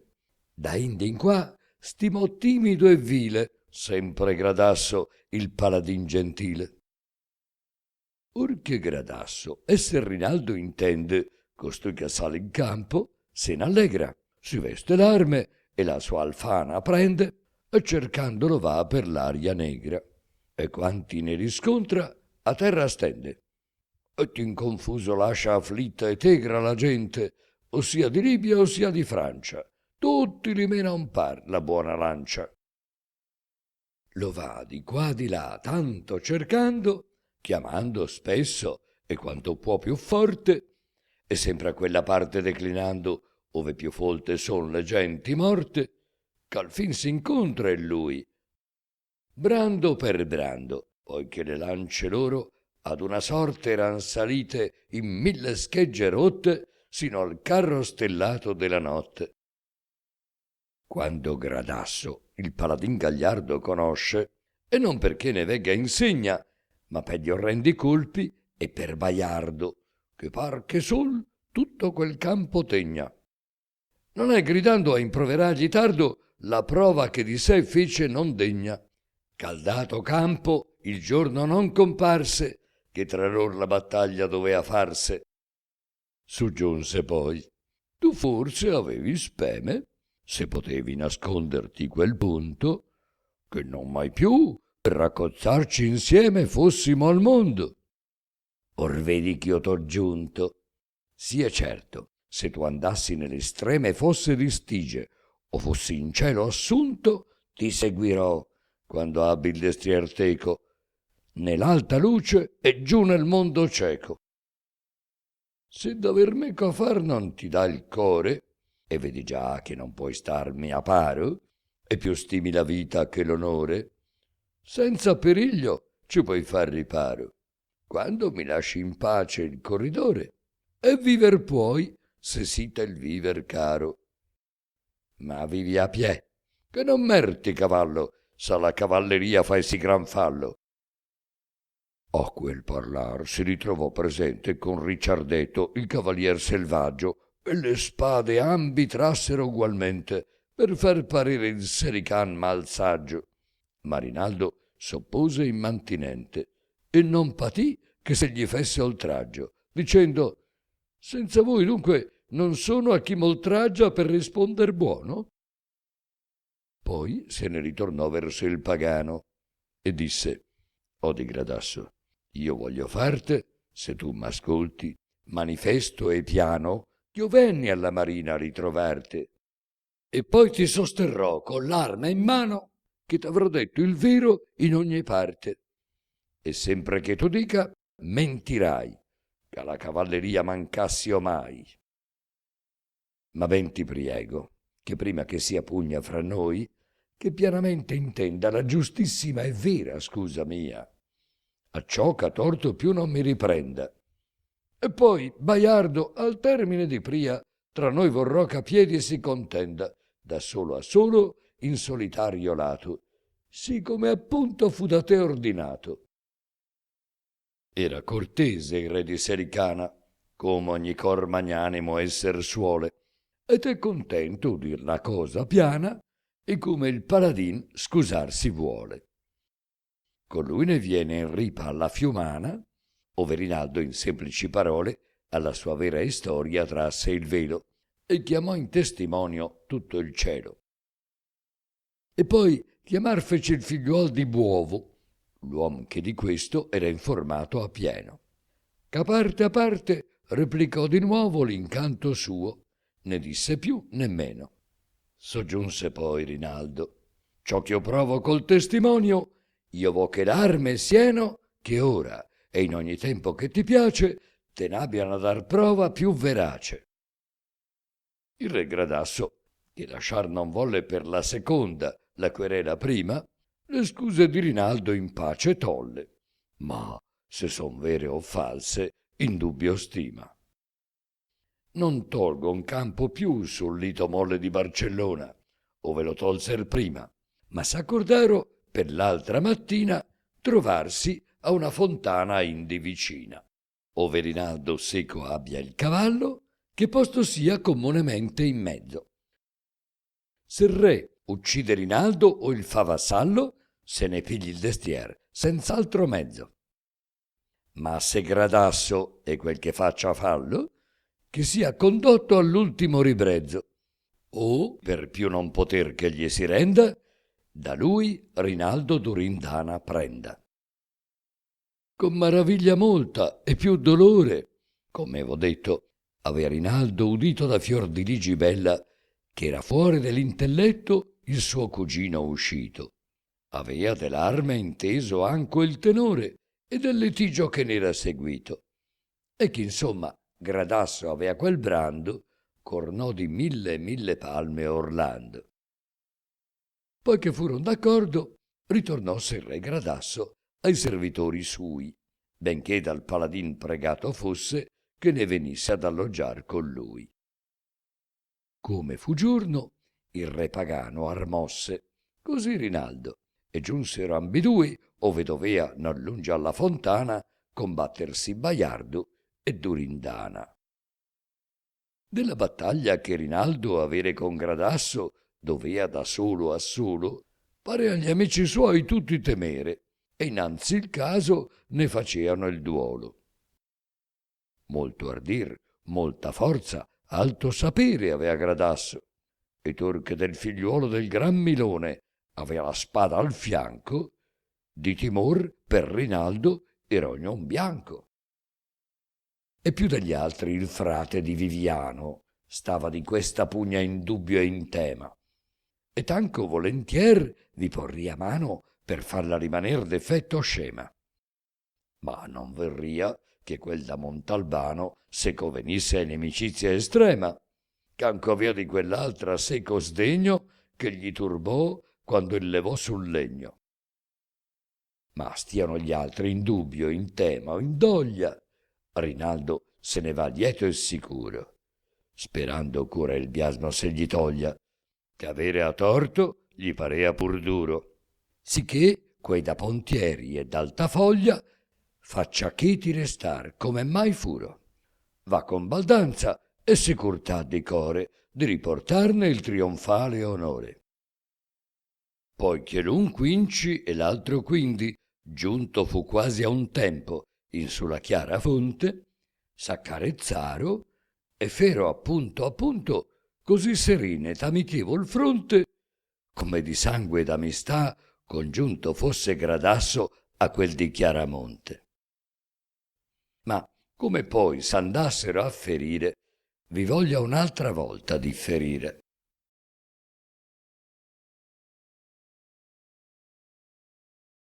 Canto 32. Il giornalino dell'Ariosto corrobora la consueta ironia con un'amabile sprezzatura. Riflettiamo che in fondo il furioso non fa nulla di meno del Don Chisciotte per straniare il mondo della cavalleria. La differenza è che il cavaliere Cervantino percorre una strada maestra che non gli appartiene più, dove i suoi posteri facchini lo prenderanno a bastonate, mentre il cavaliere ariostesco continua a percorrere i selvatici cammini della propria era del mondo, guidato da un postero poeta che senza malmenarlo lo mina all'interno, per sola forza di stile. L'ironia di Cervantes sfocia nella pietà e quella dell'Ariosto nella nostalgia. Lo straniamento operato dall'Ariosto è più fine e beffardo, una tovaglia di Fiandra a confronto con una tovaglia a scacchi, o un dolce di alta pasticceria a confronto con una buona pagnotta cotta nel forno a legna. E forse visto che la cavalleria non era votata a morire davvero, Ariosto fu più lungimirante nel guardarsi dall'umiliarla e nell'inserirvi invece nuovi fermenti per consegnarla aggiornata al grande repertorio fantastico universale.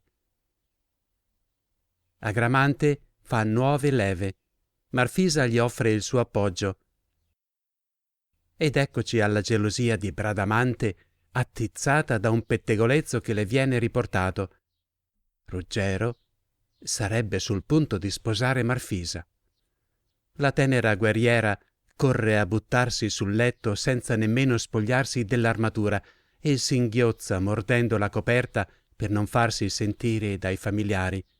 Ma poi decide. Romperà la testa a quella Marfisa e Ruggero l'ammazzi, se vuole. Se siamo attenti, dalla malinconica divisa che indossa per mettersi in via, a tronchi di cipresso, sappiamo già dal canto precedente che s'imbatterà in fiordiligi. E dall'asta d'oro, lasciatale da Astolfo con cui si arma, possiamo prevedere che scavalcherà Rodomonte, ma questo più avanti. Per ora si imbatte in una messaggera inviata a Carlo Magno dalla regina dell'isola perduta, l'Islanda. L'episodio del castello di Tristano è una graziosa sceneggiatura della nostalgia dell'Ariosto.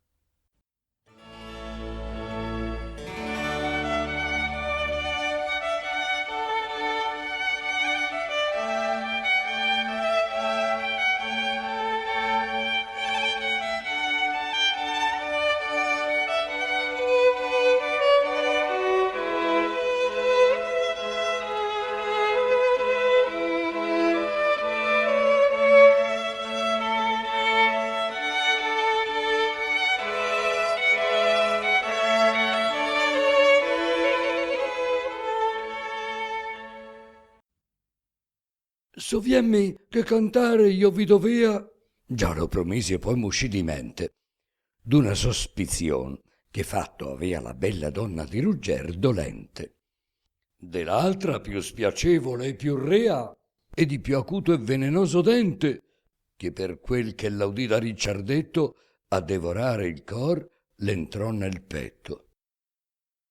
Dovea cantarne, e t'altro incominciai perché Rinaldo in mezzo sopravvenne, e poi Guidon mi die che fare assai, che tra camino a bada un pezzo il tenne. D'una cosa in un'altra in modo entrai che mal di Bradamante mi sovvenne. Sovienmene ora, e vo narrarne innanti che di Rinaldo e di Gradasso io canti. Ma bisogna anche, prima ch'io ne parli, che da Gramante io vi ragioni un poco, ch'avea ridutte le reliquie in arli che gli restar del gran notturno fuoco, quando a raccor lo sparso campo e a darli soccorso e vettovaglie era atto il loco. L'Africa incontra e la Spagna avvicina e ten sul fiume assiso alla marina. Per tutto il regno fa scriver Marsiglio gente a piedi e a cavallo, e trista e buona. Per forza e per amore ogni naviglio atto a battaglia s'arma in Barcellona. A Gramante ogni dì chiama a concilio, né a spesa né a fatica si perdona. Intanto gravi esazioni e spesse tutte hanno le città d'Africa oppresse. E gli ha fatto offerire a Rodomonte, perché ritorni et impetrar nol puote, una cugina sua, figlia dal monte, e il bel regno d'Oran dagli per dote. Non si volse l'altier muover dal ponte, ove tant'arme e tante selle vote, di quei che son già capitati al passo, arragonate che ne cuopre il sasso.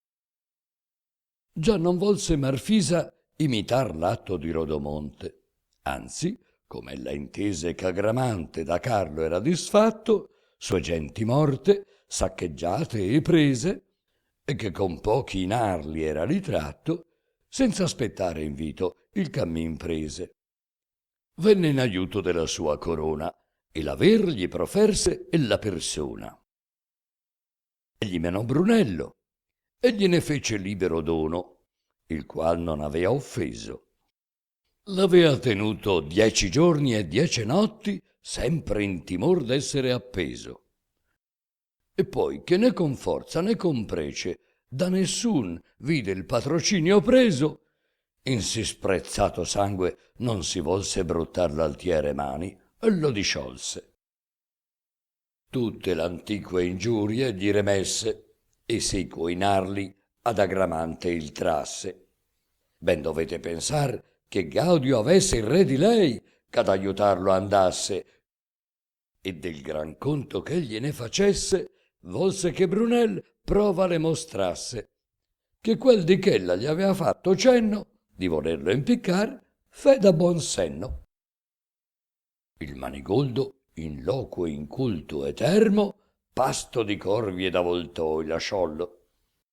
Rugger, un'altra volta gli fu schermo e che il laccio gli avria tolto dal collo, la giustizia di Dio fa cura infermo s'è ritrovato e t'aiutar non puollo. E quando il seppe era già il fatto occorso, sicché restò Brunel senza soccorso. Intanto Bradamante iva accusando che così lunghi sian quei 20 giorni, li quai finiti il termine era quando a lei Ruggero et alla fede torni. A chi aspetta di carcere o di bando uscir, non par che il tempo più soggiorni a dargli libertade o dell'amata patria vista gioconda e desiata. In quel duro aspettare, ella talvolta pensa che i tuoi Pirò sia fatto zoppo, ossia la ruota guasta, ch'adar volta le par che tardi oltre all'usato troppo. Più lungo di quel giorno a cui per molta fede nel cielo il giusto ebreo fe intoppo, più della notte ch'Ercole produsse, pare a lei ch'ogni notte ogni dì fusse. Oh quante volte da invidiarle diero e gli orsi e i ghiri e i sonnacchiosi tassi, che a quel tempo voluto avrebbe intero tutto dormir, che mai non si destassi, né potere altro udir finché Ruggero dal pigro sonno lei non richiamassi. Ma non pur questo non può far, ma ancora non può dormir di tutta notte un'ora. Di qua, di là va le noiose piume tutte premendo, e mai non si riposa. Spesso aprir la finestra ha per costume, per veder sanco di Titon la sposa, sparge dinanzi al matutino lume il bianco giglio e la vermiglia rosa. Non meno ancor, poiché nasciuto è il giorno, brama vedere il ciel di stelle adorno. Poiché fu 4 o 5 giorni appresso il termine a finir, piena di spene, stava aspettando d'ora in ora il messo che le apportasse. Ecco Rugger che viene. Montava sopra un'alta torre spesso, ch'i folti boschi e le campagne amene scopria d'intorno, e parte della via onde di Francia a Montalban si gia. Se di lontano o splendor d'arme vede, o cosa tal che a cavalier simiglia, che sia il suo desiato Rugger crede, e rasserena i begli occhi e le ciglia. Se disarmato o viandante a piede, che sia messo di lui speranza piglia, e se ben poi fallace la ritrova, pigliar non cessa una ed un'altra nuova. Credendolo incontrar, talora armossi, scese dal monte e giù calò nel piano. Né lo trovando, si sperò che fossi per altra strada giunto a Montalbano, e col disir con ch'avea i piedi mossi fuor del castel ritornò dentro. Invano, né qua né là trovollo, e passò intanto il termine aspettato da lei tanto. Il termine passò d'uno, di 2, di 3 giorni, di 6, d'8 e di 20. Né vedendo il suo sposo, né di lui sentendo nuova, incominciò lamenti ch'avria mosso a pietà nei regni bui quelle furie crinite di serpenti, e fece oltraggio ave gli occhi divini, al bianco petto, all'aurei crespi crini. Dunque fiaver, dicea, che mi convegna cercare un che mi fugge e mi s'asconde? Dunque debbo prezzare un che mi sdegna, debbo pregar chi mai non mi risponde. Patirò che chi m'odia il cor mi tegna, un che si stima sue virtù profonde, che bisogno sarà che dal ciel scenda immortal dea, che il cor d'amor gli accenda. Sa questo altier ch'io l'amo e ch'io l'adoro, né mi vuol per amante né per serva. Il crudel sa che per lui spasmo e moro, e dopo morti a darmi aiuto serva. E perché io non gli narri il mio martoro, atto a piegar la sua voglia proterva, da me s'asconde, come ospite suole, che per star empio il canto udir non vuole. De ferma, amor, costui che così sciolto, dinanzi al lento mio, correr s'affretta. E tornami nel grado onde m'hai tolto, quando né a te né ad altri era suggetta. Deh, come il mio sperar fallace e stolto, ch'in te comprieghi mai pietà si metta. Che ti diletti, anzi ti pasci e vivi, di trar dagli occhi lacrimosi rivi. Ma di che debbo lamentarmi, ai lassa, fuor che del mio desire irrazionale. Caldo mi leva, e si nell'aria passa, ch'arriva in parte ove s'abbrucia l'ale. Poi, non potendo sostener, mi lassa dal ciel cader. Né qui finisce il male, che le rimette e di nuovo arde, ond'io non ho mai fine al precipizio mio. Anzi, via più che del disir mi deggio di me doler, che si gli apersi il seno, onde cacciata la ragion di seggio, ed ogni mio poter può di lui meno. Quel mi trasporta ognor di male in peggio, né lo posso frenar, che non ha freno, e mi fa certa che mi mena a morte, perché aspettando il mal noccia più forte. Deh perché voglio anco di me dolermi, che error se non d'amarti unqua commessi. Che maraviglia, se fragili e infermi femminil sensi fur subito oppressi. Perché dovevi usar ripari e schermi, che la somma beltà non mi piacessi, gli alti sembianti e le sagge parole? Misero e ben chi veder schiva il sole. Ed oltre al mio destino io ci fui spinta dalle parole altrui, degne di fede. Somma felicità mi fu dipinta che ser dovea di questo amor mercede. Se la persuasione oimè fu finta, se fu inganno il consiglio che mi diede Merlino, posso di lui ben lamentarmi, ma non d'amar rugger posso ritrarmi. Di Merlin posso e di Melissa insieme dolermi, e mi dorrò d'essi in eterno, che dimostrare i frutti del mio seme mi fero dagli spiriti dell'onferno, per pormi sol con questa falsa speme in servitù, nella cagion discerno, se non che erano forse invidiosi dei miei dolci e sicuri almi riposi. Si l'occupa il dolor che non avanza loco, ove in lei conforto abbia ricetto, ma malgrado di quel vien la speranza e vi vuole alloggiare in mezzo il petto, rinfrescandole pur la rimembranza di quel che al suo partir la rugger detto, e vuol contro il parer degli altri affetti che d'ora in ora il suo ritorno aspetti. Questa speranza dunque la sostenne, finito i 20 giorni, un mese appresso, sicché il dolor sì forte non le tenne, come tenuto avria l'animo oppresso. Un dì che per la strada se ne venne, che per trovar rugger solea far spesso, novella udì la misera, chi insieme fe dietro all'altro ben fuggir la speme. Venne a incontrare un cavalier guascone, che dal campo african venia diritto, dove era stato da quel dì prigione che fu innanzi a Parigi il gran conflitto. da lei fu molto posto per ragione, finché si venne al termine prescritto. Domandò di Ruggero e in lui fermosse, né fuor di questo segno più si mosse. Il cavalier buon conto ne rendette, che ben conoscea tutta quella corte, e narrò di Rugger che contrastette da solo a solo a Mandricardo forte, e come egli l'uccise, e poi ne stette ferito più d'un mese, presso a morte.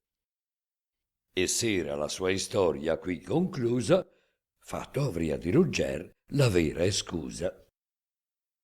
Ma come poi soggiunse, una donzella esser nel campo nomata Marfisa, che men non era che gagliarda bella, nemmeno esperta d'arme in ogni guisa, che lei Ruggero amava, e Ruggero ella, che gli da lei, che la da lui divisa si vedea raro, e ch'ivi ognuno crede che s'abbiano tra lor data la fede, e che, come Rugger si faccia sano, il matrimonio pubblicar si deve, e ch'ogni re, ogni principe pagano, gran piacere e letizia ne riceve, che dell'uno e dell'altro sopraumano conoscendo il valor, sperano in breve far una razza d'uomini da guerra la più gagliarda che mai fosse in terra.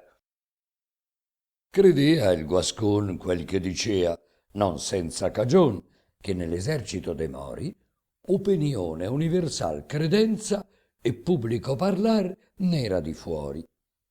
In molti segni di benevolenza stati tra lor facean questi romori, che tosto o buona o ria che la fama esce fuor d'una bocca in infinito cresce. L'esser venuta ai Mori ella in Aita con lui, né senza lui comparir mai avea questa credenza stabilita, ma poi l'avea cresciuta pur assai, che essendosi del campo già partita, portandone Brunel, come io cantai, senza esservi d'alcuno richiamata, sol per veder Rugger v'era tornata. Sol per lui visitar, che gravemente languia ferito, in campo venuta era, non una volta sola, ma sovente. Vi stava il giorno e si partia la sera. E molto più da dir dava alla gente, che essendo conosciuta così altiera, che tutto il mondo a sé le parea vile, solo a Rugger fosse benigna e umile. Come il Guascon questo affermò per vero, fu Bradamante da cotanta pena, da cordoglio assalita così fiero, che di qui vi cader si tenne appena. Voltò senza far moto il suo destriero, di gelosia, d'ira e di rabbia piena, e da sé discacciata ogni speranza, ritornò furibonda alla sua stanza. E senza disarmarsi, sopra il letto, col viso volta in giù, tutta si stese, ove per non gridar, sì che sospetto di sé facesse, i panni in bocca prese. E ripetendo quel che l'avea detto il cavaliero, in tal dolor discese, che più non lo potendo sofferire, fu forza a disfogarlo, e così a dire: misera, a chi mai più creder debb'io? Vo dir ch'ognuno è perfido e crudele, se perfido e crudel sei, Rugger mio, che sì pietoso tenni e sì fedele. Qual crudeltà, qual tradimento rio unqua s'udì per tragiche querele, che non trovi minor, se pensar mai al mio merto e al tuo debito vorrai. Perché, Rugger, come di te non vive cavalier di più ardir, di più bellezza, né che a gran pezzo il tuo valore arrive, né ai tuoi costumi, né a tua gentilezza. Perché non fai che fra tuoi illustri e dive virtù si dica ancor c'abbi fermezza, si dica c'abbi inviolabil fede, a chi ogni altra virtù si inchina e cede? Non sai che non compar, se non v'è quella, alcun valore, alcun nobil costume. come ne cosa, e sia quanto vuol bella, si può vedere ove non splenda lume. Facil ti fu ingannare una donzella di cui tu signore eri, idolo e nume, a cui potevi far con tue parole creder che fosse oscuro e freddo il sole. Crudel, di che peccato a doler t'hai, se d'uccider chi t'ama non ti penti? Se il mancar di tua fe si legger fai, di ch'altro peso il cor gravar ti senti? Come tratti il nemico, se tu dai a me che t'amo sì questi tormenti? Ben dirò che giustizia in ciel non sia, sa veder tardo la vendetta mia. Se d'ogni altro peccato assai più quello dell'empia ingratitudine l'uom grava, e per questo dal ciel l'angel più bello fu relegato in parte oscura e cava, e se gran fallo aspetta gran flagello, quando debita emenda il cor non lava, guarda ch'aspro flagello in te non scenda, che mi sei ingrato e non vuoi farne emenda. Di furto ancora, oltre ogni vizio rio, di te crudele ho da dolermi molto. Che tu mi tenga il cor non ti dico io, di questo io vo che tu ne vada assolto. Dico di te, che t'eri rifatto mio, e poi, contra ragion, mi ti sei tolto. Renditi iniquo a me, che tu sai bene, che non si può salvar chi l'altrui tiene. Tu m'hai rugger lasciata, io te non voglio, né lasciarti volendo anco potrei. Ma per uscir d'affanno e di cordoglio posso e voglio finire i giorni miei. Di non morirti in grazia sol mi doglio, che se concesso m'avessero i dei ch'io fossi morta quando t'era grata, morte non fu giamai tanto beata. Così dicendo, di morir disposta, salta dal letto e di rabbia infiammata si pon la spada alla sinistra costa, ma si ravvede, poiché tutta è armata. Il miglior spirito in questo le s'accosta e nel cor le ragiona. O donna nata di tant'alto lignaggio, adunque vuoi finir con sì gran biasmo i giorni tuoi? Non è meglio ch'al campo tu ne vada, ove morir si può con laude e ognora. Quivi sovien chinanzi a rugger cada, del morir tuo si dorrà forse ancora. Ma sa morir t'avvien per la sua spada, chi sarà mai che più contenta muora? Ragione è ben che di vita ti privi, poiché cagion chi in tanta pena vivi. Verrà forse anco che prima che muori farai vendetta di quella marfisa, che t'ha con fraudi e disonesti amori da te ruggero alienando uccisa. Questi pensieri parvero migliori alla donzella, e tosto una divisa si fe sull'arme che volea inferire disperazione e voglia di morire. Era la sopraveste del colore in che riman la foglia che si imbianca quando del ramo è tolta, o che l'umore che facea vivo l'arbore le manca.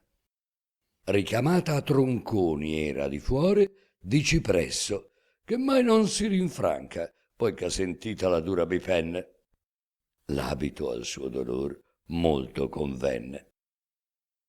Tolse il destrier ch'Astolfo aver solea, e quella lancia d'or che sol toccando cader di sella il cavalier facea. Perché la le dia Astolfo, e dove e quando, e da chi prima avuta egli l'avea, non credo che bisogni replicando. Ella la tolse, non però sapendo che fosse del valor ch'era stupendo. Senza scudiero e senza compagnia scese dal monte e si pose in cammino verso Parigi, alla più dritta via, ov'era dianzi il campo saracino, che la novella ancora non s'udia, che l'avesse Rinaldo Paladino, aiutandolo Carlo e Malagigi, fatto tor dall'assedio di Parigi. Lasciati avea i Cadurci e la città di Caorse alle spalle, e tutto il monto ve nasce d'Orduna, e le contrade scopria di Monferrante e di Clarmonte. Quando, venir per le medesme strade, vide una donna di benigna fronte, c'uno scudo all'arcione avea attaccato, e le venian 3 cavalieri al lato. Altre donne scudier venivano anco, qual dietro e qual dinanzi, in lunga schiera. Domandò adunque le passò da fianco la figliola d'Amon chi la donna era, e quelle disse: al re del popol franco questa donna, mandata messaggera, fin di là dal polo artico è venuta, per lungomar, dall'isola perduta. Altri perduta, altri han nomata Islanda l'isola, donde la regina d'essa, di beltà sopra ogni beltà miranda, dal ciel non mai, se non a lei concessa, lo scudo che vedete a Carlo manda, ma ben con patto e condizione espressa, ch'al miglior cavalier lo dia, secondo il suo parer, ch'oggi si trovi al mondo. Ella, come si stima, e come in vero è, la più bella donna che mai fosse, così vorria trovare un cavaliero che sopra ogni altro avesse ardire e posse, perché fondato e fisso è il suo pensiero da non cader per 100.000 scosse, che sol chi terrà in arme il primo onore abbia d'esser suo amante e suo signore. Spera che in Francia, alla famosa corte di Carlo Magno, il cavalier si trove, che d'esser più d'ogni altro ardito e forte abbia fatto veder con 1000 prove. I 3 che son con lei, come sue scorte, re sono tutti, e dirovvi anco dove. Uno in Svezia, uno in Gotia, in Norvegia uno, che pochi pari in arme hanno o nessuno. Questi 3, la cui terra non vicina, ma men lontana è all'isola perduta, detta così perché quella marina da pochi naviganti è conosciuta, erano amanti e son della regina, e a gara per moglier l'hanno voluta, e per aggradir lei cose fatt'hanno che finché giri il ciel dette saranno. Ma né questi ella, né alcun altro vuole ch'al mondo in arme esser non creda il primo. Ch'abbiate fatto prove, lor dir suole, in questi luoghi appresso, poco istimo. E son di voi, qual fra le stelle il sole fra gli altri 2 sarà, ben lo sublimo, ma non però che tenga il vanto parme del miglior cavalier ch'oggi portarme. A Carlo Magno, il quale io stimo e onoro pel più savio signor ch'al mondo sia, son per mandare un ricco scudo d'oro, con patto e condizion che se lo dia al cavaliero, il quale abbia fra loro il vanto e il primo onor di gagliardia. Sia il cavaliero o suo vassallo o d'altri, il parer di quel re vo che mi scaltri. Se poi che Carlo avrà lo scudo avuto e l'avrà dato a quel sì ardito e forte, che d'ogni altro migliore abbia creduto, che in sua si trovi o in alcun'altra corte, uno di voi sarà, che con l'aiuto di sua virtù lo scudo mi riporte, porrò in quello ogni amore, ogni disio, e quel sarà il marito e il signor mio. Queste parole han fatto qui venire questi 3 re dal mar tanto discosto, che riportarne lo scudo o morire per man di chi l'avrà s'hanno proposto. Ste molto attenta, Bradamante, a udire quanto le fu dallo scudier risposto, il qual poi le entrò innanzi e così punse il suo cavallo che i compagni giunse. Dietro non gli galoppa né gli corre ella, c'adagio il suo camin dispensa, e molte cose tuttavia discorre che son per accadere, e insomma pensa che questo scudo in Francia sia per porre discordia e rissa e nemicizia immensa fra paladini ed altri, se vuol Carlo chiarir chi sia il miglior e a colui darlo. Le preme il cor questo pensier, ma molto più le lo preme e strugge in peggior guisa quel ch'ebbe prima, di Rugger che tolto il suo amor le abbia e datolo amar fisa. Ogni suo senso in questo è sì sepolto che non mira la strada, né divisa ove arrivar, né se troverà innanzi commodo albergo ove la notte stanzi.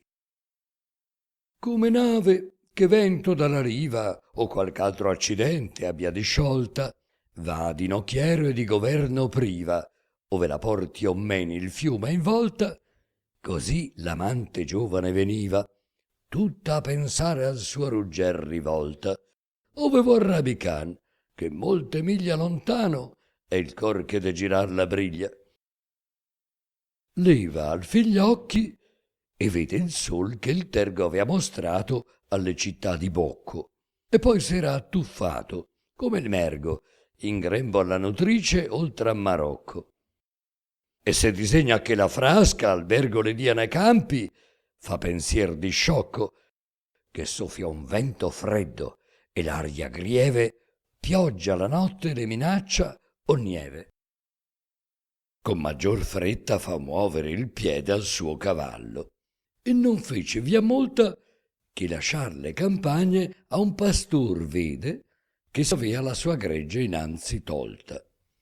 La donna lui con molta instanzia chiede che le insegni ove possa esser raccolta, o ben o mal, che mal sì non s'alloggia, che non sia peggio star fuori alla pioggia. Disse il pastore: io non solo qualcuno che io vi sappia insegnar, se non lontano più di 4 o di 6 leghe. Fuorcuno, che si chiama la Rocca di Tristano. Ma ad alloggiarvi non succede a ognuno, perché bisogna con la lancia in mano che se l'acquisti e che se lo difenda il cavalier che d'alloggiarvi intenda.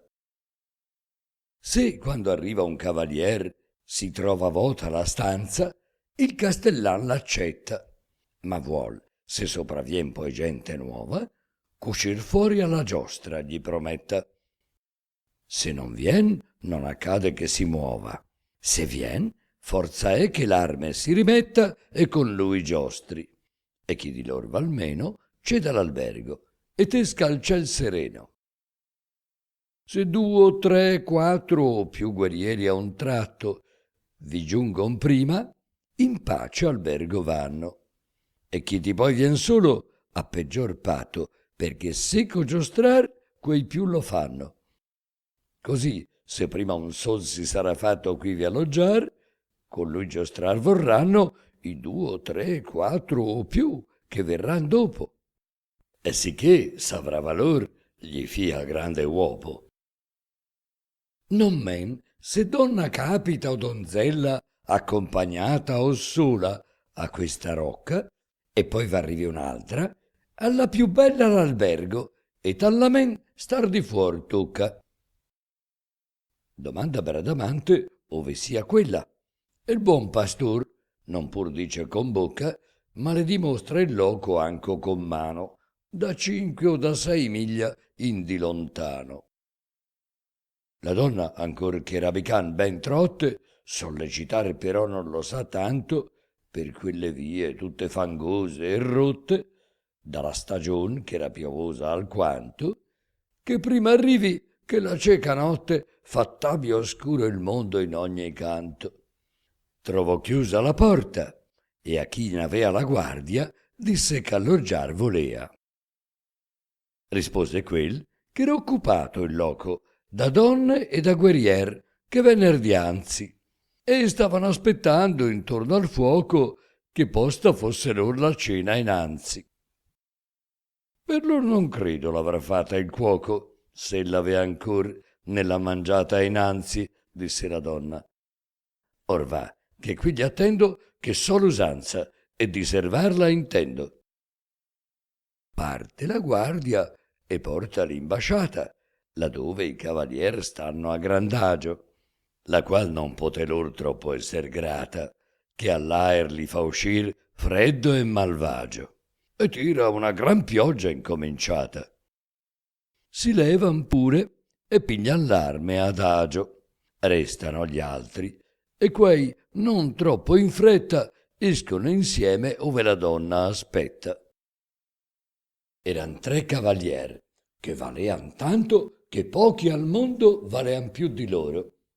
Ed eran quei che il di medesmo accanto veduti a quella messaggera foro, quei che in Islanda s'avean dato vanto di Francia riportar lo scudo d'oro, e perché avean meglio i cavalli punti, prima di Bradamante erano giunti. Di loro in arme pochi eran migliori, ma di quei pochi ella sarà ben l'una, che a nessun patto rimaner di fuori quella notte intendea, molle e digiuna.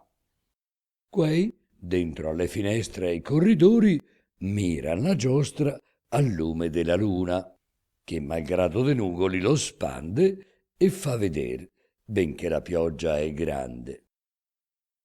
Come s'allegra un ben acceso amante, che ai dolci furti per entrar si trova, quando al fin senta, dopo indugie tante, che il taciturno chiavistel si muova, così volontarosa Bradamante di far di sé coi cavalieri prova, s'allegrò quando udì le porte aprire, calare il ponte e fuor li vide uscire.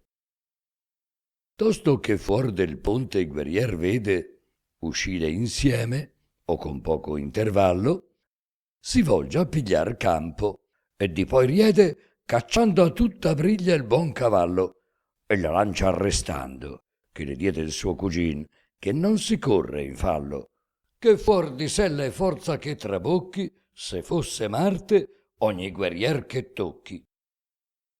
Il re di Svezia, che primier si mosse, fu primier anco a riversciarsi al piano. Con tanta forza l'elmo gli percosse l'asta che mai non fu abbassata invano.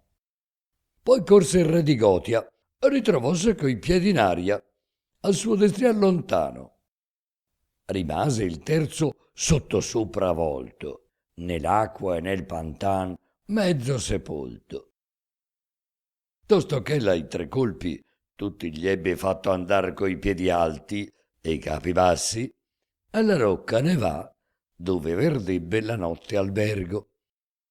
Ma prima che passi, v'è chi la fa giurar che non uscirebbe, sempre ch'a giostrar fuori altri chiamassi. Il signor de là dentro, che il valore ben ha veduto, le fa grande onore. Così le fa la donna, che venuta era con quegli 3 quivi la sera, come io dicea, dall'isola perduta, mandata al re di Francia messaggera. Cortesemente a lei che la saluta, siccome graziosa e affabile era, si leva incontra e con faccia serena piglia per mano e seco al fuoco mena. La donna, cominciando a disarmarsi, s'avea lo scudo e di poi l'elmo tratto. Quando una cuffia d'oro, in che celarsi soleano i capei lunghi e star di piatto, uscì con l'elmo, onde caderon sparsi giù per le spalle e la scoprì a un tratto e la feron conoscer per donzella, non men che fiera in arme, in viso bella. Quale, al cader delle cortine, suole parer fra 1000 lampade la scena, d'archi e di più d'una superba mole, d'oro, di statue e di pitture piena. O come suol, fuor della nube, il sole scoprir la faccia, limpida e serena. Così l'elmo levandosi dal viso, mostrò la donna aprisse il paradiso. Già son cresciute e fatte lunghe in modo le belle chiome che tagliòlle il frate, che dietro al capo ne può fare un nodo, benché non sian come son prima state. Che Bradamante sia, tien fermo e sodo, che ben l'avea veduta altre fiate, il signor della rocca, e più che prima or l'accarezza e mostra farne stima. Siedono al fuoco e con giocondo e onesto ragionamento dan cibo all'orecchia, mentre, per ricreare ancora il resto del corpo, altra vivanda s'apparecchia. La donna all'oste domandò se questo modo d'albergo è nuova usanza o vecchia, e quando ebbe principio, e chi la pose. Il cavaliero a lei così rispose.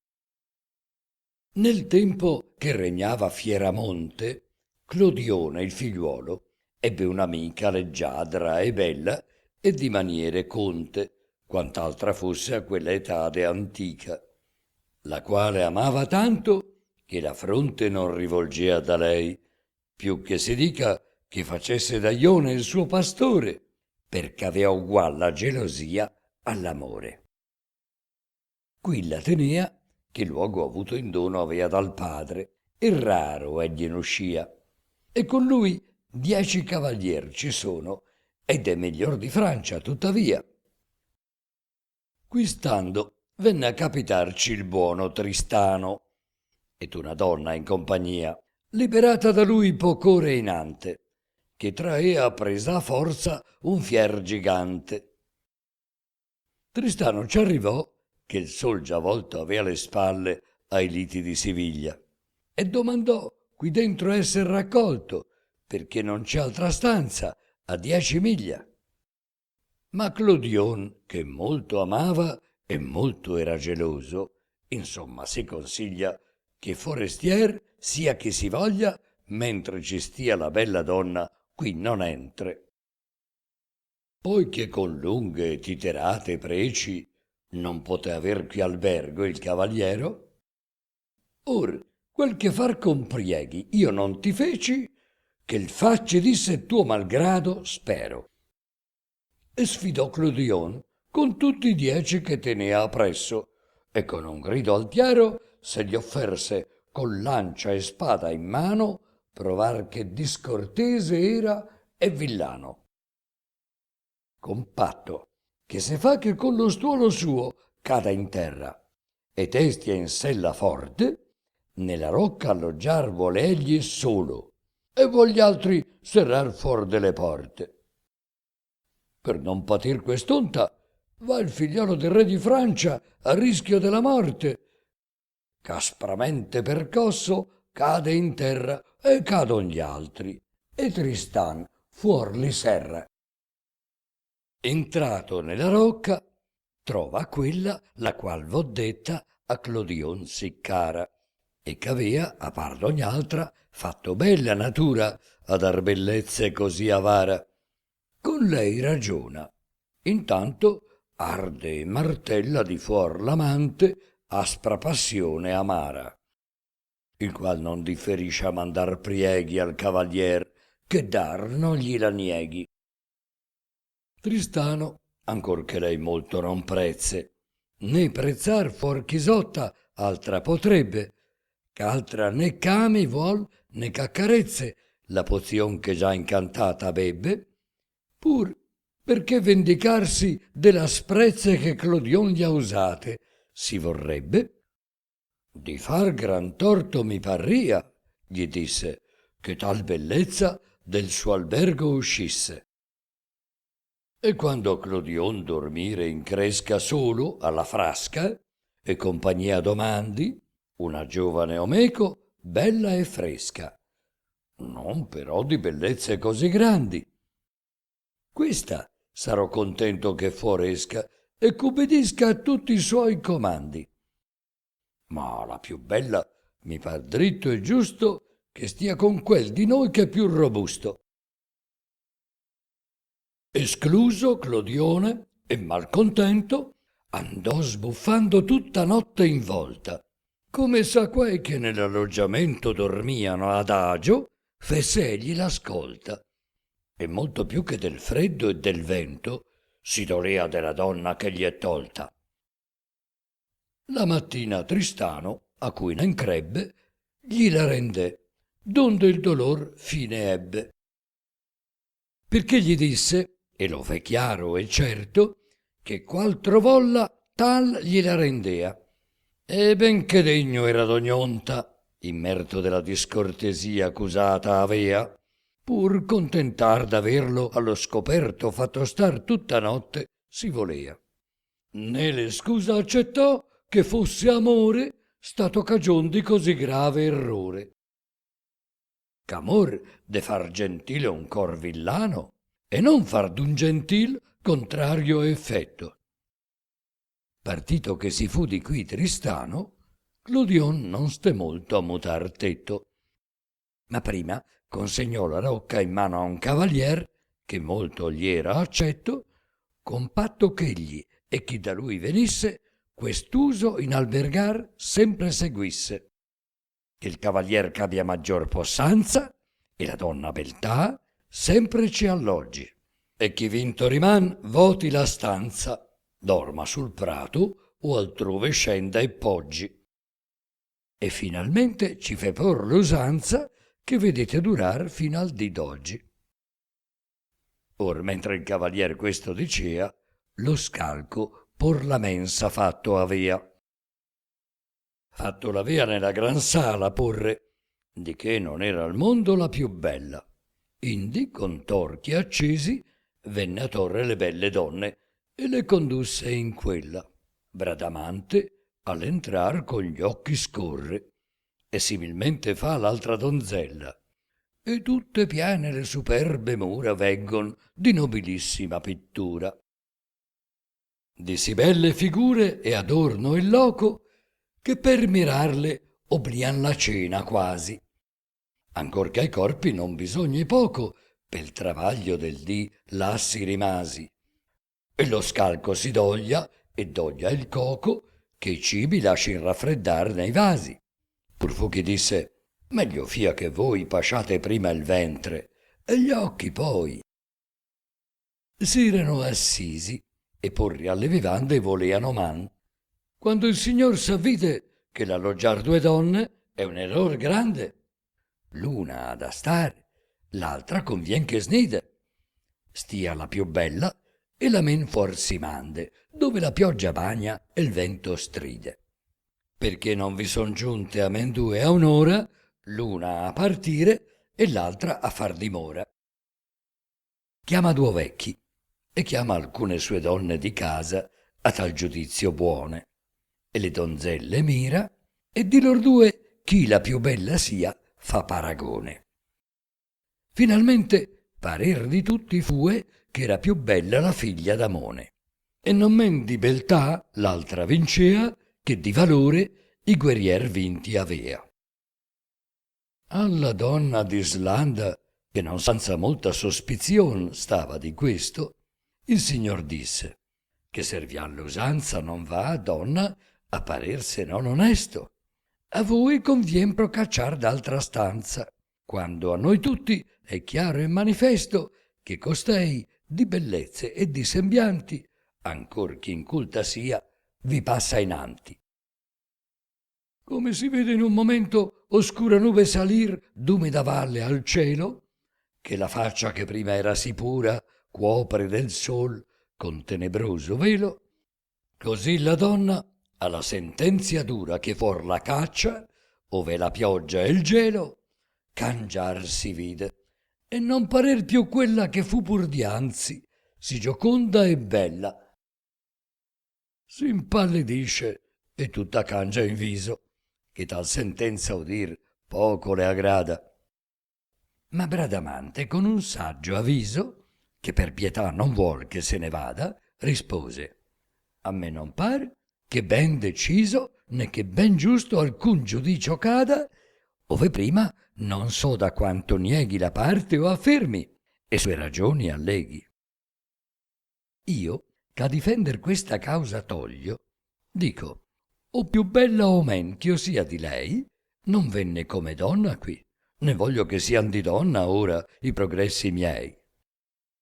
Ma chi dirà, s'io tutta non mi spoglio, s'io sono o s'io non son quel che costei? E quel che non si sa non si de dire, e tantomen quando altri n'ha a patire.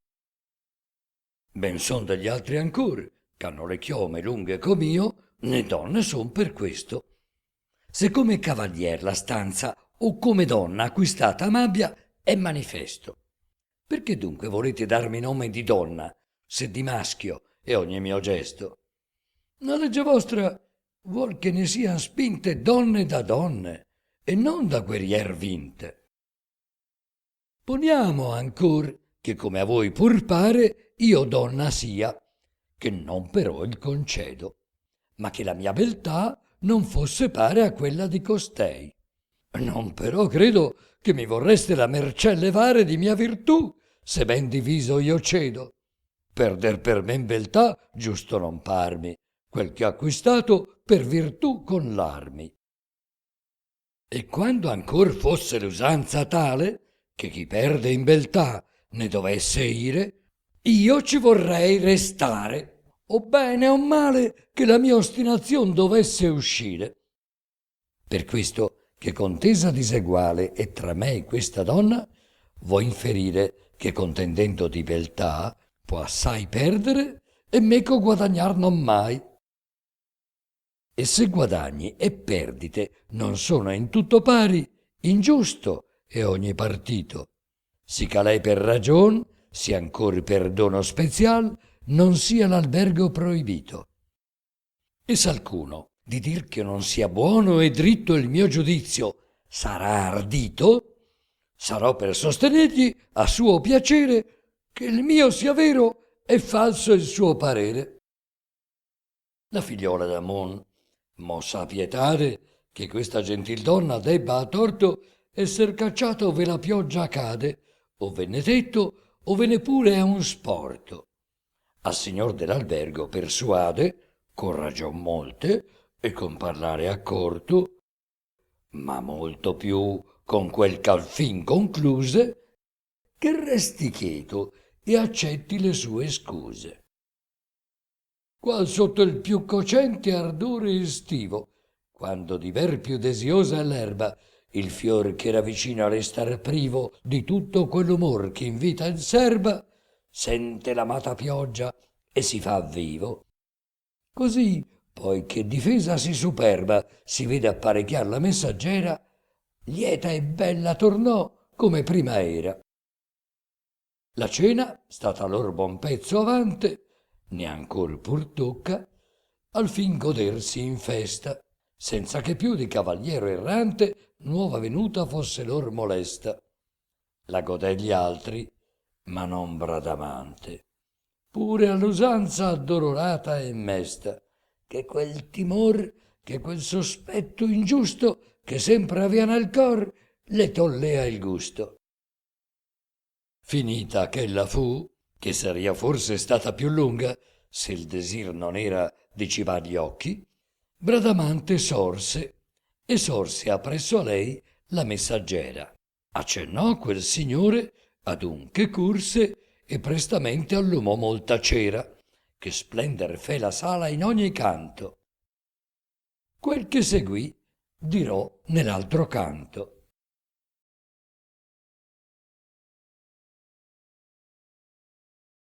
Canto XXXIII.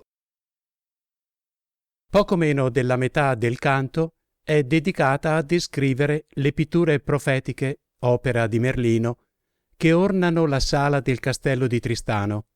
Sono dedicate alle guerre francesi in Italia.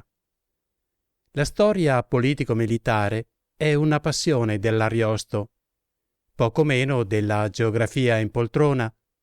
D'altronde è un ingrediente prestigioso. Segue la conclusione dell'avventura. Bradamante, che all'arrivo aveva rovesciato nel fango i 3 re del nord, alla partenza ce li butta di nuovo come birilli. Ullania, così si chiama la messaggera che accompagnano, li informa che a sopraffarli è stata la prima francesina incontrata per via. Chissà come se la caveranno con paladini veri. Lo scorno è tale che essi decidono di prendersi un anno sabbatico dall'ordine della cavalleria. Sipario. Rinaldo e Gradasso si battono appiedati per il possesso del cavallo baiardo e della spada durindana, canto 31.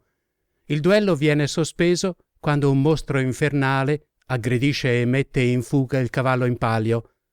Un nuovo trucco di Malagigi per proteggere Rinaldo suo malgrado. È un vizietto da maghi.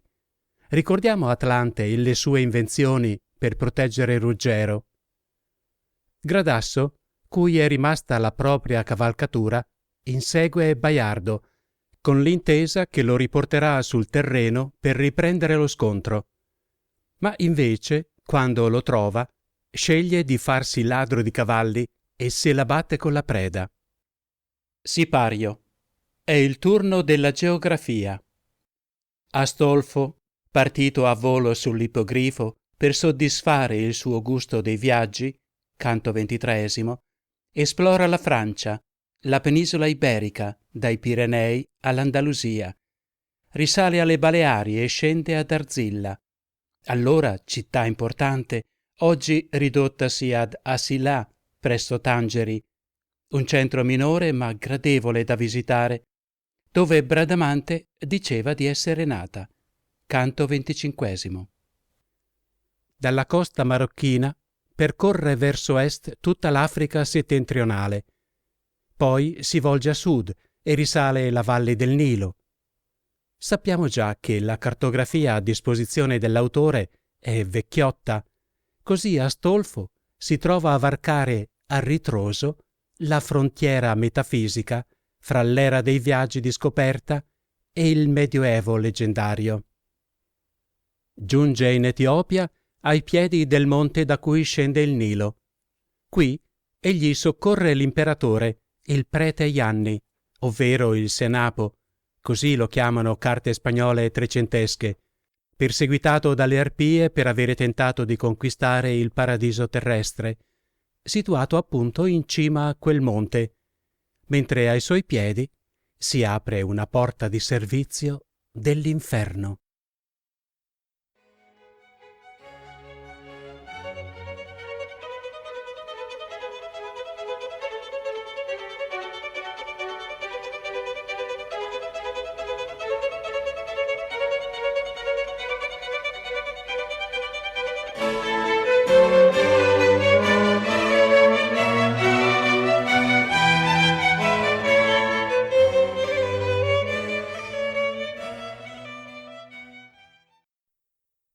Timagora, Parrasio, Polignoto, Protogene, Timante, Apollodoro, Apelle, più di tutti questi noto, e Zeusi, e gli altri che a quei tempi foro. Di qua è la fama, malgrado di Cloto, che spinse i corpi e di poi l'opre loro, sempre starà finché si legga e scriva, mercé degli scrittori, al mondo viva. E quei che furono i nostri dì, o sono ora Leonardo, Andrea Mantegna, Giambellino, Duodossi, e quel capar sculpe e colora, Michel più che mortale, angel divino, Bastiano, Raffael, Tizian, con ora non men cadur che quei Venezia e Urbino, e gli altri, di cui tal l'opera si vede, qual della prisca età si legge e crede. Questi che noi veggiam pittori, e quelli che già 1000 anni in pregio furo, le cose che sono state, coi pennelli fatt'hanno, altri sull'asse, altri sul muro. Non però udiste antiqui né novelli vedeste mai dipingere il futuro. Eppur si sono storie anco trovate che son dipinte innanzi che sian state. Ma di saperlo far non si dia vanto pittore antico né pittor moderno, e ceda pur quest'arte al solo incanto del qual trieman gli spiriti dell'onferno. La sala ch'io dicea nell'altro canto, Merlin col libro, o fosse al lago Averno o fosse sacro alle Nursine grotte, fece far dai demoni in una notte. Quest'arte, con che i nostri antiqui fenno mirande prove, a nostra etade è estinta. Ma ritornando ove aspettarmi denno quei che la sala hanno a veder dipinta, dico che a uno scudier fu fatto cenno c'accese i torchi, onde la notte, vinta dal gran splendor, si dileguò d'intorno, né più vi si vedria se fosse giorno. Quel signor disse loro: vo che sappiate che delle guerre che son qui ritratte, fino al di d'oggi poche ne son state, e son prima dipinte che sian fatte. Chi l'ha dipinte ancor la indovinate. Quando vittoria avran, quando disfatte in Italia saran le genti nostre, potrete qui veder come si mostre. Le guerre che i franceschi da faranno di là dall'Alpe, o bene o mal successe, dal tempo suo fino al 1000° anno, Merlin profeta in questa sala messe, il qual mandato fu dal re Britanno al franco re, ch'a Marcomir successe, e perché lo mandassi e perché fatto da Merlin fu il lavor, vi dirò a un tratto. Re Fieramonte, che passò primiero con l'esercito franco in Gallia e Reno, poiché quello occupò, facea pensiero di porre alla superba Italia il freno.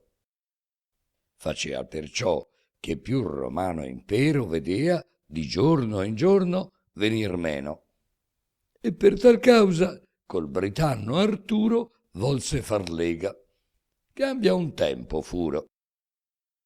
Artur, che impresa ancor senza consiglio del profeta Merlin non fece mai, di Merlin dico, del demonio figlio, che del futuro antivedeva assai. Per lui seppe e saper fece il periglio a Fieramonte, che di molti guai porrà sua gente, s'entra nella terra ch'Apennin parte e il mare l'Alpe serra.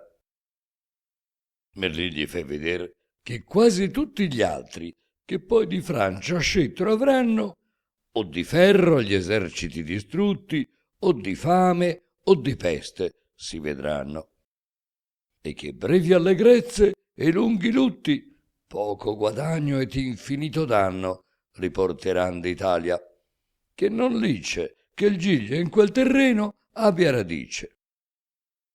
Re Fieramonte gli prestò tal fede ch'altrove disegnò volger l'armata. E Merlin, che così la cosa vede ch'abbia venir come se già sia stata, avere a prieghi di quel re si crede la sala per incanto istoriata, ove dei franchi ogni futuro gesto, come già stato sia, fa manifesto. A ciò che poi succederà comprenda che come ad acquistar vittoria e onore, qualor d'Italia la difesa prenda, incontra ogni altro barbaro furore, così s'avvien ch'a danneggiarla scenda per porle il giogo e farsene signore, comprenda dico e rendasi ben certo ch'oltre a quei monti avrà il sepulcro aperto. Così disse e menò le donne dove incominciar l'istorie, e Singiberto fa lor veder che per tesor si muove che gli ha Maurizio imperatore offerto. Ecco che scende dal monte di Giove, nel pian da Lambra e dal Ticino aperto. Vedete Eutar, che non pur l'ha respinto, ma volto in fuga e fracassato e vinto. Vedete Clodoveo, che a più di 100.000 persone fa passare il monte. Vedete il duca là di Benevento, che con numer di spar vien loro a fronte. Ecco, finge lasciar l'alloggiamento e pon gli agguati. Ecco, con morti e tonte, al vin lombardo la gente francesca corre e riman come la lasca all'esca.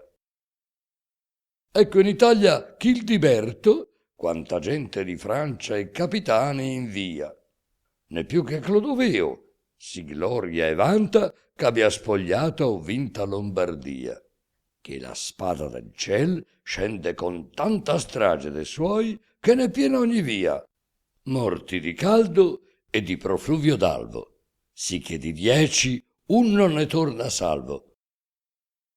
Mostra Pipino e mostra Carlo appresso come in Italia un dopo l'altro scenda e v'abbia questo e quel lieto successo, che venuto non v'è perché l'offenda, ma l'uno acciò il pastor Stefano oppresso, l'altro Adriano e poi Leon difenda.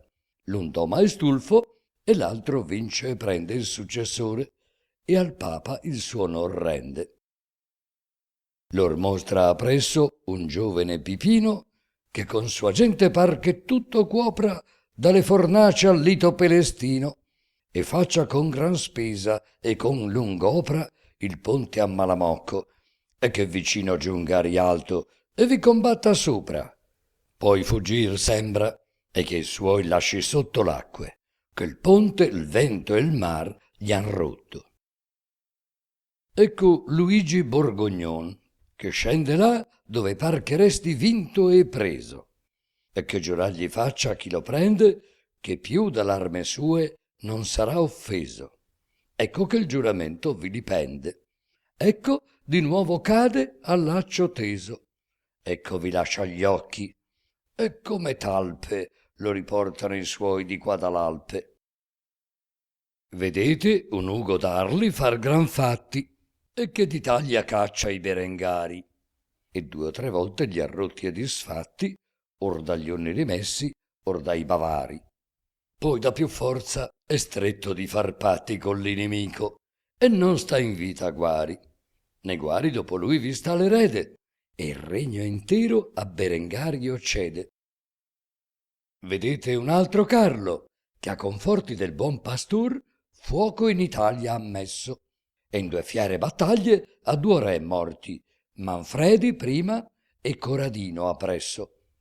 Poi la sua gente, che con 1000 torti sembra tenere il nuovo regno oppresso, di qua e di là per le città divisa, vedete a un suon di vespro tutta uccisa.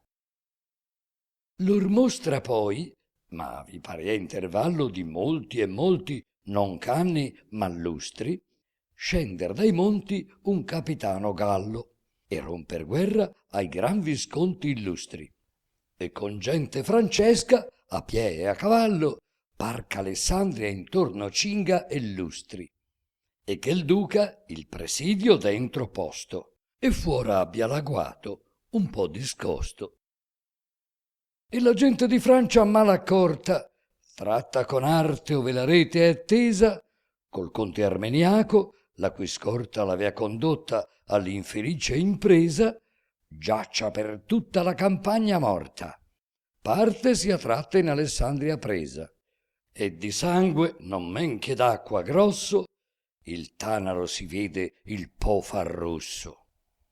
Un, detto della Marca, e 3 angioini mostra l'un dopo l'altro e dice: questi a Bruci, a Dauni, a Marsi, a Salentini, vedete come son spesso molesti, ma né de Franchi val né de Latini aiuto si calcun di lor vi resti. Ecco li caccia fuor del regno quante volte vi vanno Alfonso e poi Ferrante.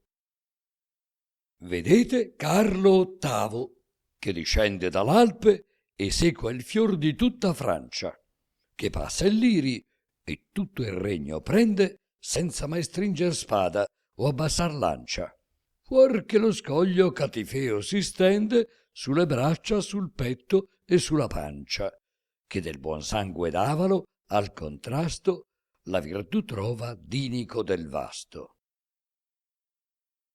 Il signor della Rocca, che venia quest'istoria additando a Bradamante, mostrato che l'ebbe Ischia, disse: pria che a vedere altro più vi mene avante, io vi dirò quel che me dir solia il bisavolo mio quand'io ero infante, e quel che similmente mi dicea che da suo padre udito anch'esso avea.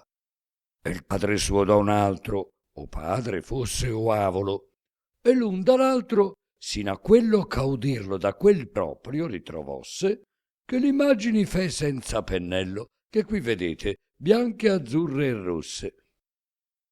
Udì che quando al re mostrò il castello ch'or mostro a voi, su quest'altiero scoglio, gli disse quel ch'a voi riferir voglio. Udì che gli dicea: in questo loco di quel buon cavalier che lo difende con tanto ardir, che par disprezzi il fuoco che d'ogni intorno e sino al faro incende, nascer debbe in quei tempi o dopo poco, e ben gli disse l'anno e le calende, un cavaliero, a cui sarà secondo ogni altro che sin qui sia stato al mondo.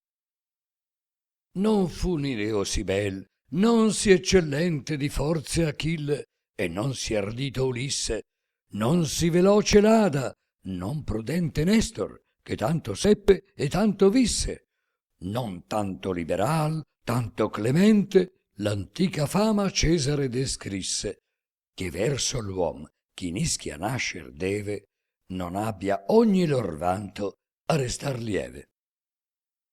E se si gloriò l'antiqua Creta, quando il nipote in lei nacque di cielo, se Tebe fece Ercole Bacco lieta, se si vantò dei duo gemelli Delo, né quest'isola avrà da starsi cheta, che non s'esalti e non si levi in cielo, quando nascerà in lei quel gran marchese, ch'avrà sì d'ogni grazia il ciel cortese. Merlin gli disse, e replicògli spesso, ch'era serbato a nascere all'etade, che più il romano imperio saria oppresso, acciò per lui tornasse in libertade. Ma perché alcuno dei suoi gesti appresso vi mostrerò, predirli non accade. Così disse, e tornò all'istoria, dove di Carlo si vedean l'inclite prove.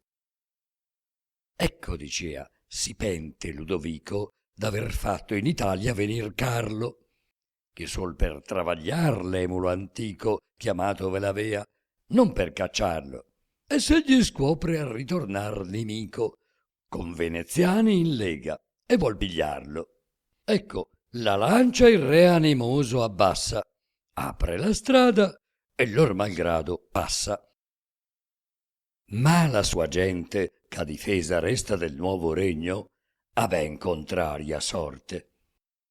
Che Ferrante, con l'opra che gli presta il signor Mantuan, torna sì forte che in pochi mesi non ne lascia testa o in terra o in mar che non sia messa a morte. Poi, per un uom che gli è con fraude estinto, non par che senta il gaudio d'aver vinto.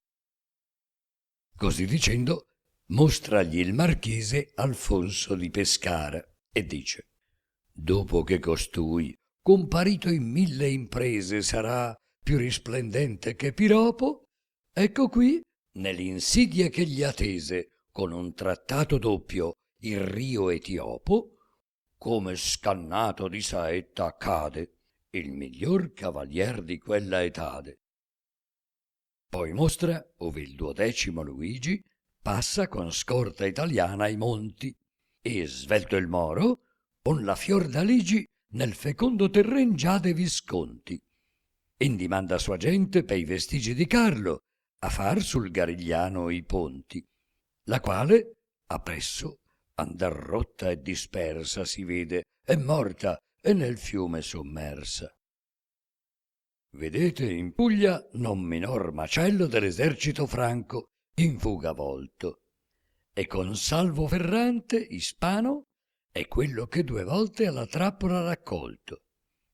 E come qui turbato, così bello mostra fortuna a Re Luigi il volto nel ricco pian che fin dove Adria stride tra l'Appennino e l'Alpe il Po divide.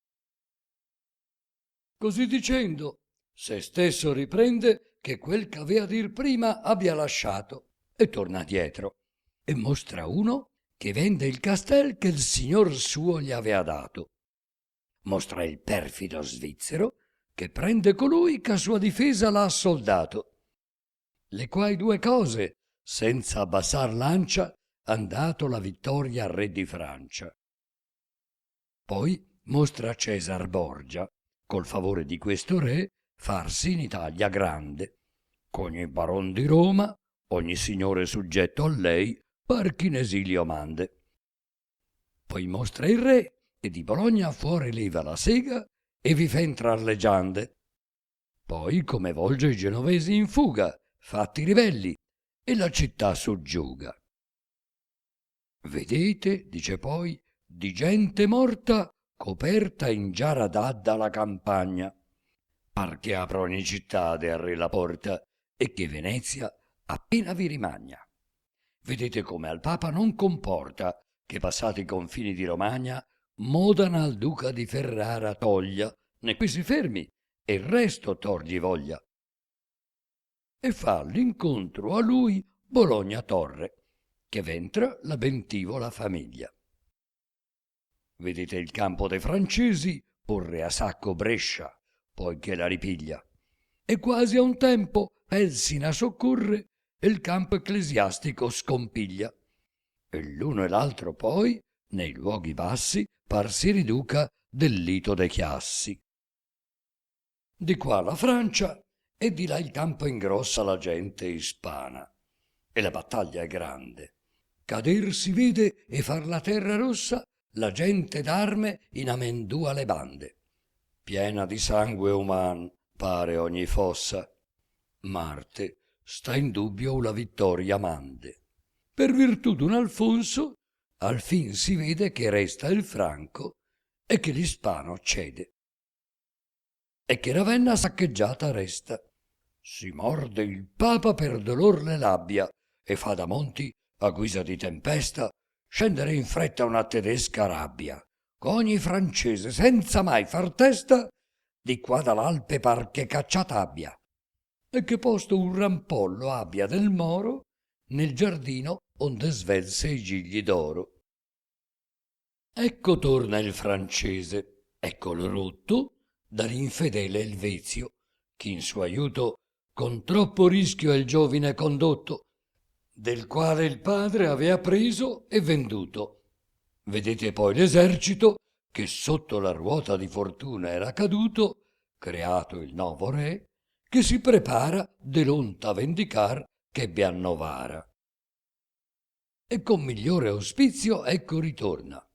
Vedete il re Francesco innanzi a tutti, che così rompe a svizzeri le corna che poco resta a non li aver distrutti, sì che il titolo mai più non gli adorna, c'usurpato savran, quei villan brutti, che domator de principi e difesa si nomeran della cristiana chiesa.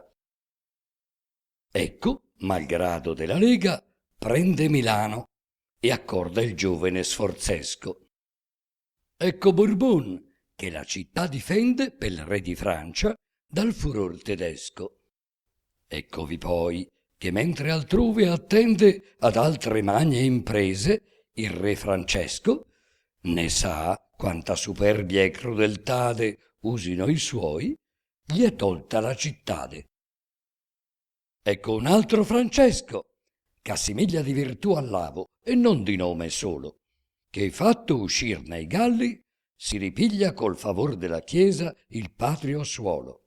Francia anco torna, ma ritien briglia, ne scorre Italia come suole a volo, che il buon duca di Mantua sul Ticino le chiude il passo e le taglia il cammino. Federico, ch'ancor non ha la guancia dei primi fiori sparsa, si fa degno di gloria eterna, c'abbia con la lancia, ma più con diligenza e con ingegno, pavia difesa dal furor di Francia, e del leon del mar rotto il disegno. Vedete duo marchesi, ambi terrore di nostre genti, ambi d'Italia onore, ambi d'un sangue, ambi non nido nati. Di quel marchese Alfonso il primo è figlio, il qual, tratto dal negro negli agguati, vedeste il terren far di sé vermiglio. Vedete quante volte son cacciati d'Italia i franchi pel costui consiglio. L'altro, di sì benigno e lieto aspetto, il vasto signoreggia e Alfonso è detto. Questo è il buon cavalier di cui dicea, quando l'isola d'Ischia vi mostrai, che già profetizzando detto avea Merlino a Fieramonte cose assai, che differire a nascere dovea, nel tempo che d'aiuto più che mai l'afflitta Italia, la Chiesa e l'impero contra i barbari insulti avria mistiero. Costui, dietro al cugin suo di Pescara, con l'auspicio di Prosper Colonnese, Vedete come la bicocca cara fa parere all'Elvezio e più al francese. Ecco di nuovo Francia si prepara di ristaurar le mal successe imprese. Scende il re con un campo in Lombardia, un altro per pigliar Napoli in via. Ma quella che di noi fa come il vento d'arida polve, che la gira in volta, la leva fino al cielo e in un momento a terra la ricaccia onde l'ha tolta, fa chi intorno a Pavia crede di 100.000 persone aver fatto raccolta il re, che mira quel che di man gli esce, non se la gente sua si scema o cresce. Così, per colpa dei ministri avari e per bontà del re che se ne fida, sotto l'insegne si raccoglie rari, quando la notte il campo allarme grida, che si vede assalir dentro ai ripari dal sagace spagnuol, che con la guida di due del sangue d'avalo ardiria farsi nel cielo e nell'inferno via. Vedete il meglio della nobiltade di tutta Francia alla campagna estinto. Vedete quante lance e quante spade and'ogni intorno il re animoso cinto. Vedete che il destrier sotto gli cade, né per questo si rende o chiama vinto.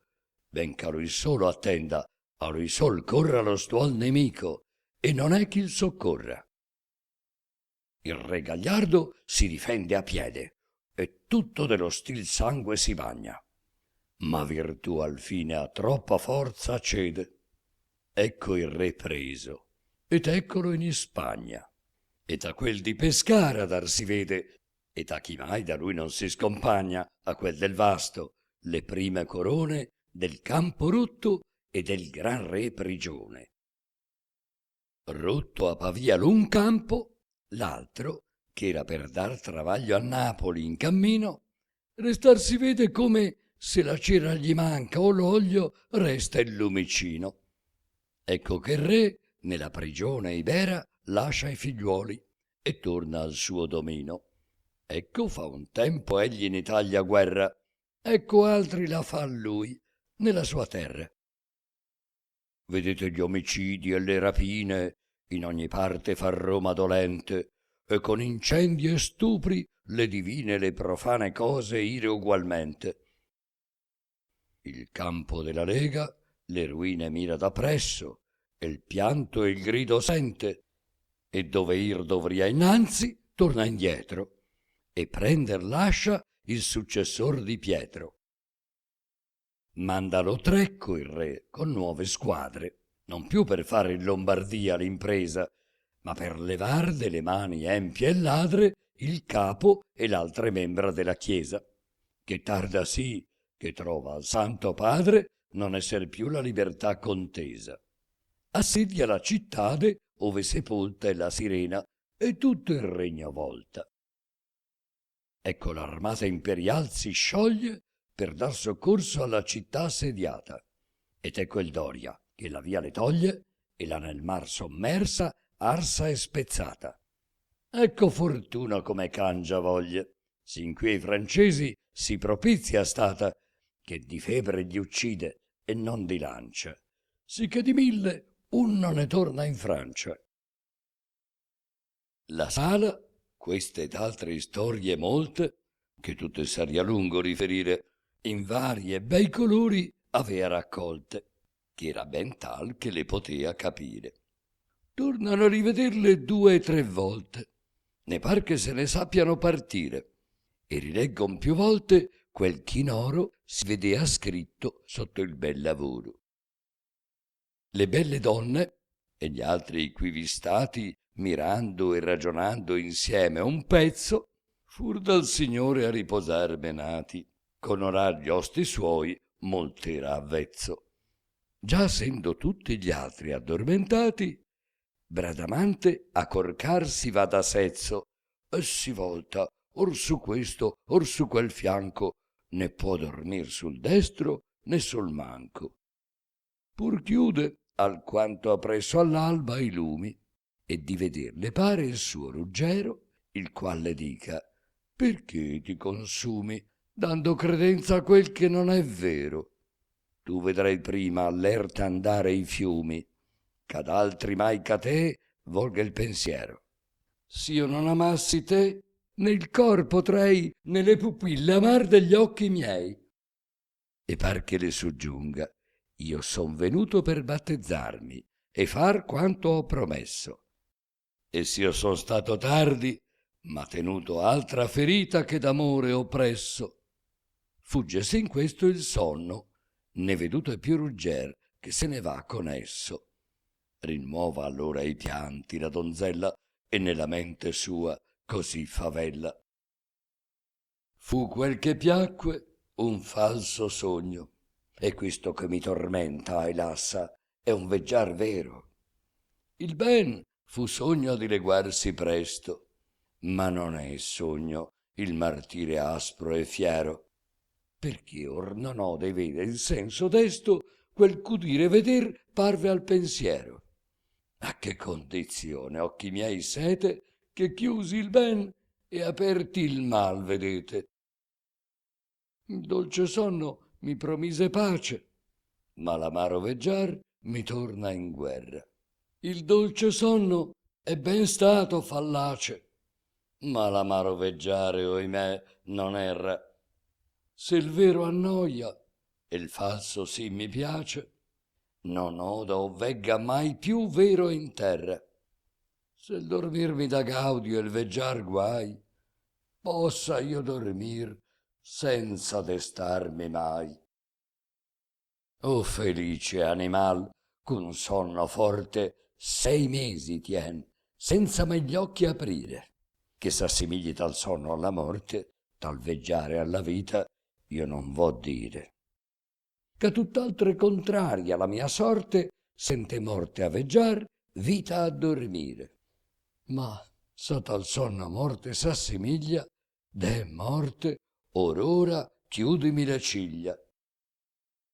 Dell'orizzonte il sol fatte a via rosse l'estreme parti, e dileguato intorno s'era alle nubi, e non parea che fosse simile all'altro il cominciato giorno, quando, svegliata, Bradamante armosse per fare a tempo al suo cammin ritorno, renduta avendo grazia a quel signore del buon albergo e dell'avuto onore.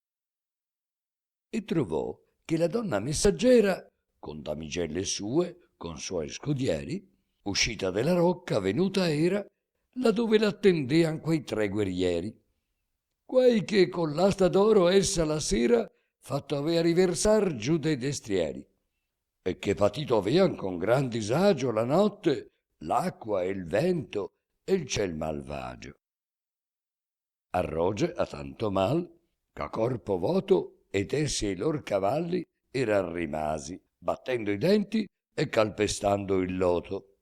Ma quasi lor più incresce, e senza quasi incresce e preme più, che farà noto la messaggera appresso agli altri casi alla sua donna, che la prima lancia li abbia battuti ch'han trovato in Francia.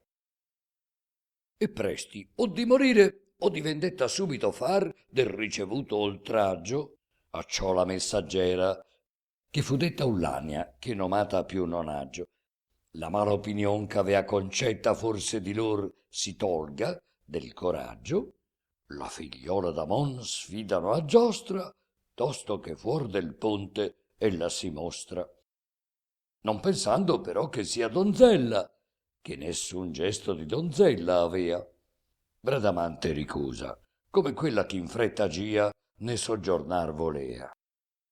Pur tanto e tanto fur molesti, ch'ella, che negar senza biasmo non potea, abbassò l'asta e a 3 colpi in terra li mandò tutti, e qui finì la guerra, che senza più voltarsi mostrò loro lontan le spalle e dileguossi tosto. Quei che per guadagnar lo scudo d'oro di paese venian tanto discosto, poiché senza parlar ritti si foro, che ben l'avean con ogni ardir deposto, stupefatti parean di maraviglia, né verso Ullania ardian d'alzar le ciglia. che con lei molte volte per cammino dato s'avian troppo orgogliosi vanti, che non è cavalier né paladino, ch'al minor di lor tre durasse avanti. La donna, perché ancor più a capo chino vadano, e più non sian così arroganti, fa lor saper che fu femmina quella non paladin che li levò di sella. Or che dovete, diceva ella, quando così v'avia una femmina abbattuti, pensar che sia Rinaldo o che sia Orlando, non senza causa in tanto onore avuti. S'und'essi avrà lo scudo, io vi domando, se migliori di quel che siete suti contra una donna, contra lor sarete. Non l credo io già, né voi forse il credete. Questo vi può bastar, né vi bisogna del valor vostro aver più chiara prova. E quel di voi che temerario agogna far di sé in Francia esperienzia nuova, cerca giungere il danno alla vergogna in che ieri ed oggi s'è trovato e trova. Se forse egli non stima utile onore, qualor per man di tal guerrier si muore. Poiché ben certi i cavalieri fece Ullania che quell'era una donzella, la qual fatto avean nera più che pece la fama lor, che ser solea sì bella, e dove una bastava più di 10 persone il detto confermar di quella, essi fur per voltar l'arme in se stessi, da tal dolor, da tanta rabbia oppressi. E dallo sdegno e dalla furia spinti, l'arme si spoglian quante n'hanno indosso, ne si lascian la spada onde eran cinti, e del castel la gittano nel fosso, e giuran, poiché gli ha una donna vinti, e fatto sul terren battere il dosso, che per purgarsi grave error staranno senza mai vestir l'arme intero un anno. E che n'andranno a piè pur tuttavia, ossia la strada piana o scenda e saglia, né, poiché l'anno anco finito sia, saran per cavalcare o vestir maglia, s'altr'arme, altro destrier, da lor non fia guadagnato per forza di battaglia.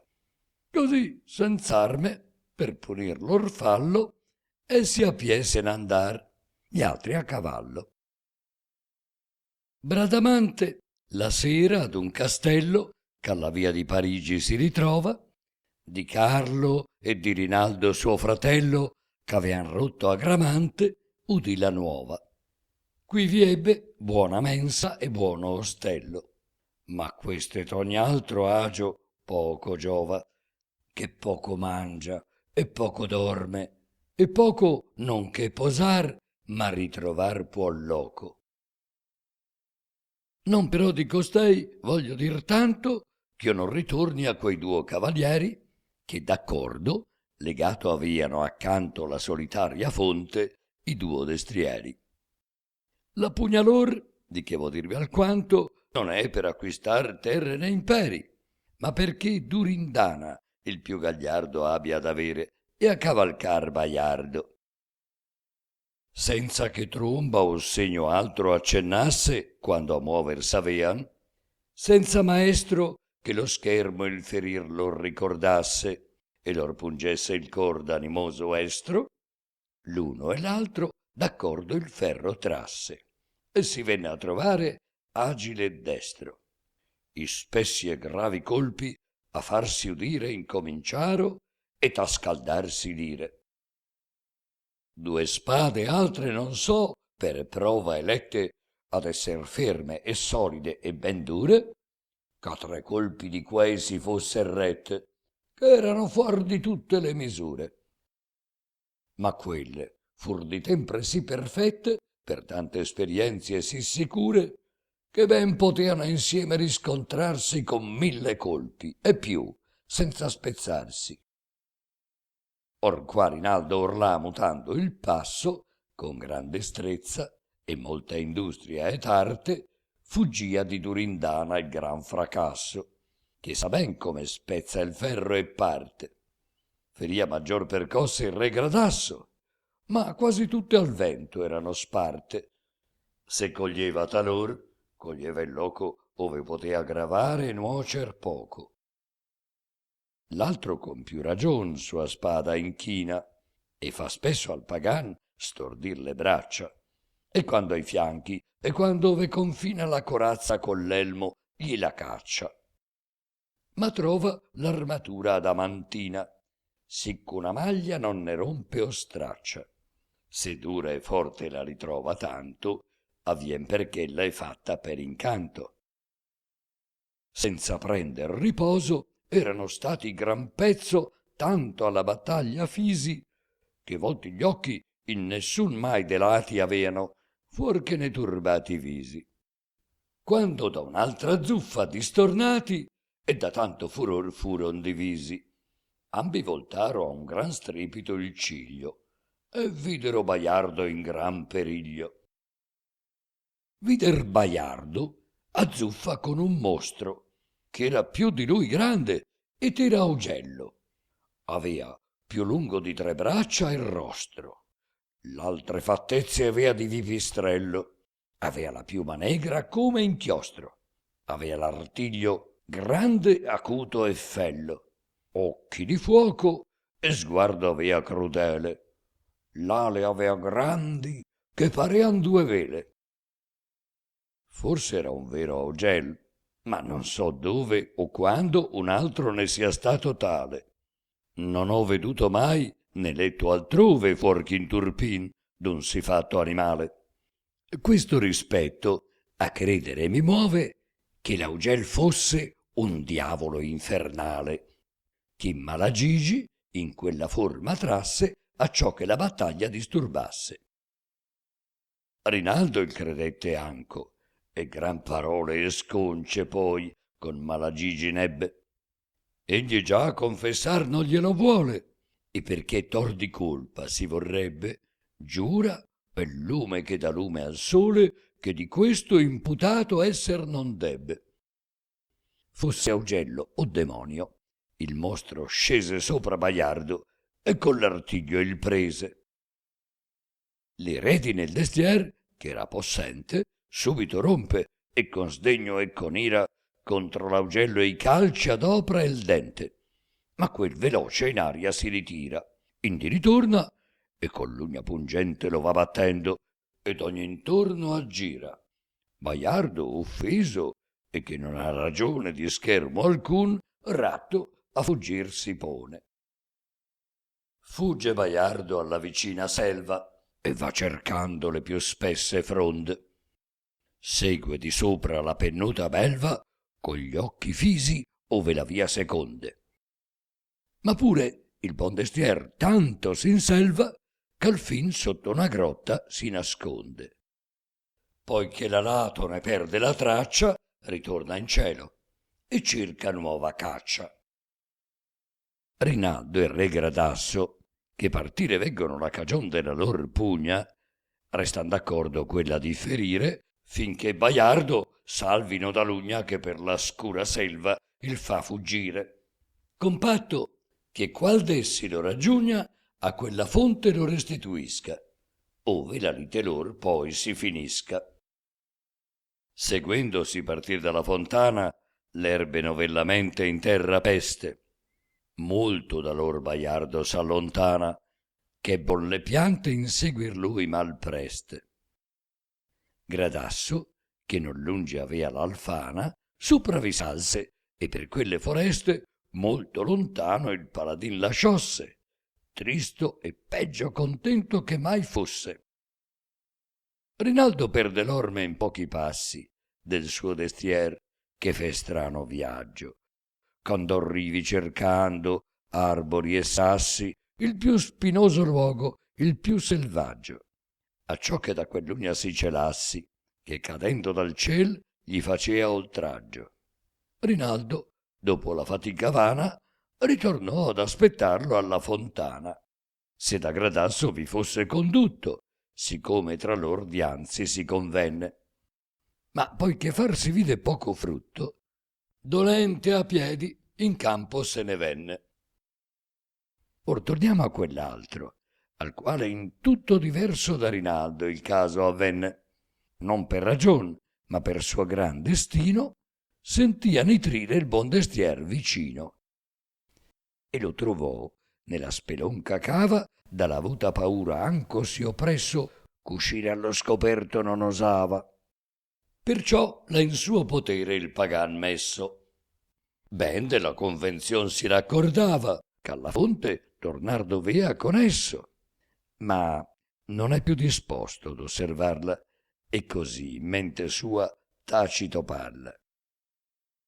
Abbia chi averlo vuol con lite e guerra, io d'averlo con pace più disio. Da l'uno all'altro capo della terra già venni, e sul per far baiardo mio. Orchiolo in mano, ben vaneggia e terra, chi crede che deporlo volesse io. Se Rinaldo lo vuol, non disconviene, come io già in Francia, or s'egli in India viene. Non men sicura lui fia sericana, che già 2 volte Francia a me sia stata. Così dicendo, per la via più piana, ne venne in Arli e vi trovò l'armata. E quindi con Baiardo e Durindana si partì sopra una galea spalmata. Ma questo a un'altra volta, cor Gradasso, Rinaldo e tutta Francia dietro l'asso. Voglio Astolfo seguir, Cassella e Ammorso, a uso face andar di palafreno l'ippogrifo per l'aria, a sì gran corso che l'aquila e il falcon vola assai meno. Poiché de Galli è bel paese scorso, da un mare all'altro, e da Pirene al Reno, tornò verso ponente, alla montagna che separa la Francia dalla Spagna. Passò in Navarra e tindi in Aragona, lasciando a chi il vedea gran maraviglia. Restò lungi a sinistra Tarracuna, Biscaglia a destra, ed arrivò in Castiglia. Vide Galizia e il regno du Lisbona. Poi volse il corso a Cordova e Siviglia. Ne lasciò presso al mar né fra campagna città che non vedesse tutta Spagna. Vide le Gade e la meta che pose ai primi naviganti Ercole invitto. Per l'Africa vagar poi si dispose, dal mar d'Atlante ai termini d'Egitto. Vide le Baleariche famose e vide Eviza appresso al cammin dritto. Poi volse il freno e tornò verso Arzilla, sopra il mar che da Spagna dipartilla. Vide Marocco, Feza, Orano, Ippona, Alger, Buzea, tutte città superbe c'hanno d'altre città tutte corona d'oro e non di fronde o d'erba. Verso Biserta e Tunigi poi sprona, vide Capisse e l'isola d'Alzerbe, e Tripoli e Bernicche e Tolomitta, sin dove il Nilo in Asia si tragitta. Fra la marina e la silvosa schiena del fiero Atlante vide ogni contrada. Poi diè le spalle ai monti di Carena e sopra i Cirenei prese la strada e traversando i campi dell'arena venne ai confin di Nubia, in Alba Iada. Rimase dietro il cimiter di Batto e il gran tempio d'Amon qu'oggi è disfatto. Indi giunse ad un'altra Tremisenne che di Maometto pur segue lo stilo. Poi volse agli altri etiopi le penne che contra questi son di là dal Nilo. Alla città di Nubia il cammin tenne tra Dobada e Coalle in aria a filo. Questi cristiani son quei saracini e stan con l'arme in man sempre ai confini. Senapo, imperator dell'Etiopia, chi loco tien di cetro in man la croce, di gente, di città, di e d'oro, accopia quindi fin là dove il Mar Rosso affoce, e serva quasi nostra fede propria, che può salvarlo dall'esilio atroce. Gli è, se non piglia errore, in questo loco, ove al battesimo loro usano il fuoco. Dismontò il duca Astolfo alla gran corte dentro di Nubia e visitò il Senapo. Il castello è più ricco assai che forte, ove dimora d'Etiopia il capo. Le catene dei ponti e delle porte, gangheri e chiavistei, da piedi a capo, e finalmente tutto quel lavoro che noi di ferro usiamo, ivi usan d'oro. Ancor che del finissimo metallo vi sia tale abbondanza, è pur in pregio. Colonnate di limpido cristallo son le gran logge del palazzo regio. Fan rosso, bianco, verde, azzurro e giallo, sotto i bei palchi un relucente fregio, divisi tra proporzionati spazi, rubin, smeraldi, zaffiri e topazi. In mura, in tetti, in pavimenti, sparte eran le perle, eran le ricche gemme. Quivi il balsamo nasce, e poca parte n'ebbe a po' questi mai Gerusalemme. Il muschio che ne vien, quindi si parte, quindi vien l'ambra e circa altre maremme. Vengon le cose insomma da quel canto che nei paesi nostri vaglion tanto. Si dice che il soldan re dell'Egitto a quel re dà tributo e sta soggetto, per chi è in poter di lui dal cammin dritto levare il Nilo e dagli altro ricetto, e per questo lasciar subito afflitto di fame il Cairo e tutto quel distretto. Senapo, detto è dai sudditi suoi, gli dician presto o prete gli anni noi. Di quanti re mai d'Etiopia foro, il più ricco fu questi e il più possente, ma con tutta sua possa e suo tesoro, gli occhi perduti avea miseramente. E questo era il minor d'ogni martoro. Molto era più noioso e più spiacente che quantunque ricchissimo si chiame, cruciato era da perpetua fame.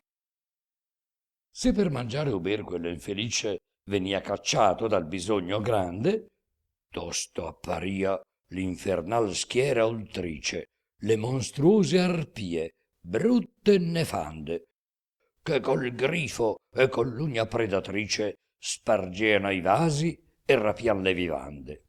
E quel che non capiera or ventre ingordo vi rimanea contaminato e lordo. E questo perché, essendo danni acerbo, e vistosi levato in tanto onore, che oltre alle ricchezze di più nervo era di tutti gli altri e di più core, divenne come Lucifer superbo e pensò muover guerra al suo fattore.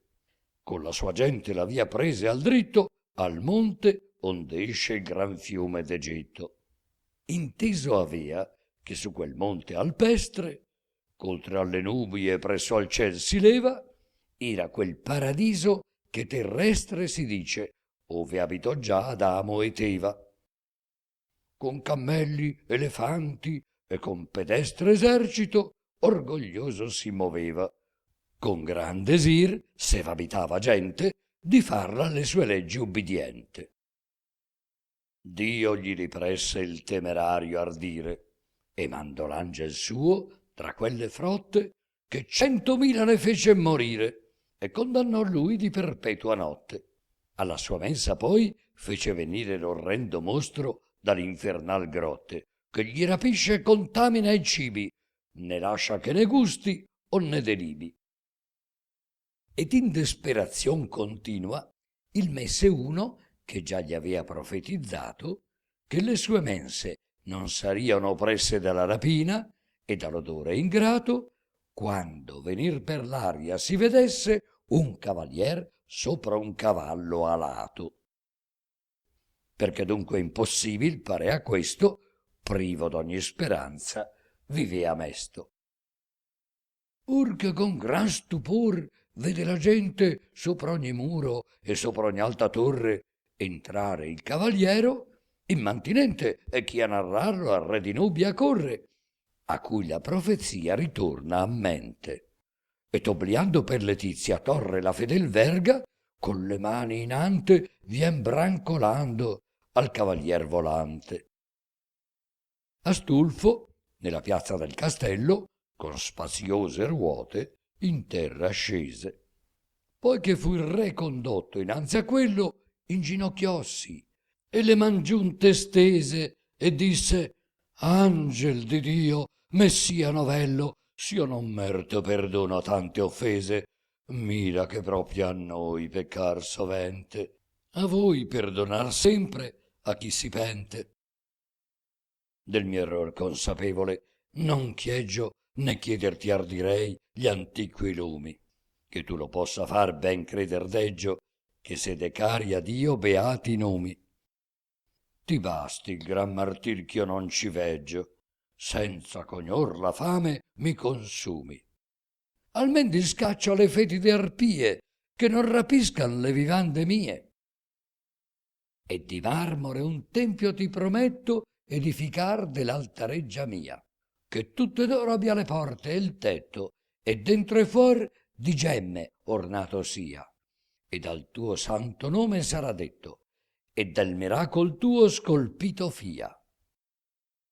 Così dicea quel re, che nulla vede, cercando invan baciare al duca il piede.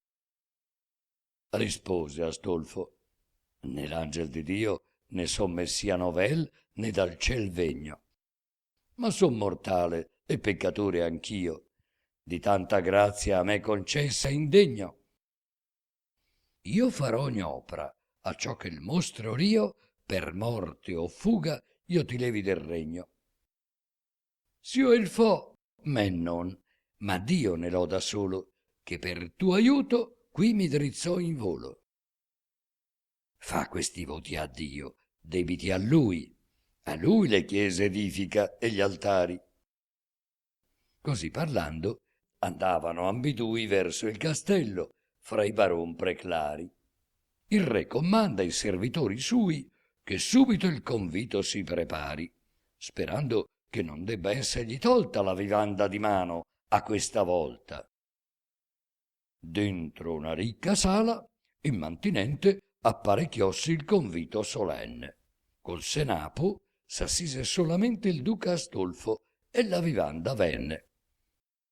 Ecco per l'aria lo stridor si sente, percossa intorno dall'orribil penne. Ecco venir l'arpie, brutte e nefande, tratte dal cielo a odor delle vivande. Erano 7 in una schiera, e tutte volti di donne avean, pallide smorte, per lunga fame attenuate e asciutte, orribili a veder più che la morte. La lacce grandi avean, deformi e brutte, le man rapaci e l'ugne incurve e torte, grande e fetido il ventre e lunga coda, come di serpe che s'aggira e snoda. Si sentono venir per l'aria e quasi si veggon tutte a un tempo in su la mensa, rapire i cibi e riversare i vasi. E molta feccia il ventre lor dispensa, tal che gli è forza d'atturare i nasi, che non si può patir la puzza immensa. Astolfo, come l'ira lo sospinge, contra gli ingordi augelli il ferro stringe. Uno sul collo, un altro sulla groppa percuote, e chi nel petto e chi nell'ala. Ma come fere in su un sacco di stoppa, poi langue il colpo e senza effetto cala. E quei non vi lasciar piatto né coppa che fosse intatta, né sgombrar la sala, prima che le rapine e il fiero pasto contaminato il tutto avesse e guasto. Avuto avea quel re ferma speranza nel duca che l'arpie gli discacciassi, e tor che nulla ove sperar gli avanza, sospira e geme e disperato stassi. Viene al duca del corno rimembranza, che suole aitarlo ai perigliosi passi, e conchiude tra sé che questa via per discacciare i mostri ottima sia. E prima fa che il re con suoi baroni di calda cera l'orecchia si serra, acciò che tutti, come il corno suoni, non abbiano a fuggir fuor della terra. Prende la briglia e salta sugli arcioni dell'ippogrifo ed il bel corno afferra, e con cenni allo scalco poi comanda che riponga la mensa e la vivanda. E così in una loggia s'apparecchia con altra mensa, altra vivanda nuova. Ecco l'arpie che fan l'usanza vecchia. Astolfo il corno subito ritrova. Gli augelli che non han chiusa l'orecchia, udito il suon, non puon stare alla prova, ma vanno in fuga, pieni di paura, né di cibo né d'altro hanno più cura. Subito il paladin dietro loro sprona. Volando esce il destrier fuor della loggia, e col castello a gran città abbandona e per l'aria, cacciando i mostri, poggia. Astolfo il corno tutta volta suona. Fuggon l'arpie verso la zona loggia, tanto che sono all'altissimo monte, ove il Nilo ha, sin alcun luogo ha, fonte. Quasi della montagna alla radice entra sotterra una profonda grotta, che certissima porta esser si dice di callo inferno vuol scender talotta. Quivi sia quella turba predatrice come in sicuro albergo ricondotta, e giù s'indicocito in su la proda scesa, e più là dove quel suon non oda. All'infernal caliginosa buca, c'apre la strada a chi abbandona il lume, finì l'orribil suon l'inclito duca, e fe raccorre al suo destrier le piume. Ma prima che più innanzi io lo conduca, per nome di partir dal mio costume, poiché da tutti i lati ho pieno il foglio, finire il canto e riposar mi voglio.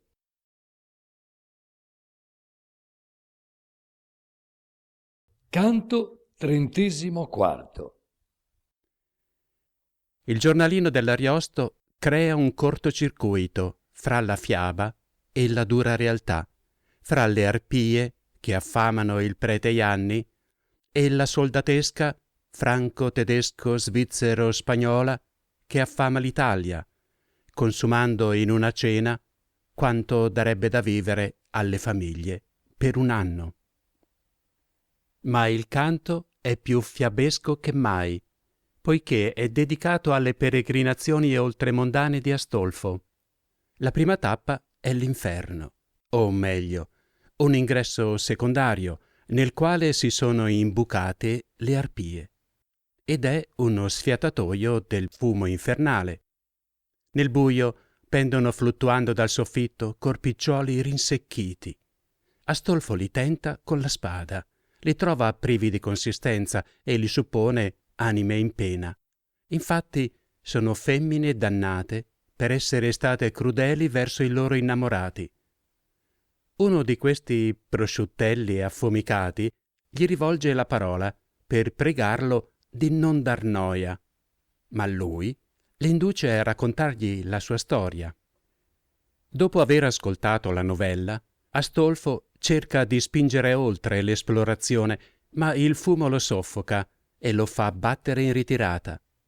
Tornato all'aperto, barrica l'ingresso, affinché le arpie non ne possano più uscire. Poi si accorge che il puzzo infernale gli è rimasto addosso e corre a lavarsi da capo a piedi ad una sorgente. Il paladino sale sulla cima del monte, al paradiso terrestre.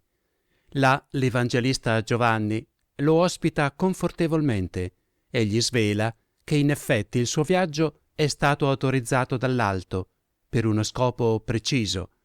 Lui stesso lo accompagnerà sulla luna a cercare il rimedio per far rinsavire Orlando, che ha smarrito il senno per punizione celeste, poiché rincorreva gonnelle invece di ammazzare infedeli. Ma ormai il tempo assegnato al castigo sta per compiersi. L'astronave che viene utilizzata è il ben collaudato carro di Elia. La luna non risulta diversa dalla Terra, che da lassù appare così piccola da far strizzare gli occhi per riuscire a scorgerla. E forse, diremmo noi, non è migliore sotto l'aspetto ecologico. Infatti ospita una colossale discarica di ogni cosa immateriale che sulla terra sia andata smarrita, compreso il senno perduto della gente. Segue il delizioso catalogo della spazzatura metafisica che vi si trova ammucchiata, ovvero del temps perdu.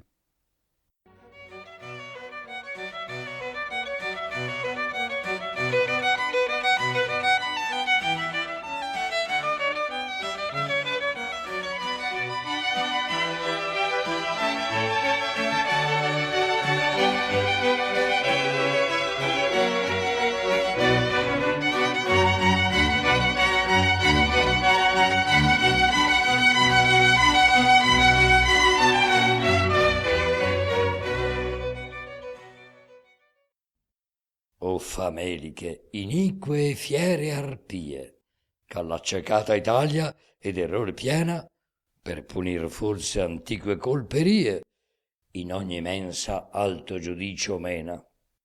Innocenti fanciulli e madri pie cascan di fame, e veggon c'una cena di questi mostri rei, tutto divora ciò che del viver lor sostegno fora. Troppo fallò chi le spelonche aperse, che già molt'anni erano state chiuse, onde il fetore l'ingordigia emerse, ch'ad ammorbare Italia si diffuse. Il bel vivere allora si sommerse, e la quiete in tal modo s'escluse ch'in guerre, in povertà sempre e in affanni, e dopo stata ed è per star molt'anni.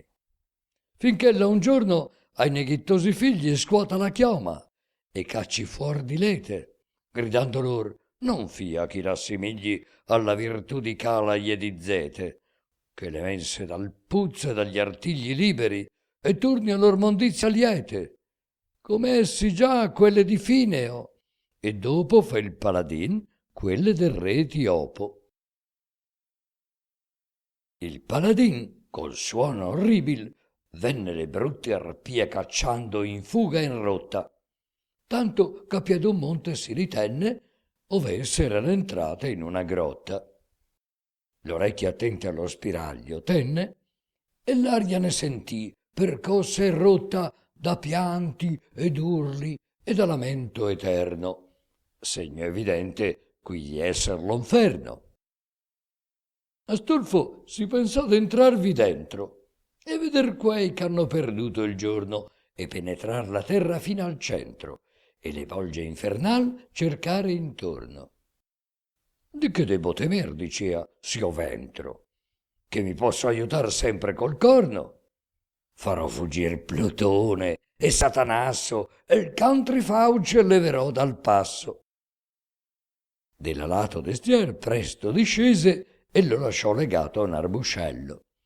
Poi si calò nell'antro e prima prese il corno, avendo ogni sua speme in quello. Non andò molto innanzi, che gli offese il naso e gli occhi un fumo oscuro e fello, più che di pesce grave e che di zolfo. Non sta ad andar per questo innanzi Astolfo. Ma quanto va più innanzi, più si ingrossa il fumo e la caligine, e gli pare ch'andar innanzi più troppo non possa, che sarà forza dietro ritornare.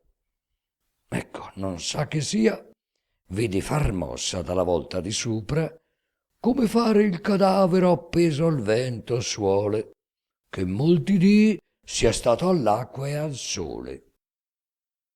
Sì poco e quasi nulla era di luce in quella fumicata e nera strada, che non comprende e non discerne il duce chi questo sia che si per l'aria vada, e per notizia averne si conduce a dargli 1 o 2 colpi della spada.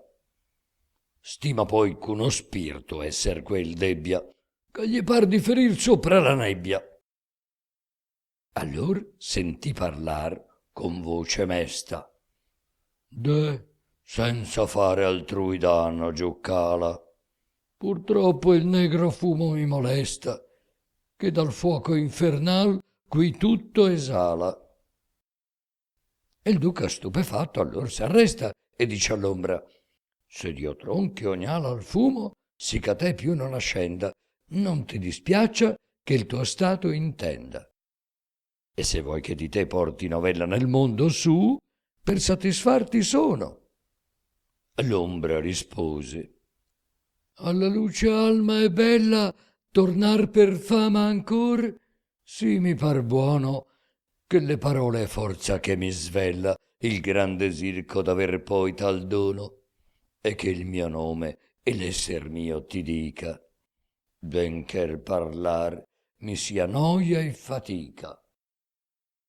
E cominciò: signor, Lidia sono io, del re di Lidia in grande altezza nata, qui dal giudicio altissimo di Dio al fumo eternamente condannata, per esser stata al fido amante mio, mentre io vissi spiacevole ed ingrata.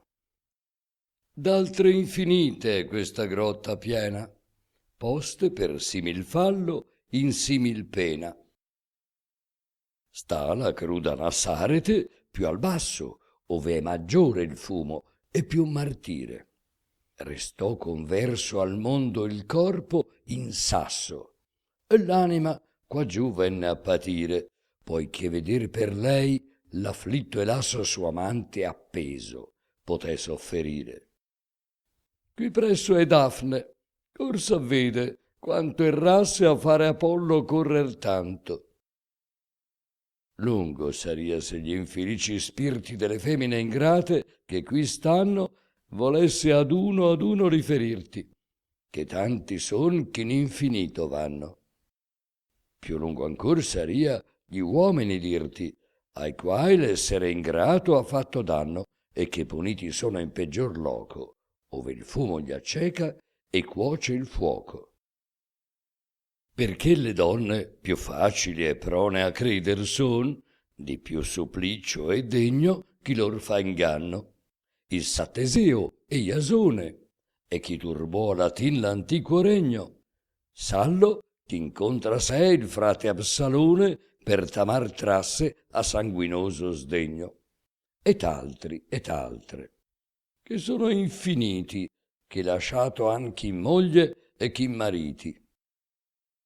Ma per narrar di me più che d'altrui e palesar l'error che qui mi trasse, bella ma altiera più, sì in vita fui, che non so s'altra mai mi s'agguagliasse, né ti saprei ben dir di questi dui sì me l'orgoglio o la beltà avanzasse. Quantunque il fasto e l'alterezza nacque dalla beltà ch'a tutti gli occhi piacque. Era in quel tempo in Tracia un cavaliero, estimato il miglior del mondo in arme, il qual da più d'un testimonio vero di singular beltà sentì lodarme, tal che spontaneamente fe pensiero di volere il suo amor tutto donarme, stimando meritar per suo valore che caro aver di lui dovesse il core. In Lidia venne, ed un laccio più forte vinto restò, poiché veduta m'ebbe. Con gli altri cavalier si messe in corte del padre mio, dove in gran fama crebbe. L'alto valore e le più d'una sorte prodezze che mostrò, lungo sarebbe a raccontarti, e il suo merto infinito, quando egli avesse a più grato uom servito. Panfilia e Caria e il regno de Cilici per opra di costui mio padre vinse, che l'esercito mai contra i nemici, se non quanto volea costui, non spinse. Costui, poiché gli parve i benefici suoi meritarlo, un dì col re si strinse, a domandargli in premio delle spoglie tante arrecate, ch'io fossi sua moglie.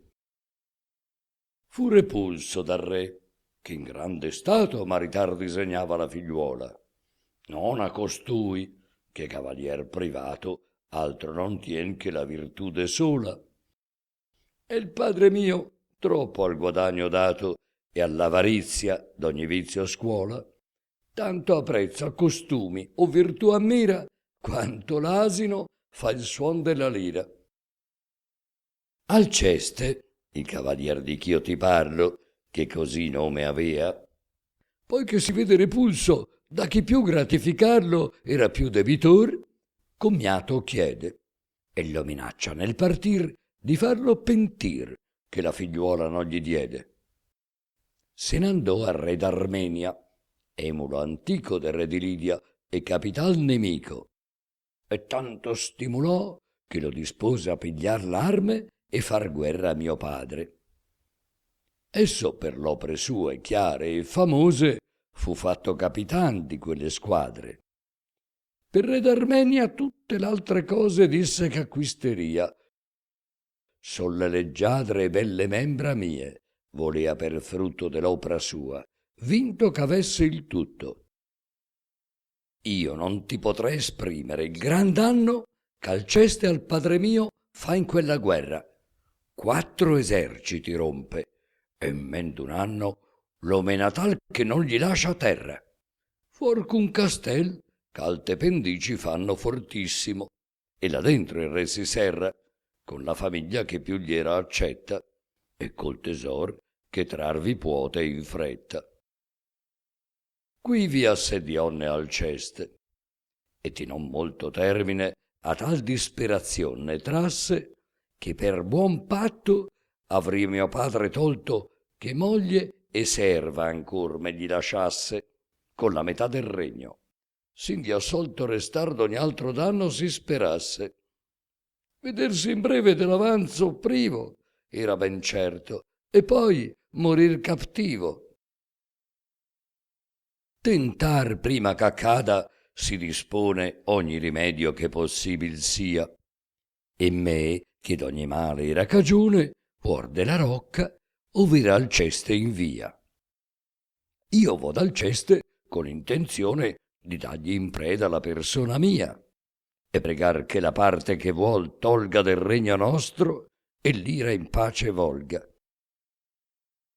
Come ode Alceste ch'io vuò ritrovarlo, mi viene incontra, pallido e tremante. Di vinto e di prigione a riguardarlo, più che di vincitore ave sembiante. Io che conosco Carde, non gli parlo sì come avea già disegnato inante, vista l'occasion fo pensier nuovo, conveniente al grado in ch'io lo trovo. A maledir comincio l'amor d'esso, e di sua crudeltà troppo a dolermi, ch'iniquamente abbia mio padre oppresso e che per forza abbia cercato avermi. Che con più grazia gli saria successo india non molti dì, se tener fermi saputo avesse i modi cominciati, ch'al re ed a tutti noi si furon grati. E se ben da principio il padre mio gli avea negato la domanda onesta, però che di natura è un poco rio, né mai si piega alla prima richiesta, farsi perciò di ben servir restio non doveva egli, e aver l'ira si presta, anzi, ognor meglio oprando, tener certo venire in breve al desiato merto. E quando anco mio padre a lui ritroso stato fosse, io l'avrei tanto pregato ch'avria l'amante mio fatto mio sposo. Pur, se veduto io l'avessi ostinato, avrei fatto tal opra di nascoso che di me Alceste si saria lodato. Ma poi che a lui tentar parve altro modo, io di mai non l'amar fisso avea il chiodo. E sebbene era lui venuta, mossa dalla pietà ch'al mio padre portava, sia certo che non molto fruir possa il piacer ch'al dispetto mio gli dava. Ch'era per far di me la terra rossa, tosto ch'io avessi alla sua voglia prava, con questa mia persona satisfatto di quel che tutto a forza saria fatto. Queste parole e simili altre usai, poiché potere in lui mi vidi tanto, e il più pentito lo rendei che mai si trovasse nell'eremo alcun santo. Me cadde a piedi e supplicommi assai che col coltel che si levò da canto, e volea in ogni modo ch'io l pigliassi, di tanto fallo suo mi vendicassi. Poi ch'io lo trovo tale, io fo a disegno la gran vittoria insin al fin seguire. Gli do speranza di farlo anco degno, che la persona mia potrà fruire, se mendando il suo error l'antico regno al padre mio farà restituire, e nel tempo a venir vorrà acquistarme servendo, amando, e non mai più per arme.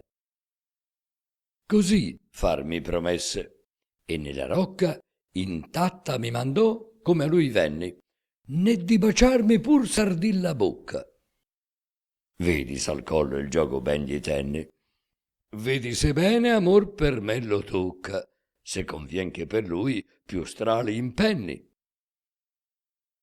Al re d'Armenia andò, di cui dovea esser per patto ciò che si prendea, e con quel miglior modo c'usar puote, lo priega ch'al mio padre il regno lassi, del qual le terre ha depredate e vote, et a goder l'antiqua Armenia passi.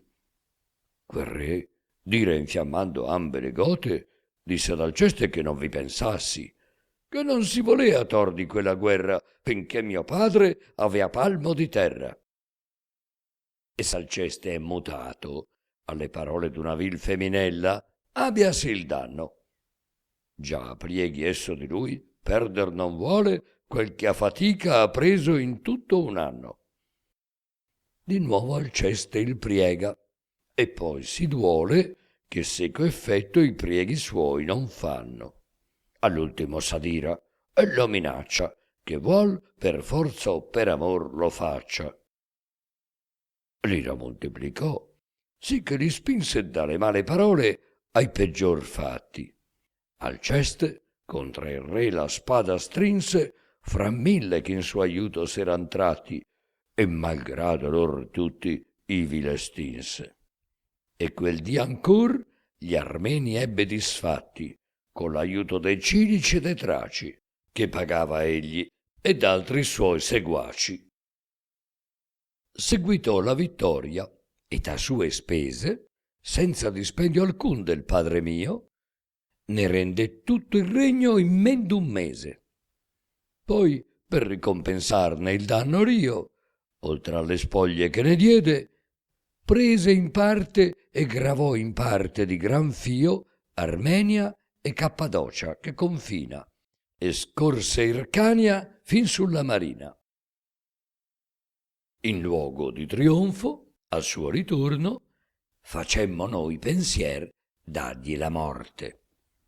Restammo poi, per non ricever scorno, che lo veggiam troppo d'amici forte. Fingo d'amarlo, e più di giorno in giorno gli do speranza d'essergli consorte. Ma prima, contra altri nemici nostri, dico voler che sua virtù dimostri. E quando sol, quando con poca gente, lo mando a strane imprese e perigliose, da farne morir 1000 agevolmente. Ma lui successer ben tutte le cose, che tornò con vittoria e fu sovente con orribil persone e monstruose, con giganti a battaglia e le strigoni, che erano infesti a nostre regioni. Non fu da Euristeo mai, non fu mai tanto dalla matrigna esercitato Alcide, in Lerna, in Nemea, in Tracia, in Erimanto, alle valli d'Etolia, alle Numide, sul Tevere, sull'Ibero e altrove, quanto, con prieghi finti e con voglia omicide, esercitato fu da me il mio amante, cercando io pur di torlomi davante. Né potendo venire al primo intento, vengone ad un di non minore effetto. Gli fo quei tutti ingiuriar ch'io sento che per lui sono, e a tutti in odio il metto. Egli, che non sentia maggior contento che d'ubbidirmi, senza alcun rispetto, le mani ai cenni miei sempre avea pronte, senza guardare un più d'un altro in fronte. Poi che mi fu per questo mezzo aviso spento aver del mio padre ogni nemico, e per lui stesso Alceste aver conquiso, che non si avea per noi lasciato amico, quel ch'io gli avea con simulato viso celato fino allor, chiaro gli esplico che grave e capitale odio gli porto, e pur tuttavia cerco che sia morto.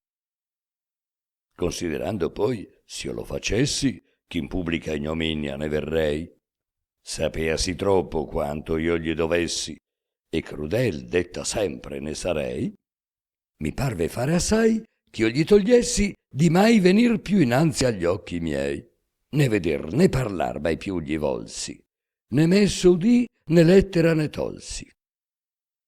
Questa mia ingratitudine gli diede tanto martir ch'al fin dal dolor vinto, e dopo un lungo domandar mercede, infermo cadde e ne rimase estinto. Per pena ch'al fallir mio si richiede, ho gli occhi ho lacrimosi e il viso tinto del negro fumo, e così avrò in eterno che nulla redenzione è nell'inferno. Poiché non parla più Lidia infelice, va il duca per saper s'altri vi stanzi, ma la Caligine alta, che era ultrice dell'opere ingrate, si gli ingrossa innanzi ch'andare un palmo sul più non gli lice. Anzi, a forza tornar gli conviene, anzi, perché la vita non gli sia intercetta dal fumo, i passi accelerar con fretta. Il mutar spesso delle piante a vista di corso e non di chi passeggia o trotta.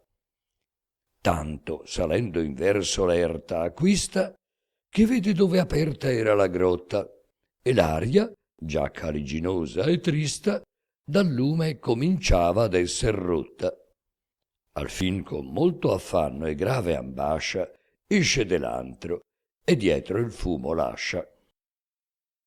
E perché del tornar la via si attronca a quelle bestie ch'han s'ingorde lepe, raguna sassi e molti arbori tronca, che veran qual da momo e qual di pepe. E come può, dinanzi alla spelonca, fabbrica di sua man quasi una siepe. E gli succede così ben quell'opra che più l'arpie non torneran di sopra. Il negro fumo della scura pece, mentre gli fu nella caverna tetra, non macchiò sol quel che apparia e ti infece, ma sotto i pani ancora entra e penetra. Sì che per trovare acqua andar lo fece cercando un pezzo, e al fin, fuor d'una pietra, vide una fonte uscir nella foresta, nella qual si lavò dal piè alla testa.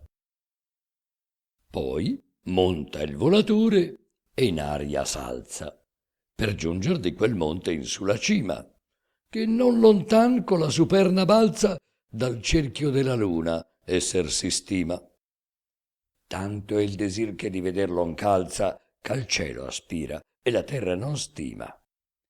Dell'aria più e più sempre guadagna, tanto ch'al giogo va della montagna.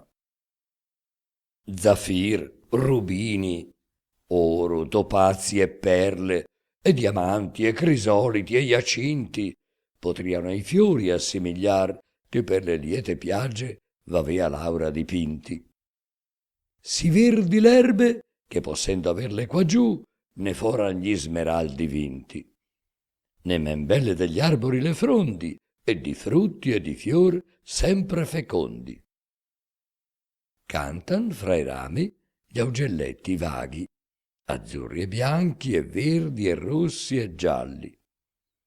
Mormoranti ruscelli e cheti laghi di limpidezza vincono i cristalli. Un'aura dolce che ti par che vaghi a un modo sempre e dal suo stil non falli, faceasi l'aria tremolar d'intorno che non potea noiar calor del giorno. E quella ai fiori, ai pomi, alla verzura, gli odor diversi depredando giva, e di tutti faceva una mistura che di soavità l'alma nutriva. Sorgea un palazzo in mezzo alla pianura, ch'acceso esser parea di fiamma viva, tanto splendore intorno e tanto lume raggiava fuor d'ogni mortal costume. Astulfo, il suo destrier, verso il palagio che più di 30 miglia intorno aggira, a passo lento fa muovere adagio, e quince quindi il bel paese ammira. E giù di capo quel brutto e malvagio, e che sia al cielo eta natura in ira, questo c'abiti a noi fetido mondo, tanto è soave quel, chiaro e giocondo. Come di presso al luminoso tetto, attonito rimandi in maraviglia, che tutto d'una gemma il muro schietto, più che carbonchio lucida e vermiglia. O stupenda opra, o dedalo architetto, qual fabbrica tra noi le rassimiglia, taccia qualunque le mirabil sette moli del mondo in tanta gloria mette. Nel lucente vestibulo di quella felice casa un vecchio al duca occorre, che il manto a rosso e bianca la gonnella, che l'un può al latte e l'altro al minio opporre, i crini a bianchi e bianca la mascella di folta barba ch'al petto discorre, e tessi venerabile nel viso con degli eletti par del paradiso. Costui con lieta faccia al paladino, che riverente era d'arcion disceso, disse: o baron che per voler divino sei nel terrestre paradiso asceso, come che nella causa del cammino, nel fin del tuo desir, da te sia inteso, pur credi che non senza alto misterio venuto sei dall'artico emisperio, per imparar come soccorrer dei Carlo e la santa fe tor di periglio, venuto meco a consigliarti sei per così lunga via senza consiglio. Né a tuo saper né a tua virtù vorrei ch'esser qui giunto attribuissi, o figlio, che né il tuo corno né il cavallo alato ti valea, se da Dio non t'era dato. Ragionerem più adagio insieme poi, e ti dirò come a procedere hai. Ma prima vienti a ricrear con noi, che il digiun lungo de noiarti ormai. Continuando il vecchio i detti suoi, fece maravigliare il duca assai, quando, scoprendo il nome suo, gli disse esser colui che l'Evangelio scrisse. Quel tanto al Redentor caro Giovanni, per cui il sermone tra i fratelli uscio, che non dovea per morte finir gli anni, sicché fu causa che il figliol di Dio a Pietro disse: perché pur t'affanni, s'io vo che così aspetti il venir mio. Benché non disse egli non de morire, si vede pur che così volse dire. Qui vi fu assunto e trovò compagnia, che prima Enoch il patriarca vera, eravi insieme il gran profeta Elia, che non han vista ancor l'ultima sera. E fuor dell'aria pestilente e ria si goderan l'eterna primavera, finché dian segno l'angeliche tube che torni Cristo in sulla bianca nube. Con accoglienza grata il cavaliero fu dai santi alloggiato in una stanza. Fu provvisto in un'altra al suo destriero di buona biada, che gli fu abbastanza. De frutti a lui del paradiso diero, di tal sapor che a suo giudicio senza scusa non sono i duo primi parenti, se per quei fur sì poco ubbidienti. Poich'a natura il duca avventuroso satisfece di quel che se le debbe, come col cibo, così col riposo, che tutti e tutti comodi qui vi ebbe, lasciando già l'aurora il vecchio sposo, ch'ancor per lunga età mai non l'increbbe, si vide incontra, nell'uscir del letto, il discipul da Dio tanto diletto, che lo prese per mano e seco scorse di molte cose di silenzio degne, e poi disse: figliuol, tu non sai forse che in Francia accada, ancor che tu ne vegne. Sappi che il vostro Orlando, perché torse dal cammin dritto le commesse insegne, è punito da Dio, che più s'accende contra chi egli ama più quando s'offende. Il vostro Orlando, a cui nascendo diede somma possanza Dio, con sommo ardire, e fuor dell'uman uso gli concede che ferro alcun non lo può mai ferire, perché a difesa di sua santa fede così voluto l'ha costituire, come Sansone incontra Filistei costituì a difesa degli ebrei. Renduto ha il vostro Orlando al suo signore di tanti benefici iniquo merto, che quanto aver più lo dovea in favore, n'è stato il fedel popul più deserto. Si accecato l'avea l'incesto amore d'una pagana, ch'avea già sofferto 2 volte e più venire empio e crudele per dar la morte al suo cugin fedele. E Dio per questo fa che gli va folle, e mostra nudo il ventre, il petto e il fianco, e l'intelletto si gli offusca e tolle che non può altrui conoscere, e se manco. A questa guisa si legge che volle Nabucodonosor Dio punir anco, che 7 anni il mandò di furor pieno, sicché qual bue pasceva l'erba e il fieno.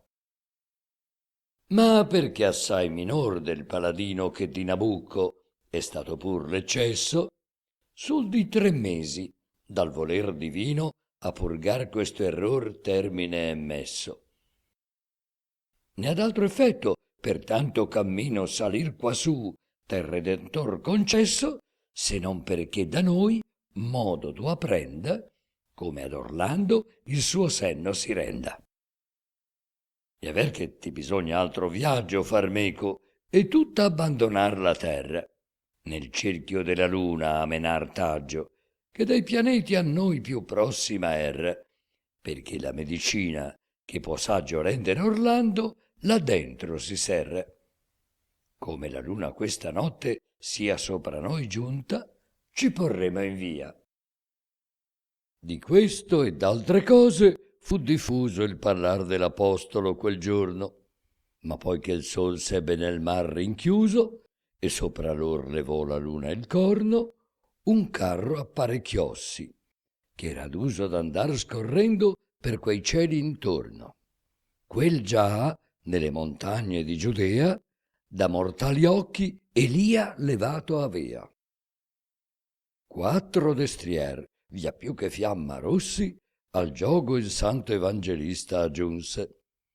E poi che con Astolfo rassettossi e prese il freno, in verso il ciel li punse. Ruotando, il carro per l'aria levossi, e tosto in mezzo il fuoco eterno giunse. Che il vecchio fe, miracolosamente, che mentre lo passar non era ardente. Tutta la sfera varcano del fuoco, e tindi vanno al regno della luna. Veggon per la più parte esser quel loco come un acciar che non ha macchia alcuna, e lo trovano uguale o minor poco di ciò che in questo globo si raguna, in quest'ultimo globo della terra mettendo il mar che la circonda il serra. Qui vi ebbe Astolfo doppia maraviglia, che quel paese appresso era sì grande, il quale a un picciol tondo rassimiglia a noi che lo meriam da queste bande, e c'aguzzar conviegli ambe le ciglia, sindi la terra e il mar ch'intorno spande discerner vuol, che non avendo luce l'imagin lor poco alta si conduce. Altri fiumi, altri laghi, altre campagne sono lassù, che non son qui tra noi, altri piani, altre valli, altre montagne, c'han le cittadi, hanno i castelli suoi, con case delle quai mai le più magne non vide il paladin prima né poi, e vi sono ample e solitarie selve, ove le ninfe ognor cacciano belve. Non stette il duca a ricercare il tutto, che là non era sceso a quello effetto. Dall'Apostolo Santo fu condotto in un vallon fra 2 montagne in stretto, ove mirabilmente era ridotto ciò che si perde o per nostro difetto o per colpa di tempo o di fortuna, Ciò che si perde qui, là si raguna. Non pur di regni o di ricchezze parlo, in che la ruota instabile lavora, ma di quel che in poter di Tor di darlo non ha fortuna, intender voglio ancora. Molta fama è lassù, che come tarlo il tempo a lungo andar quaggiù divora. Lassù infiniti prieghi e voti stanno, che da noi peccatori a Dio si fanno. Le lacrime e i sospiri degli amanti, l'inutil tempo che si perde a giuoco, e l'ozio lungo d'uomini ignoranti. Vani disegni che non han mai loco. I vani desideri sono tanti che la più parte ingombran di quel loco. Ciò che insomma quaggiù perdesti mai, lassù salendo ritrovar potrai. Passando il paladin per quelle biche, or di questo, or di quel, chiede alla guida. Vide un monte di tumide vesciche, che dentro pare aver tumulti e grida, e seppe che eran le corone antiche e degli Assiri e della terra Lida e de Persi e de Greci, che già furo incliti e torna quasi il nome oscuro. Ami d'oro ed argento appresso vide in una massa, che erano quei doni che si fan con speranza di mercede ai re, agli avari principi, ai patroni. Vede in ghirlande ascosi lacci e chiede, e tode che son tutte adulazioni. Di cicale scoppiate immagine hanno versi che in laude del Signor si fanno. Di nodi d'oro e di gemmati ceppi vede ch'han forma i mal seguiti amori. V'eran d'aquile artigli, e che fur seppi l'autorità ch'ai suoi danno ai signori. I mantici ch'intorno han pieni i greppi sono i fumi dei principi e i favori che danno a un tempo ai Ganimedi suoi, che se ne van col fior degli anni poi. Ruine di cittadi e di castella stavan con gran tesor quivi sottosopra. Domanda e sa che son trattati, e quella congiura che si mal par che si cuopra. Vide serpi con faccia di donzella, di monetieri e di latroni l'opra. Poi vide bocce rotte di più sorti, che era il servir delle misere corti. Di versate minestre una gran massa vede, e domanda al suo dottor ch'importe. L'elemosina è, dice, che si lasa alcun che fatta sia dopo la morte. Di vari fiori ad un gran monte passa, che b'è già buon odore, or putia forte. Questo era il dono, se però dir lecce, che Costantino al buon Silvestro fece. Vide gran coppia di pani e convisco, che erano donne le bellezze vostre. Lungo sarà se tutte in verso ordisco le cose che gli fur qui vi dimostre, che dopo 1000 e 1000 io non finisco, e vi son tutte le occorrenzie nostre. Sulla pazzia non v'è poca né assai, che sta qua giù né se ne parte mai. Quivi, ad alcuni giorni e fatti sui, che egli già avea perduti, si converse, che se non era interprete con lui, non discernia le forme lor diverse. Poi giunse a quel che parsi averlo a noi, che mai per esso a Dio voti non ferse. Io dico il senno, e n'era quivi un monte, solo assai più che l'altre cose conte. Era come un liquor sottile e molle, atto esalar, se non si tien ben chiuso, e si vede raccolto in varie ampolle, qual più, qual men capace, atte a quell'uso. Quella è maggior di tutte, in che del folle signor d'Anglante era il gran senno infuso, e fu dall'altre conosciuta, quando avea scritto di fuori, senno d'Orlando. E così tutte l'altre avean scritto anco il nome di color di chi fu il senno. Del suo gran parte vide il duca Franco, ma molto più maravigliarlo fenno molti che gli credea che dramma manco non dovessero averne, e qui vi denno chiara notizia che ne tenean poco, che molta quantità n'era in quel loco. Altri in amarlo perde, altri in onore, altri in cercar, scorrendo il mar, ricchezze, altri nelle speranze dei signori, altri dietro alle magiche sciocchezze, altri in gemme, altri in opere di pittori, ed altri in altro, che più d'altro apprezze. Di sofisti ed astrologhi raccolto, e di poeti ancor, ve n'era molto. Astolfo tolse il suo, che gliel concesse lo scrittor dell'oscura Apocalisse. L'ampolla in chera al naso sol si messe, e par che quello al loco suo ne agisse. E che Turpin da indin qua confesse ch'Astolfo lungo tempo saggio visse. Ma alcun error che fece poi fu quello ch'un'altra volta gli levò il cervello. La più capace e piena ampolla, ovvero il senno che solea far savio il conte, Astolfo tolle, e non è sì leggera come stimò, con l'altre essendo a monte. Prima che il paladin da quella sfera piena di luce alle più basse smonte, menato fu dall'Apostolo Santo in un paragio, ovvero un fiume accanto. Ch'ogni sua stanza avea piena di velli, di lin, di seta, di coton, di lana, tinti in vari colori, e brutti e belli. Nel primo chiostro una femina cana fila un aspo traea da tutti quelli, come veggian l'estate la villana traer dai bachi le bagnate spoglie, quando la nuova seta si raccoglie.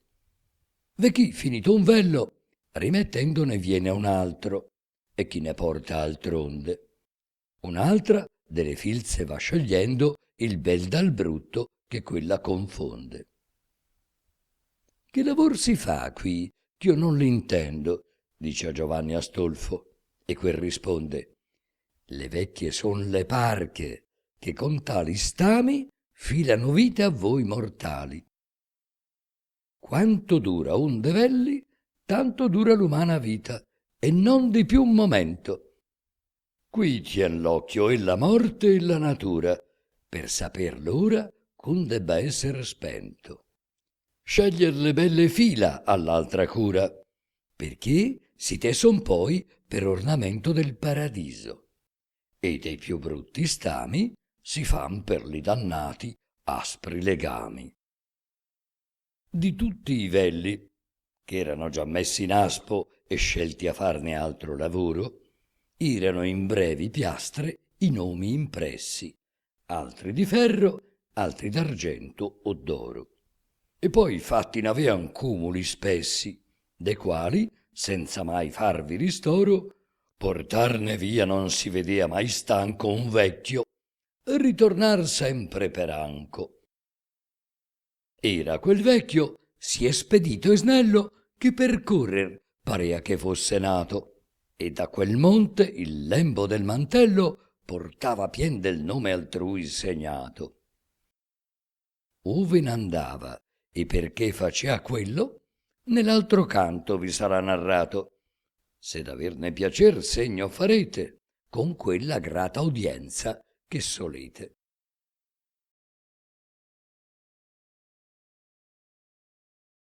Canto 35.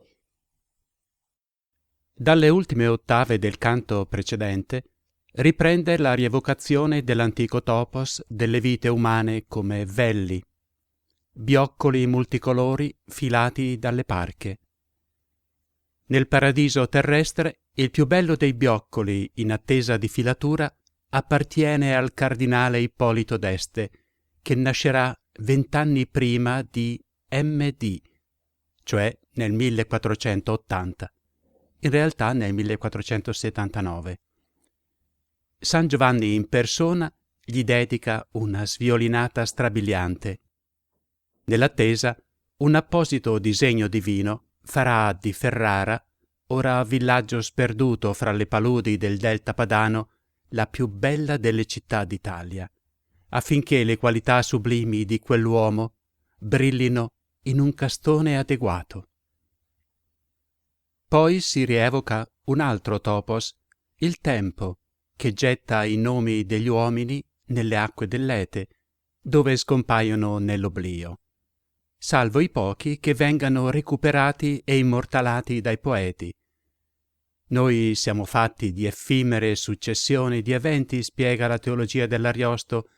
L'eternità è un parallelo allinearsi di emblemi. Ma la fabbrica degli emblemi sembra un affare un po' losco. Lo scrittore, spiega San Giovanni, non fa che vendere lodi e panegirici, o al loro beneficiario diretto, a valere dopo che il fato, o meglio, gli stravizi in vino e donne lo abbiano ammazzato, oppure ai suoi discendenti o partigiani. Se non lo paghi, ti strazia. Se non sei altro che un alto esempio di virtù e sapienza, ti ignora del tutto. Per sapere come andarono le cose, bisogna sempre capovolgere la narrazione tramandata. La verità è che Achille ed Ettore furono una coppia di bulli, Enea un ipocrita. Augusto sapeva tenersi buoni i migliori scrittori, Nerone non ne era capace. Non crederete mica che i greci vincessero davvero i troiani.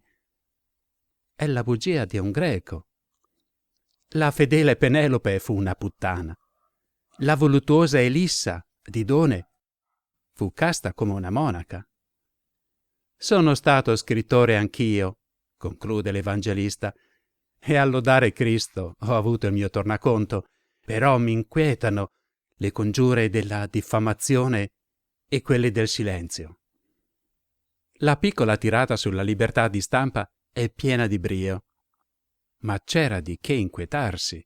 Il cardinale Ippolito avrebbe dovuto chiedersi: e allora io, che cosa sarei in realtà per questo gaglioffo di poeta, il ludibrio di Ferrara? Per non parlare di Cristo. Salvatore o corruttore?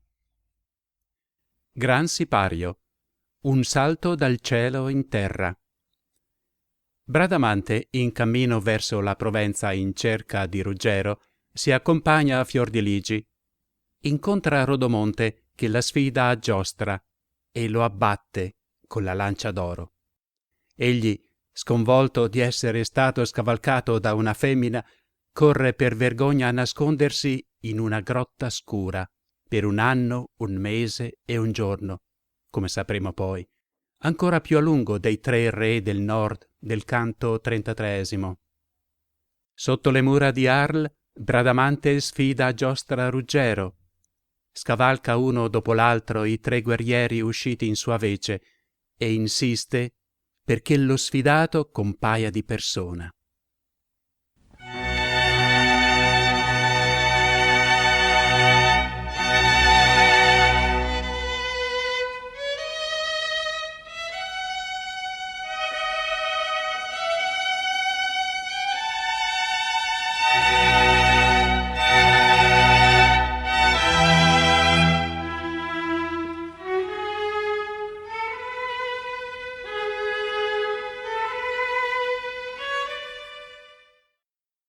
Chi salirà per me, Madonna, in cielo, a riportarne il mio perduto ingegno, che poi cuscì da bei vostri occhi il telo che il cor mi fisse, ognor perdendo vegno.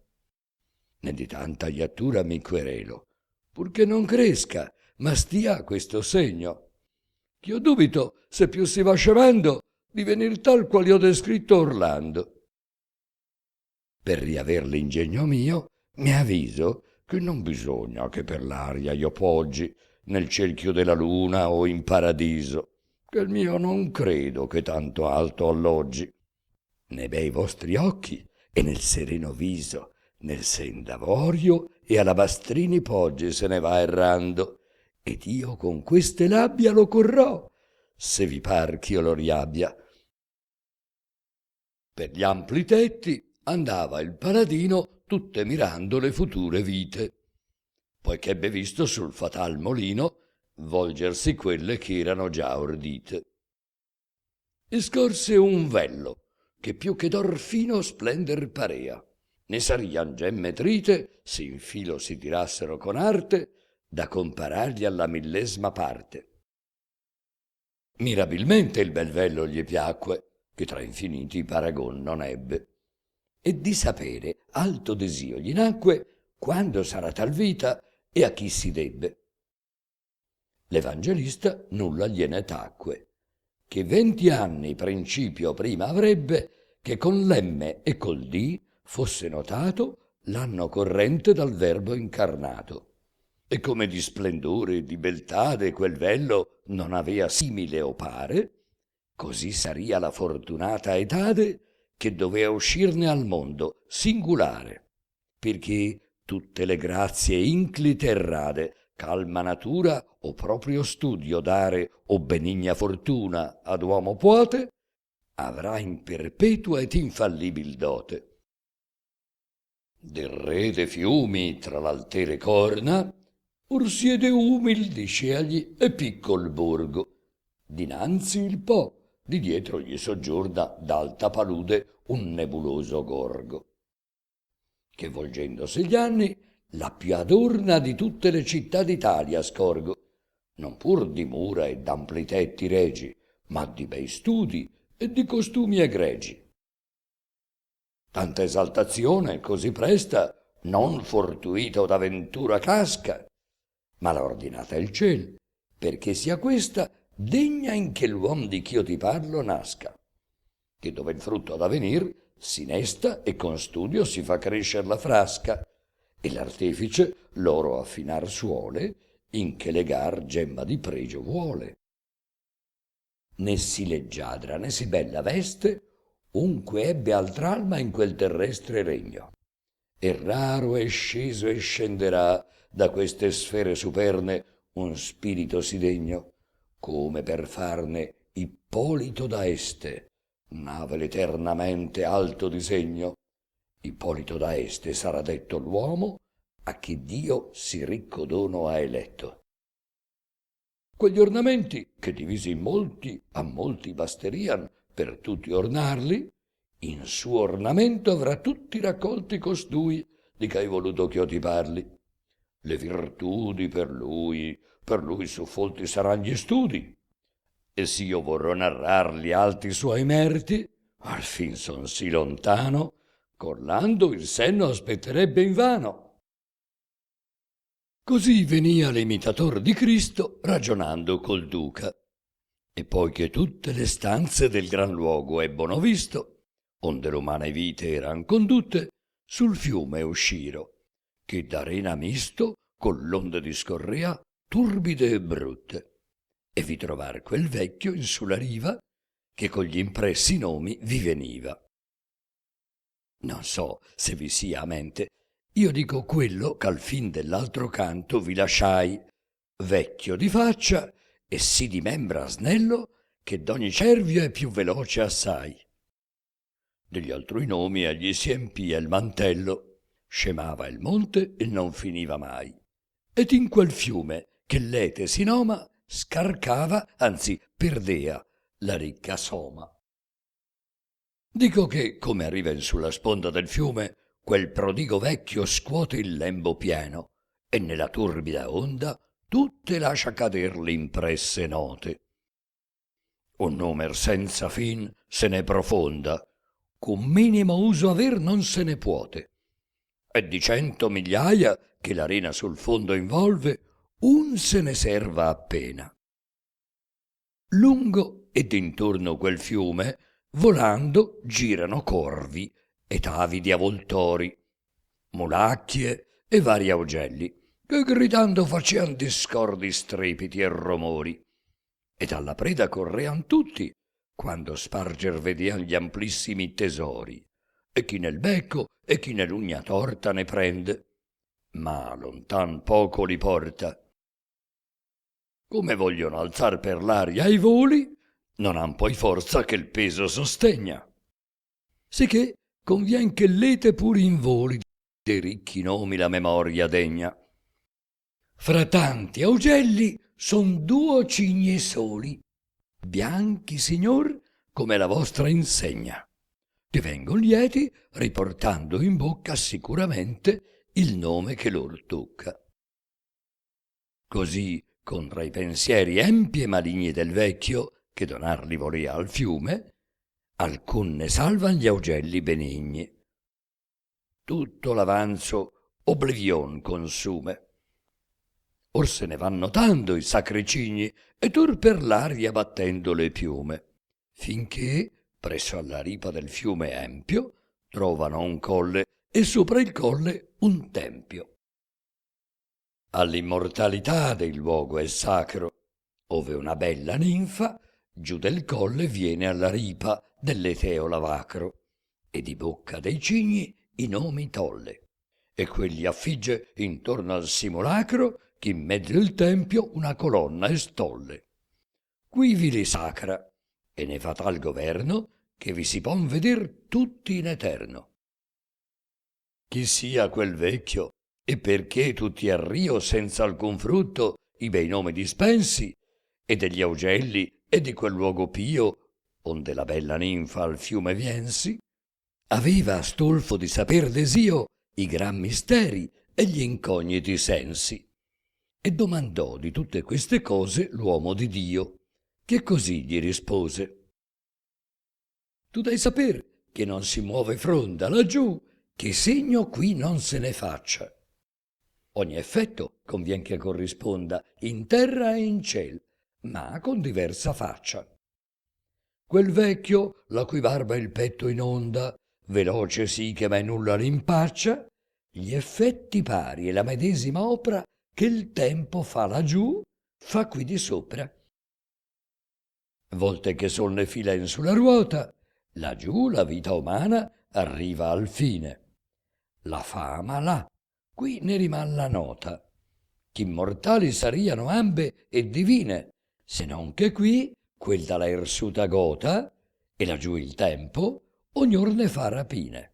Questi le getta come vedi a rio, e quel l'immerge nell'eterno oblio. E come quassù i corvi e gli avvoltori e le mulacchie e gli altri vari augelli s'affaticano tutti per trar fuori dell'acqua i nomi che veggion più belli, così laggiù rufiani, adulatori, buffon, cinedi, accusatori e quelli che viveno alle corti e che vi sono più grati assai che il virtuoso e il buono, e son chiamati cortigian gentili, perché sanno imitar l'asino e il ciacco. De lor signor, tratto che n'abbia ai fili la giusta parca, anzi, Venere e Bacco, questi di ch'io ti dico, inerti e vili, nati solo da empir di cibo il sacco, portano in bocca qualche giorno il nome. Poi, nell'oblio, lascian cader le some. Ma come i cigni che cantando lieti rendono salve le medaglie al tempio, così gli uomini degni da poeti son tolti dall'oblio più che morte empio. O bene accorti principi e discreti, che seguite di Cesare l'esempio, e gli scrittor vi fate amici, donde non avete a temer di lete l'onde. Son come i cigni anco i poeti rari, poeti che non sian del nome indegni, sì perché il ciel degli uomini preclari non pate mai che troppa copia regni, sì per gran colpa de signori avari, che lascian mendicare i sacri ingegni, che le virtù premendo ed esaltando i vizi caccian le buone arti in bando. Credi che Dio questi ignoranti ha privi dell'ontelletto e loro offusca i lumi, che della poesia gli ha fatti schivi, acciò che morte il tutto ne consumi. Oltre che del sepolcro uscirian vivi, ancor ch'avesser tutti i re costumi, pur che sapesson farsi amica cirra, più grato odore avrian che nardo o mirra. Non si pietoso Enea, né forte Achille fu, com'è fama, né si fiero e torre. E ne son stati 1000 e 1000 e 1000, che lor si puon con verità anteporre. Ma i donati palazzi e le gran ville dai descendenti lor gli ha fatto porre in questi senza fin sublimi onori, dall'onorate man degli scrittori. Non fussi santo né benigno Augusto come la tuba di Virgilio suona. L'aver avuto in poesia buon gusto, la proscrizione iniqua gli perdona. Nessun sapria se Neron fosse ingiusto, né sua fama saria forse men buona. Avesse avuto e terra e ciel nemici, se gli scrittor sapea tenersi amici. Omero, Agamennon vittorioso, e fei Troian parer vili et inerti, e che Penelopea, fida al suo sposo, dai prochi 1000 oltraggi avea sofferti. E se tu vuoi che il ver non ti sia scuso, tutta al contrario l'istoria converti, che i reci rotti, e che Troia vitrice, e che Penelopea fu meretrice. Dall'altra parte, odi che fama lascia Elissa, che bel cor tanto pudico, che riputata viene una bagascia solo perché Maron non le fu amico. Non ti maravigliar ch'io n'abbia ambascia, e se di ciò diffusamente io dico, gli scrittori amo, e fa il debito mio, ch'al vostro mondo fui scrittore anch'io. E sopra tutti gli altri feci acquisto, che non mi può levar tempo né morte. E ben convenne al mio lodato Cristo rendermi guidardon di sì gran sorte. Duolmi di quei che sono al tempo tristo, quando la cortesia chiuso alle porte, che con pallido viso e macro e asciutto la notte e il dì vi picchian senza frutto. Sicché, continuando il primo detto, sono i poeti e gli studiosi pochi, che dove non han pasco né ricetto, insin le fere abbandonano i lochi. Così dicendo, il vecchio Benedetto gli occhi infiammò che parveno 2 fuochi. Poi, volto al duca con un saggio riso, tornò sereno il conturbato viso. Resti con lo scrittor dell'Evangelo, Astolfo, ormai, ch'io voglio fare un salto quanto sia in terra a venir fin dal cielo, ch'io non posso più star sulle ali in alto. Torno alla donna, a cui con grave telo mosso avea gelosia crudele assalto.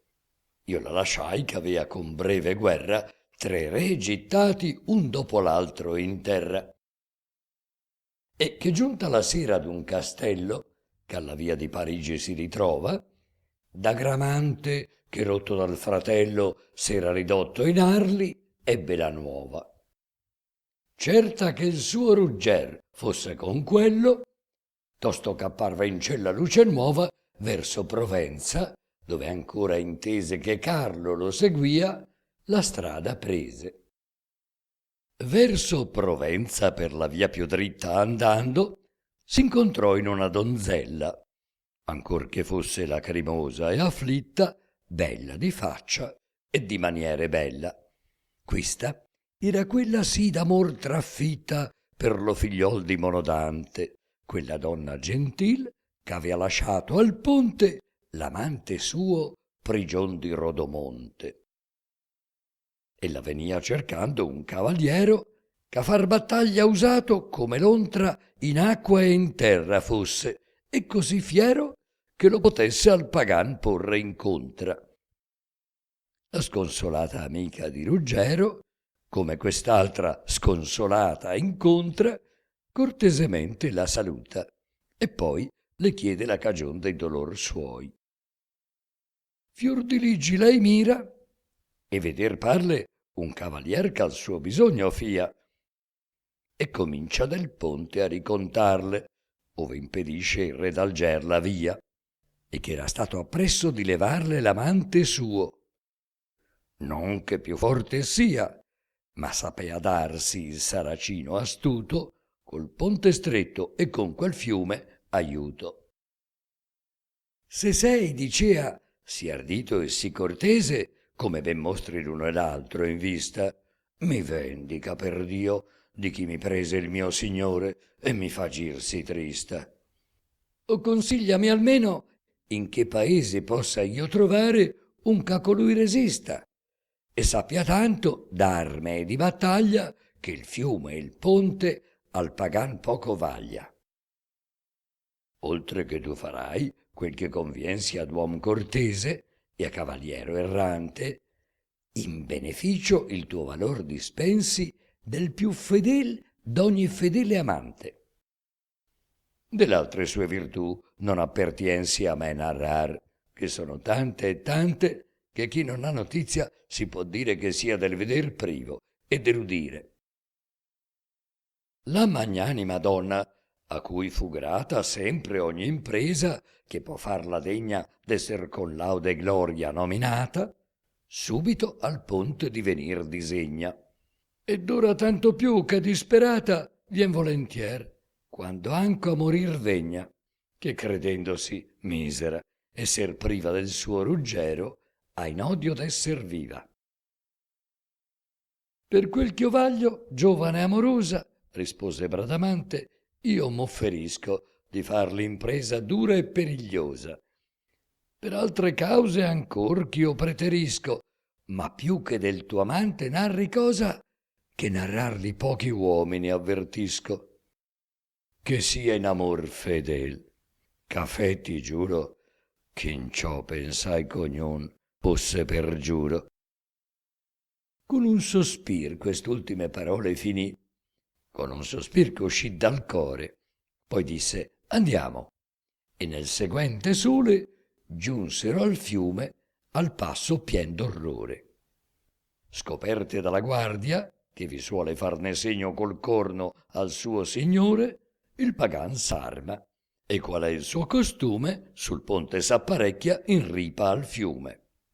E come vi compar quella guerriera, di porla a morte subito minaccia, quando dell'arme e del destrier succhera al gran sepolcro oblazion non faccia.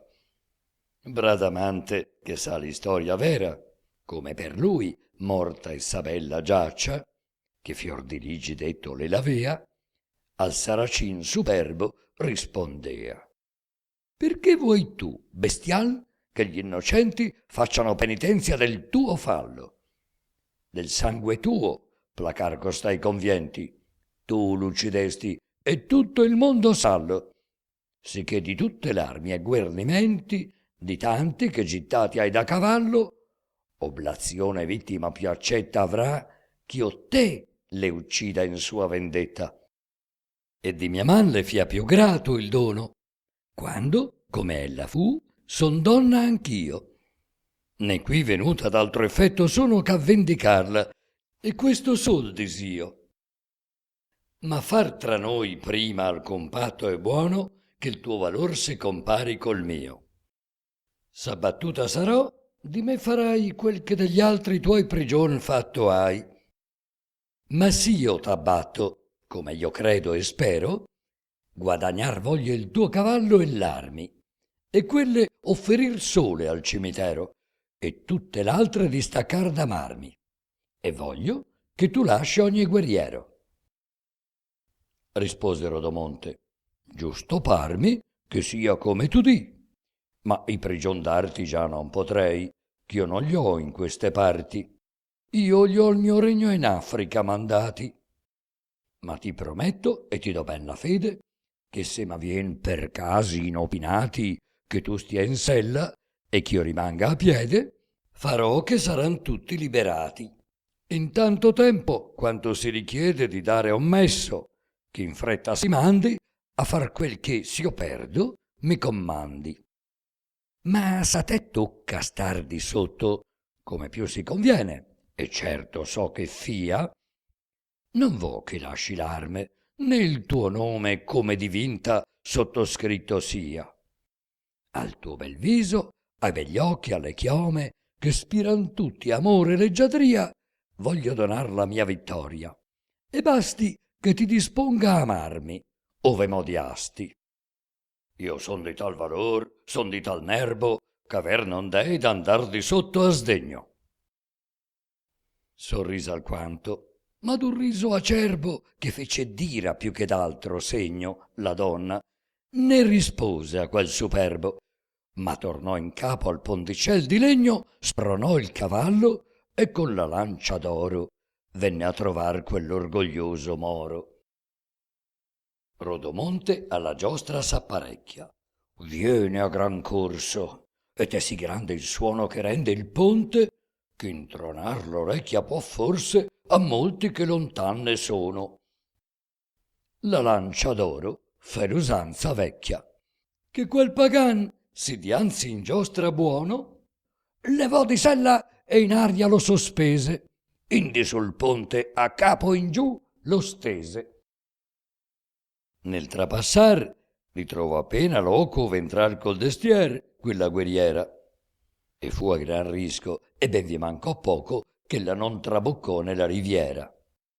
Ma Rabicano, il quale il vento e il fuoco concetto avean, sì destro ed agile era che nel margine estremo trovò strada, e sarebbe ito anco su un fil di spada. Ella si volta e contro l'abbattuto pagan ritorna, e con leggiadro motto or poi disse veder chi abbia perduto e a chi di noi tocchi di star di sotto. Di maraviglia il pagan resta muto, ch'una donna a cader l'abbia condotto, e far risposta non poté o non volle, e fu come uom pien di stupore e folle. Di terra si levò tacito e mesto, e poi ch'andato fu 4 o 6 passi, lo scudo e l'elmo e dell'altra arme il resto tutto si trasse e gittò contra i sassi. E solo e a piè fu a dileguarsi presto, non che commission prima non lassi a un suo scudier che vada a far l'effetto dei prigion suoi, secondo che fu detto. Partissi, e nulla poi più se n'intese, se non che stava in una grotta scura. Intanto Bradamante avea sospese di costui l'arme all'alta sepoltura e fattone levar tutto l'arnese, il qual dei cavalieri alla scrittura conobbe della corte esser di Carlo. Non levò il resto e non lasciò levarlo. Oltre a quel del figliuol di Monodante, ve quel di Sansonetto e d'Oliviero, che per trovare il principe d'Anglante qui vi condusse il più dritto sentiero. Qui vi fur presi e furo il giorno enante mandati via dal Saracino altiero.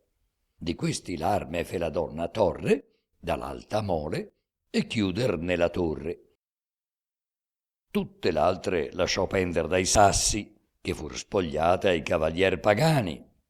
V'eran l'arme d'un re, del quale i passi per frontalatte mal fur spesi e vani.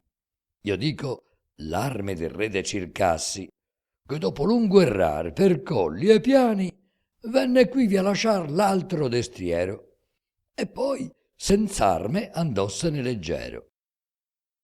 S'era partito disarmato e a piede quel re pagan dal periglioso ponte, sì come gli altri che eran di sua fede partir da sé lasciava Rodomonte. Ma di tornar più al campo non gli diede il cor, chi vi apparir non avria fronte, che per quel che vantossi troppo scorno gli saria farvi in tal guisa ritorno. Di pur cercar nuovo desir lo prese colei che sol avea fissa nel core. Fu la ventura sua che tosto intese, io non vi saprei dir chi ne fu autore, che la tornava verso il suo paese, ond'esso, come il punge sprona amore, dietro alla pesta subito si pone. Ma tornar voglio alla figlia d'Amone. Poi che narrato ebbe con altro scritto, come da lei fu liberato il passo, a fior di ligi ch'avea il core afflitto e tenea il viso lacrimoso e basso, domandò umanamente ove ella dritto volea che fosse indi partendo il passo. Rispose Fiordiligi: il mio cammino vo che sia in Arli, al campo saracino. Uvi naviglio e buona compagnia spero trovar da gir nell'altro lito, ma non mi fermerò finch'io non sia venuto al mio signore e mio marito. Voglio tentar perché in prigione non stia più modi e più, che se mi vien fallito questo che Rodomonte t'ha promesso, ne voglio avere uno ed un altro appresso. Io m'offerisco, disse Bradamante, d'accompagnarti un pezzo della strada, tanto che tu ti vegga Arli davante, ove per amor mio vo che tu vada a trovar quel Rugger del re Agramante, che del suo nome ha piena ogni contrada, e che gli rendi questo buon destriero, onde abbattuto ho il saracino altiero. Voglio che appunto tu gli dica questo, un cavaliere che di provar si crede e fare a tutto il mondo manifesto, che contra lui sei mancator di fede, acciò ti trovi apparecchiato e presto, questo destrier per ch'io tel dia mi diede. Dice che trovi tua piastra e tua maglia, e che l'aspetti a far teco battaglia. Digli questo e non altro, e se quel vuole saper da te ch'io son, di che non sai. Quella rispose umana come suole: non sarò stanca in tuo servizio mai spender la vita, nonché le parole, che tu ancora per me così fatto hai. Grazie le rende Bradamante, e piglia Frontino e le lo porge per la briglia. Lungo il fiume le belle e pellegrine giovani vanno a gran giornate insieme, tanto che veggono Arli e le vicine rive odono risonar del mar che freme. Bradamante si ferma alle confine quasi de borghi e alle sbarre estreme, per dare a Fiordiligi atto intervallo che condurre a Rugger possa il cavallo. Vien Fiordiligi ed entra nel rastrello, nel ponte e nella porta, e seco prende chi le fa compagnia fino all'ostello ove abita Ruggero, e qui vi scende. E secondo il mandato al damigello fa l'imbasciata e il buon Frontin gli rende. Indi va, che risposta non aspetta, ad eseguire il suo bisogno in fretta.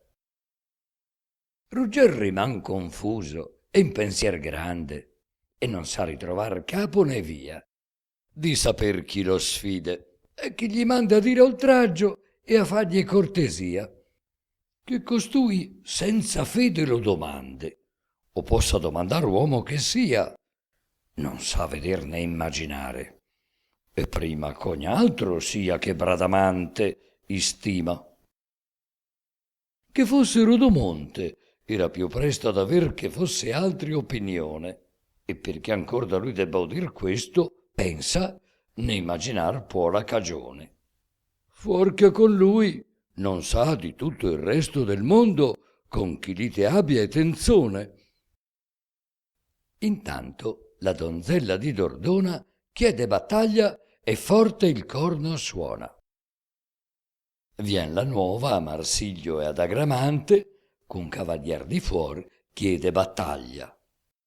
A caso Serpentin loro era avante, ed impetrò di vestir piastra e maglia, e promesse pigliar questo arrogante. Il popul venne sopra la muraglia, né fanciullo restò, né restò veglio, che non fosse a veder chi fesse meglio. Con ricca sopraveste e bello arnese, Serpentin dalla stella in giostra venne. Al primo scontro in terra si distese, il destriere aver parve a fuggir penne. Dietro gli corse la donna cortese, e per la briglia al saracin lo tenne, e disse: monta, e fa che il tuo signore mi mandi un cavalier di te migliore. Il re african, che era con gran famiglia sopra le mura, alla giostra vicino, del cortese atto assai si maraviglia, cusato alla donzella Serpentino. Di ragion può pigliarlo e non lo piglia, diceva, udendo il popol saracino. Serpentin giunge e come ella comanda, un miglior da sua parte al re domanda. Grandonio di Volterna, furibondo, il più superbo cavalier di Spagna, pregando fece sì che fu il secondo, ed uscì con minacce alla campagna. Tua cortesia nulla ti vaglia al mondo, che quando da me vinto tu rimagna, al mio signor menar preso ti voglio, ma qui morrai, s'io posso, come soglio. La donna disse a lui, tua villania non vo che men cortese farmi possa, ch'io non ti dica che tu torni, pria che sul duro terren ti doglian l'ossa. Ritorna e di al tuo re da parte mia, che per simile a te non mi son mossa, ma per trovar guerrier che il pregio vaglia, son qui venuta a domandar battaglia. Il mordace parlare, acre ed acerbo, gran fuoco al cor del saracino attizza, sicché, senza poter replicar verbo, volta il destrier con colera e con stizza. Volta la donna, e contra quel superbo la lancia d'oro e rabicano drizza.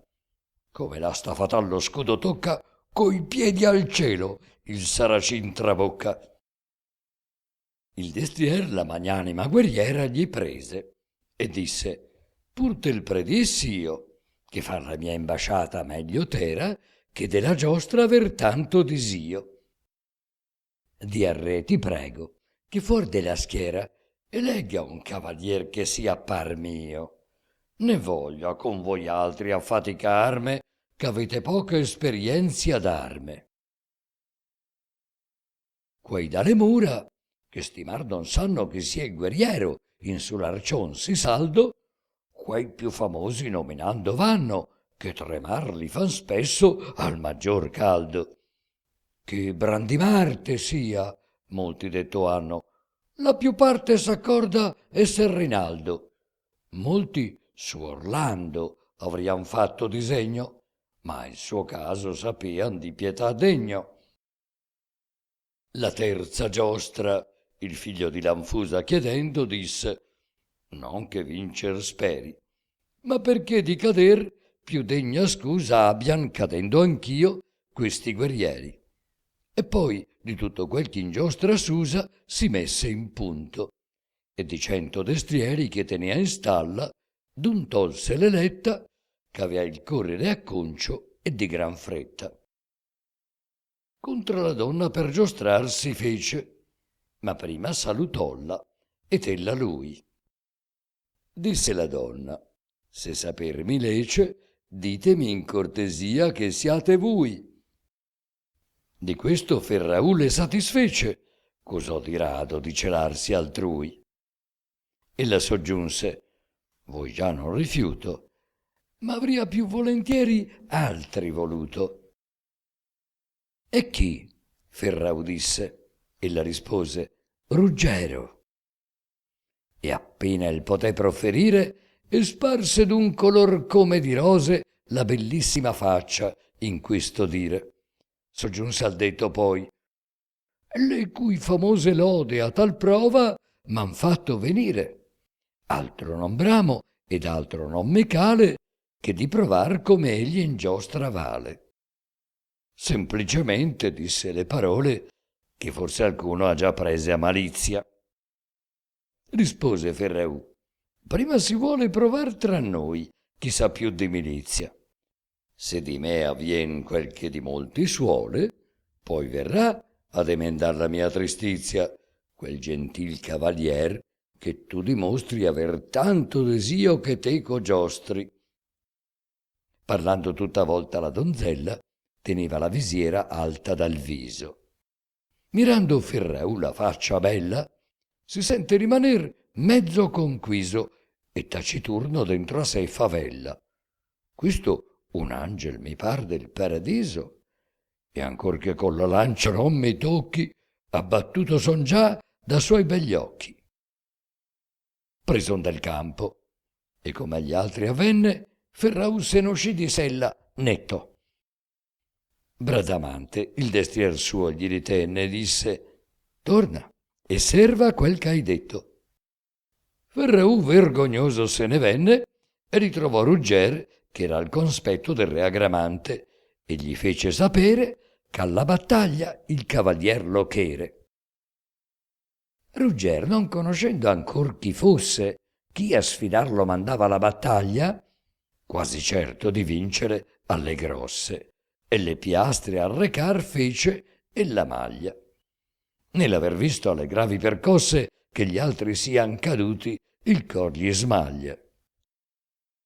Come s'armasse e come uscisse, e quanto poi ne seguì, lo serbo all'altro canto.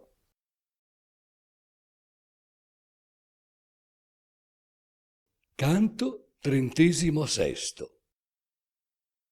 Dopo un giornalino dell'Ariosto dedicato ai costumi guerreschi, antichi e moderni, si riprende e si porta a scioglimento il nodo di amore e gelosia, amicizia e ostilità, che stringe e contrappone fra loro Bradamante, Ruggero e Marfisa. Le due guerriere arrivano a prendersi per i capelli come servette furibonde, ma poi il gioco si fa pericoloso e per interromperlo occorre la sorpresa di un'agnizione, con intervento di un deus ex machina che spazza via la violenza, consolida gli affetti e ne crea di nuovi. La voce pacificatrice fuori campo appartiene allo spirito del mago Atlante, morto nel frattempo di crepacuore per aver visto sfumare tutti i suoi progetti di protezione di Ruggero, il castello d'acciaio del canto quarto, l'isola di Alcina del canto sesto, il palazzo incantato del canto dodicesimo. Morire ha giovato al suo buon senso e ora gli arride un successo postumo. Teniamo presente che la parola Leena, per la belva che allatta gli infanti nel racconto di Atlante, è una voce dotta, qui richiesta dalla metrica, per leonessa. Ascoltare un sommario della piccola vicenda della gelosia di Bradamante che si è snodata qua e là dal canto 30° in poi, a noi oggi dà l'idea che la storia debba risultare esile e la conclusione forzata. Se invece osserviamo al vivo, come Ariosto la narra, i colori, la giustezza nel concatenare le vicende, la duttile mimesi di comportamenti, linguaggi e afasie dei personaggi, la naturalezza della versificazione, vediamo come egli ne sappia fare qualcosa di bello. A thing of beauty is a joy forever.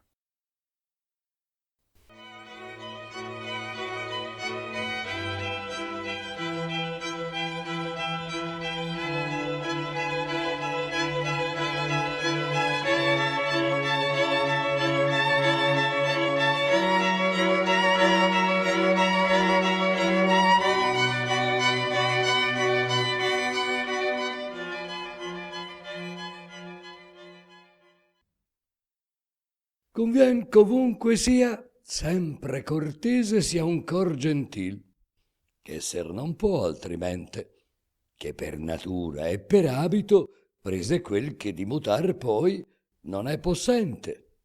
Convien covunque sia, sempre palese, un cor villan si mostri similmente. Natura inchina al male e viene a farsi l'abito poi difficile a mutarsi.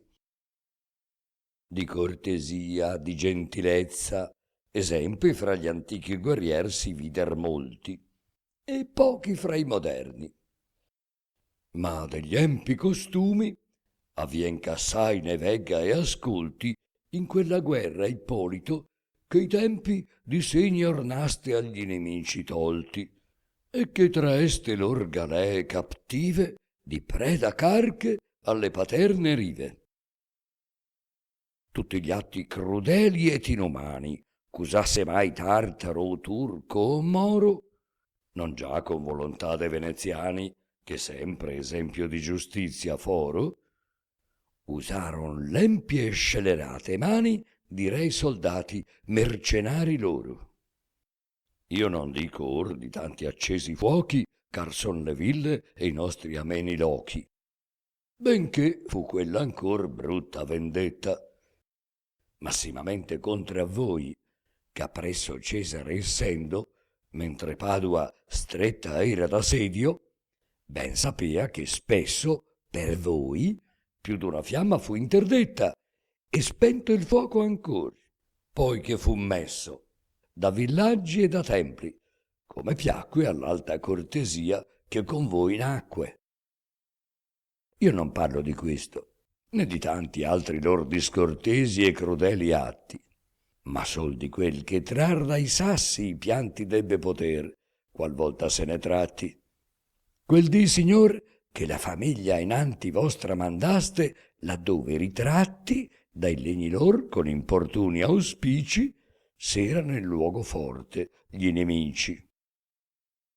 Quale torre tenea sin dentro ai flutti per abbrociar le navi greche andaro, un Ercol vidi e un Alessandro, indutti da troppo ardir, partirsi a paro, e spronando i destrier passarci tutti, e i nemici turbar fil nel riparo, e girsi innanzi, che al secondo molto aspro fu il ritornare, e al primo tolto.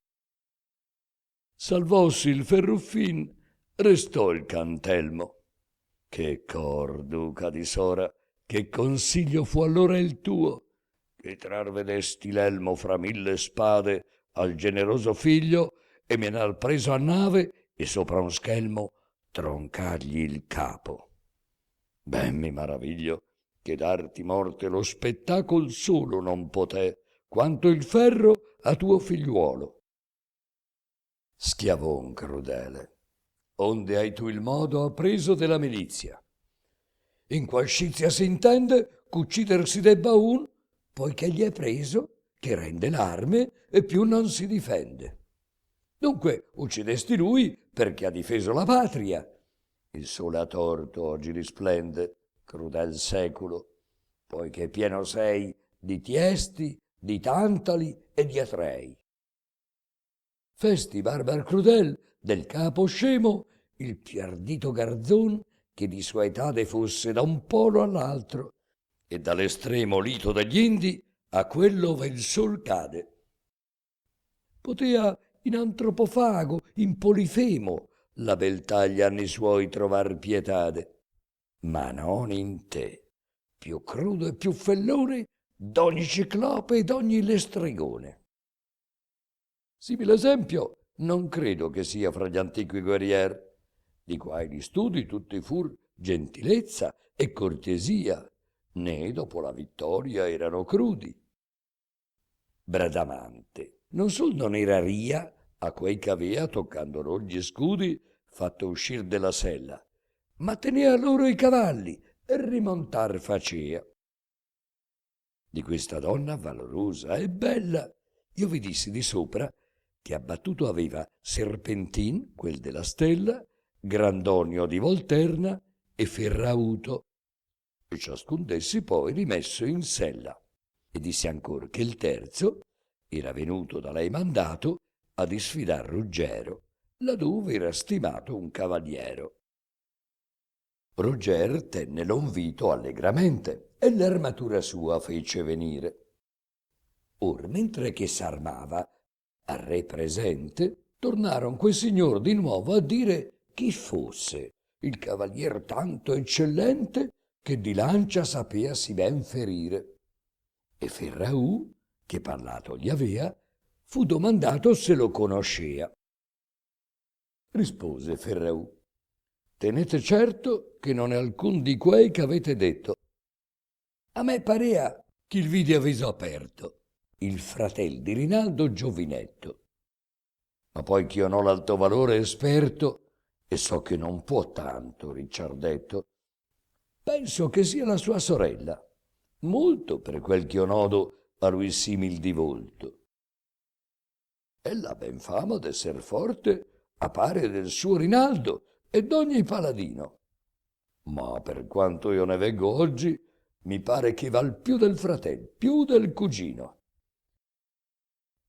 come rugger lei sente ricordare del vermiglio color che il mattutino sparge per l'aria, si dipinge in faccia e nel cor triema e non sa che si faccia. A questo annunzio, stimolato e punto dall'amoroso stral, dentro infiammarse, e per l'ossa sentì tutto in un punto correre un giaccio che il timor vi sparse. Timor con nuovo sdegno abbia consunto quel grande amor che già per lui si larse. Di ciò confuso non si risolveva se incontra uscirle oppur restar doveva. Or quivi ritrovandosi Marfisa, che d'uscire alla giostra avea gran voglia, ed era armata, perché in altra guisa è raro o notte di che tu la coglia. Sentendo che rugger s'arma, s'avvisa che di quella vittoria ella si spoglia, se lascia che Ruggero esca fuor prima. Pensa ire innanzi e averne il pregio stima. Salta a cavallo e vien spronando in fretta, ove nel campo la figlia d'Amone, con palpitante cor, Ruggero aspetta, desiderosa farselo prigione, e pensa solo ove la lancia metta, perché del colpo abbia minor lesione. Marfisa se ne vien fuor della porta e sopra l'elmo una fenice porta, ossia per sua superbia, dinotando se stessa unica al mondo in esser forte, oppur sua casta intenzion lodando di viver sempre mai senza consorte. La figliuola d'Amon la mira, e quando le fattezze chiamavano a scorte, come si nomi le domanda, e tode esser colei che del suo amor si gode, o per dir meglio, esser colei che crede che goda del suo amor, colei che tanto è in odio e in ira che morir si vede se sopra lei non vendica il suo pianto. Volta il cavallo e con gran furia riede, non per desir di porla in terra, quanto di passarle con l'asta in mezzo il petto, e libera restar d'ogni sospetto. Forza è a Marfisa che quel colpo vada a provar se il terreno è duro o molle. E cosa tanto insolita le accada, che la n'è per venir di sdegno folle. Fu in terra appena che trasse la spada e vendicar di quel cader si volle. La figliola d'Amon non meno altiera gridò: «Che fai? Tu sei mia prigioniera! Sebbene uso con gli altri cortesia, usar te con Marfisa non la voglio, come a colei che d'ogni villania odo che sei dotata e d'ogni orgoglio». Marfisa quel parlar fremer s'udia come un vento marino in uno scoglio, grida, ma si per rabbia si confonde che non può esprimer fuor quel che risponde. Mena la spada, e più ferir non mira lei che il destrier nel petto e nella pancia. Ma Bradamante al suo la briglia gira e quel da parte subito si lancia. E tutto a un tempo, con isdegno e tira, la figliola d'Amon spinge la lancia e con quella Marfisa tocca appena che la fa riversar sopra l'arena. Appena ella fu in terra, che rizzosse, cercando far con la spada malopra. Di nuovo l'asta Bradamante mosse e Marfisa di nuovo andò sottosopra. Benché possente Bradamante fosse, non però sia Marfisa era di sopra che l'avesse ogni colpo riversata, ma tal virtù nell'asta era incantata.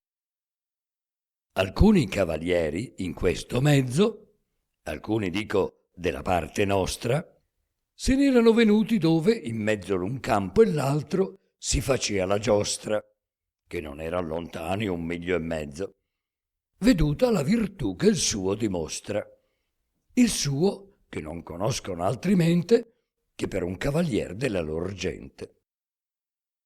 Questi, vedendo il generoso figlio di Troiano alle mura approssimarsi, per ogni caso, per ogni periglio, non volse sprovveduto ritrovarsi, e fe che molti all'arme dier di piglio, e che fuor dei ripari a presentarsi.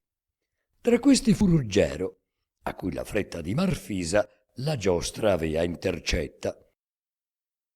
L'innamorato giovane mirando stava il successo e gli tremava il core della sua cara moglie, dubitando che di Marfisa ben sapea il valore. Dubitò, dico, nel principio, quando si mosse l'una e l'altra con furore. Ma visto poi come successe il fatto, restò maraviglioso e stupefatto. E poi che fin la lite lor non ebbe, come avean l'altre avute al primo incontro, nel cor profondamente gliene increbbe, dubbioso pur di qualche strano incontro. De l'una egli e dell'altra il ben vorrebbe, ch'amamen due, non che da porre incontro sia in questi amori, e l'un fiamma e furore, l'altro benevolenza più che amore. Partita volentier la pugna avria, se con suo onor potuto avesse farlo, ma quei che gli avea seco in compagnia, perché non vinca la parte di Carlo, che già lor par che superior ne sia, saltan nel campo e vogliono turbarlo. Dall'altra parte i cavalier cristiani si fanno innanzi e son quivi alle mani. Di qua di là gridar si sente allarme, come usati eran far quasi ogni giorno. Monti che a pie, chi non armato s'arme, alla bandiera ognun faccia ritorno, dicea con chiaro e bellicoso carme più d'una tromba che scorrea d'intorno. E come quelle svegliano i cavalli, svegliano i fanti i timpani e i taballi. La scaramuccia, fiera e sanguinosa, quanto si possa immaginar, si mesce. La donna di Dordona, valorosa, a cui mirabilmente aggrava e incresce, che quel di che era tanto desiosa di formar fisa a morte non riesce, di qua di là si volge e si raggira, se Rugger può veder, per cui sospira. Lo riconosce all'aquila d'argento ch'ha nello scudo azzurro il giovinetto. Ella, con gli occhi e col pensiero intento, si ferma a contemplar le spalle e il petto, le leggiadre fattezze e il movimento, pieno di grazia.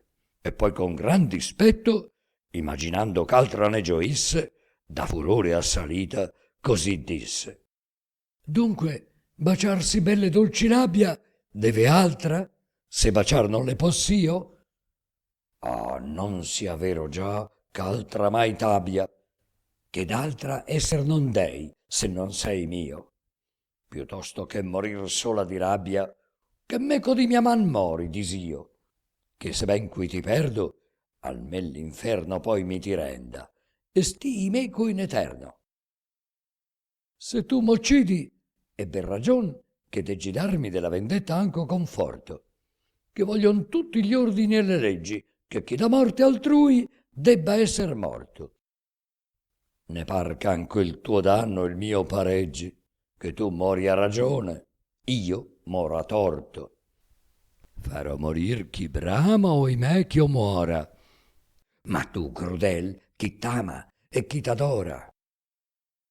Perché non dei tu mano essere ardita d'aprir col ferro al tuo nemico il core, che tante volte a morte m'ha ferita sotto la pace, in sicurtà d'amore, e tor può consentir tormi la vita, neppur aver pietà del mio dolore.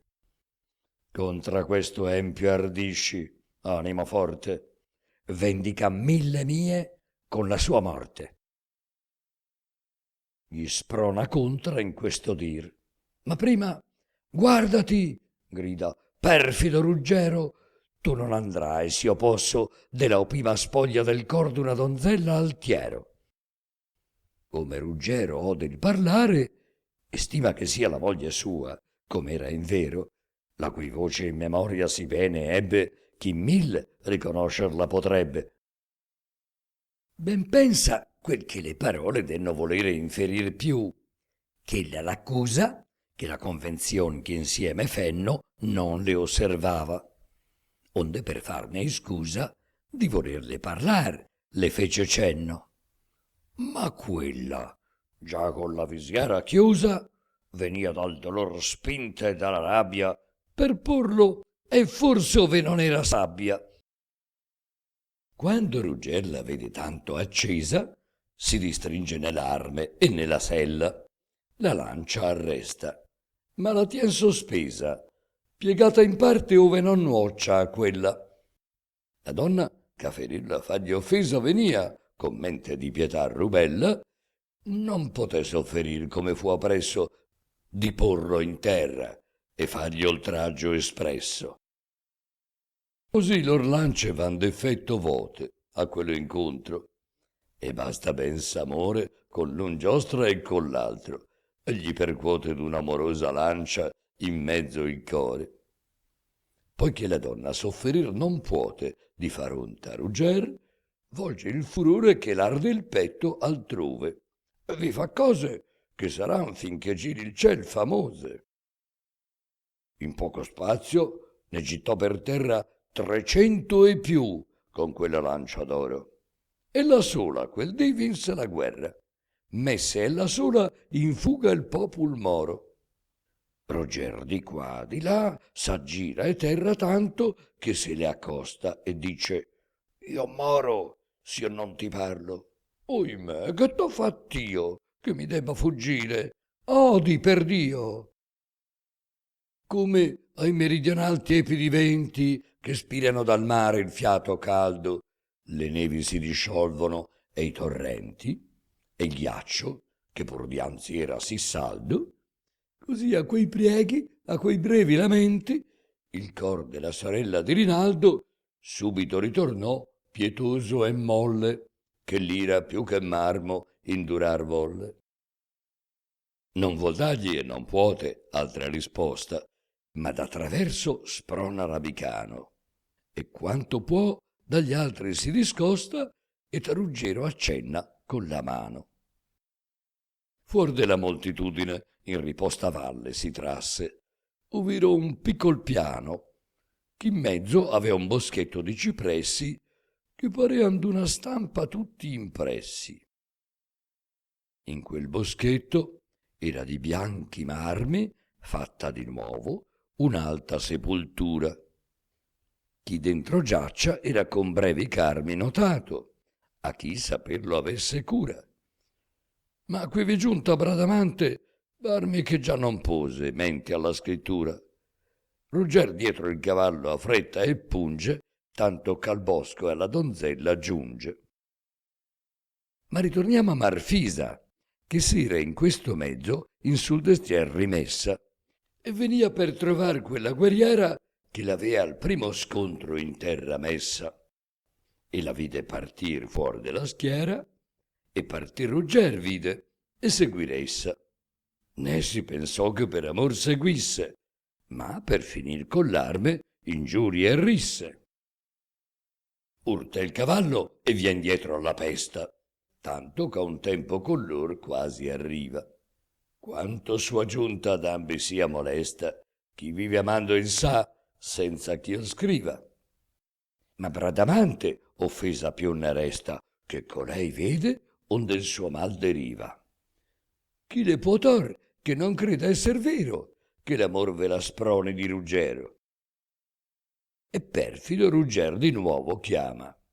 Non ti bastava, perfido, disse ella, che tua perfidia sapessi per fama, se non mi facevi anco veder quella.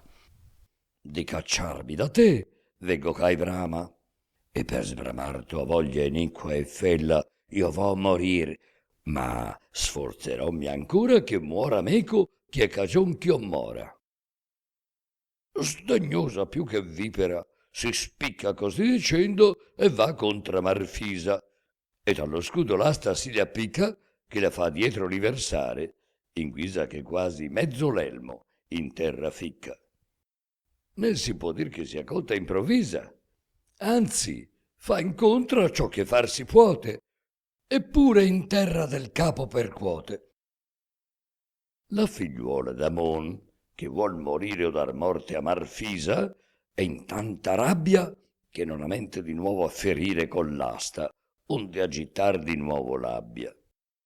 ma le pensa dal busto di partire il capo mezzo fitto nella sabbia, getta da sé la lancia d'oro e prende la spada, e del destrier subito scende. Ma tarda è la sua giunta, che si trova Marfisa incontra, e di tanta ira piena, poiché s'ha vista alla seconda prova cadersi facilmente sull'arena, che pregar nulla e nulla gridar giova rugger, che di questo avea gran pena. Sì l'odio e l'ira le guerriere abbaglia, che fan da disperate la battaglia. A mezza spada vengono di botto, e per la gran superbia che l'ha accese van pur innanzi, e si son già sì sotto, ch'altro non può che venire alle prese. Le spade, il cui bisogno era interrotto, lascian cader e cerca nuove offese. Priega, ruggiro e supplica amendue, ma poco frutto alle parole sue.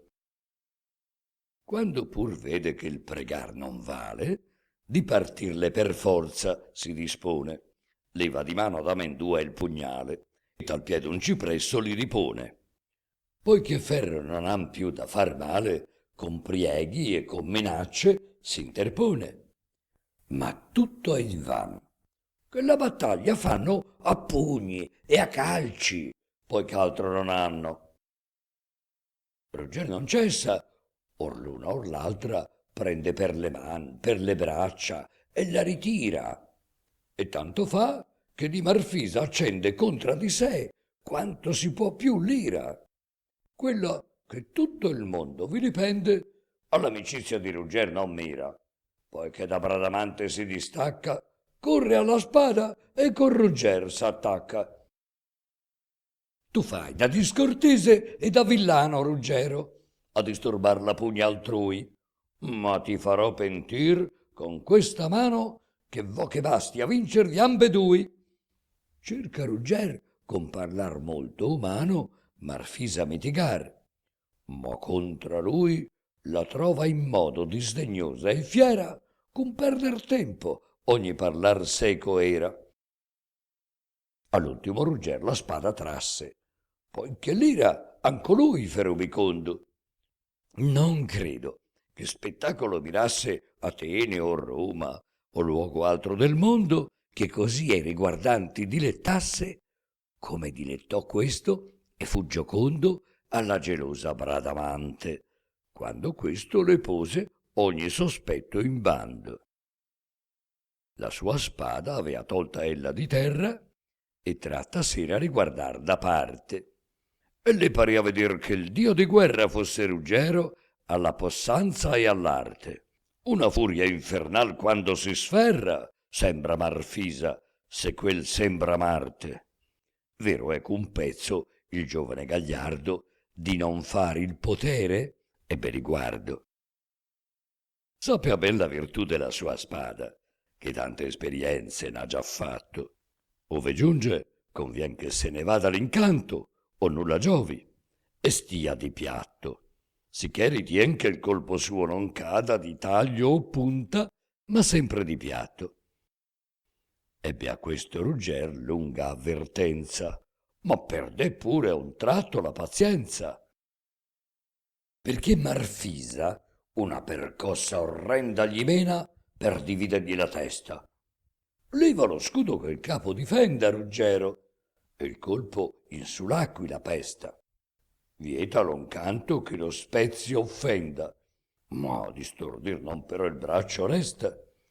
E s'avea altr'arme che quelle de torre, gli potea il fiero colpo il braccio torre. Essa riasceso indi alla testa, dove disegnò di ferir l'aspra donzella. Ruggero il braccio manco appena muove, appena più sostien l'aquila bella.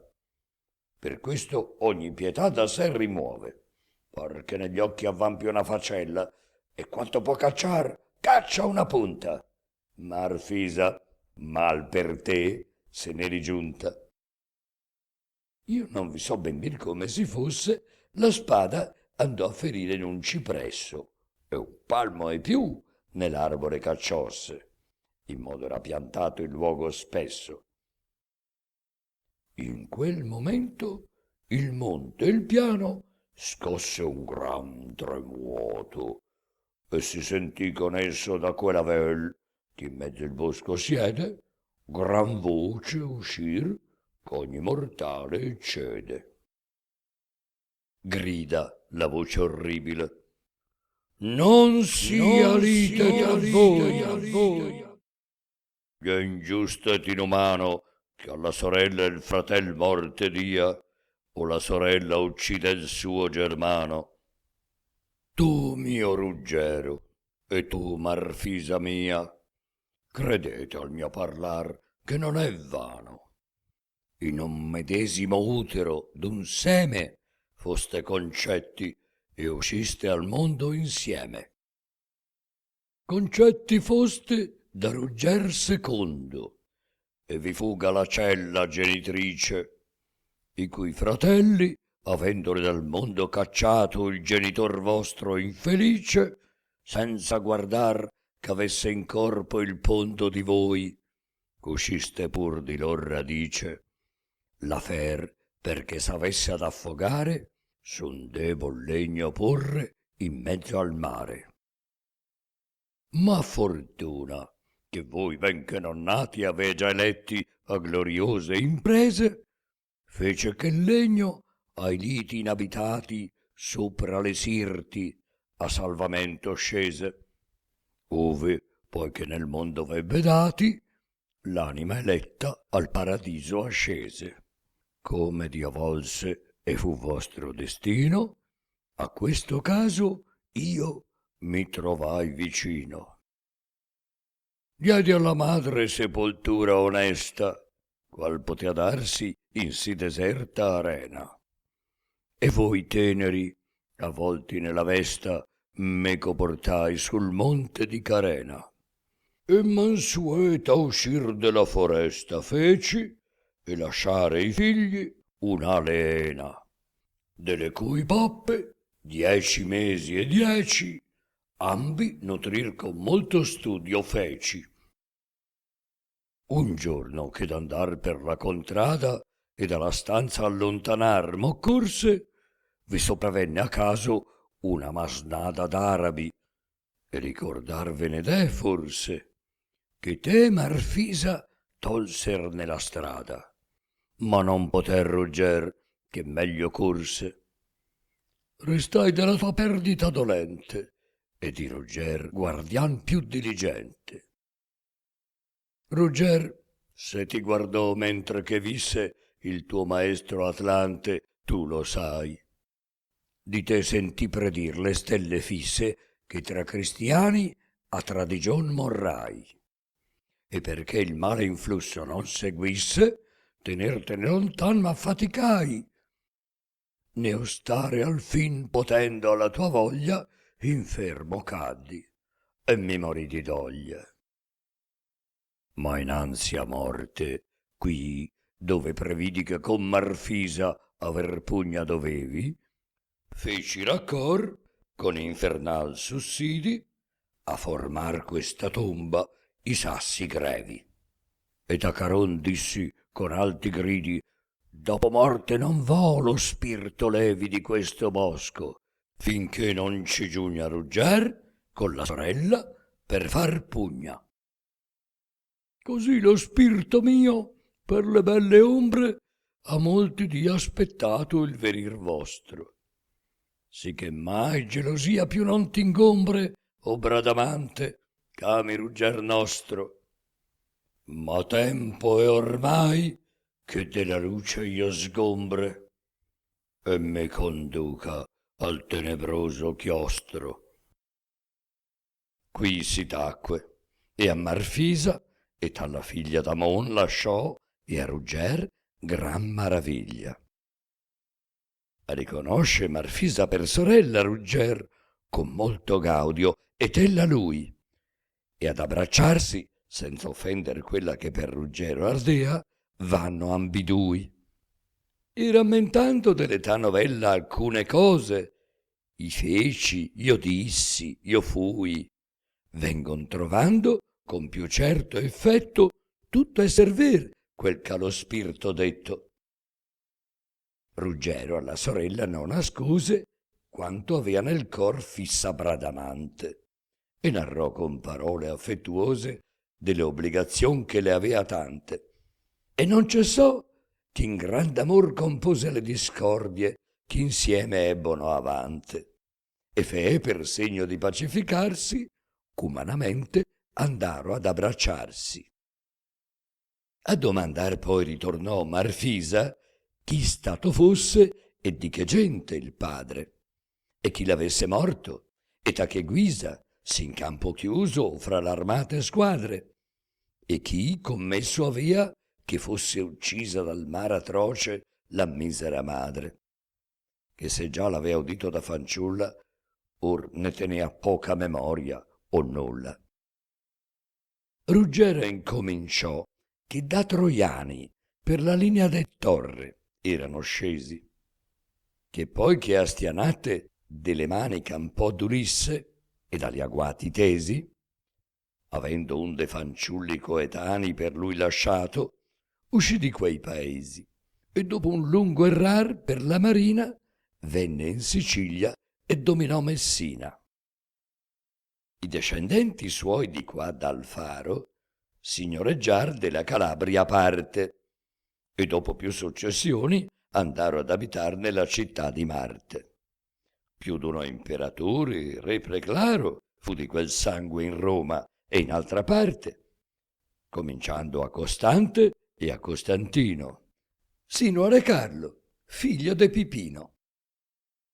Fu Rugger primo e Giambaron di questi, Buovo, Rambaldo, alfin Rugger secondo, che fe, come d'Atlante udir potesti, di nostra madre l'utero fecondo. Della progenie nostra i chiari gesti, per l'istorie vedrai, celebri al mondo. Seguì poi come venne il re Agolante, con Almonte e col padre d'Agramante, e come menò seco una donzella che era sua figlia, tanto valorosa che molti paladin gittò di sella, e di Ruggero al fin venne amorosa, e per suo amor del padre fu ribella, e battezzossi, e diventògli sposa. Narrò come Beltramo, traditore, per la cognata arse d'incesto amore, e che la patria e il padre e duo fratelli tradì, così sperando acquistar lei. Aperse risa agli nemici, e quelli fer di lor tutti i portamenti rei. Come Agolante e i figli iniqui e felli poser Galacella, che di 6 mesi era grave, in mar senza governo, quando fu tempestoso al maggior verno.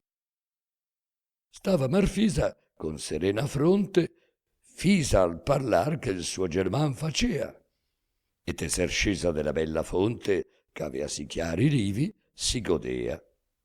Quinci Mongrana e quindi Chiaramonte, le due progenie derivar sapea, ch'al mondo fur molti e molt'anni e lustri, splendide e senza par d'uomini illustri.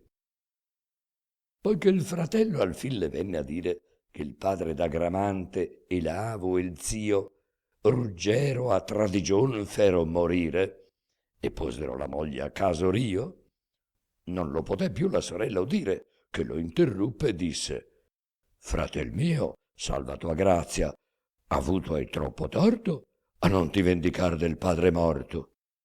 Se in Almonte e in Troian non ti potevi insanguinar, che erano morti inante, dei figli vendicar tutti dovevi. Perché, vivendo tu, vive Agramante?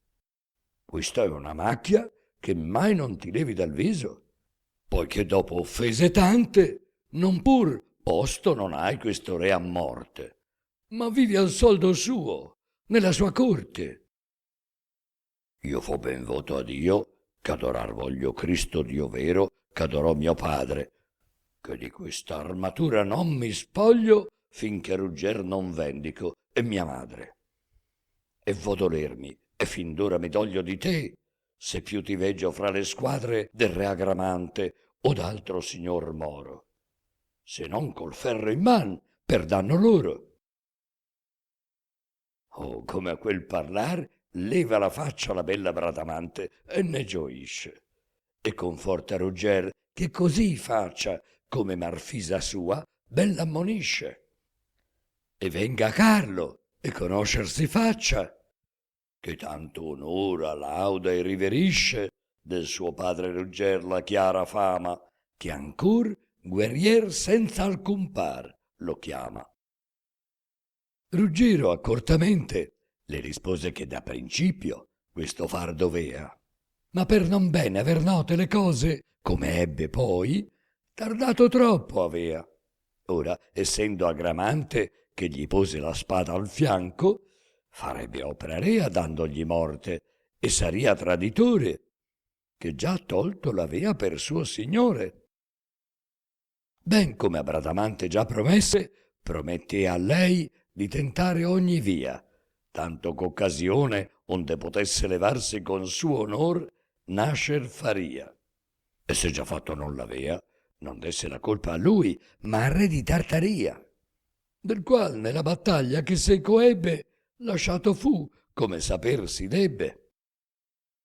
Ed ella, c'ogni dì gli venia a letto, buon testimon quanto alcun altro n'era.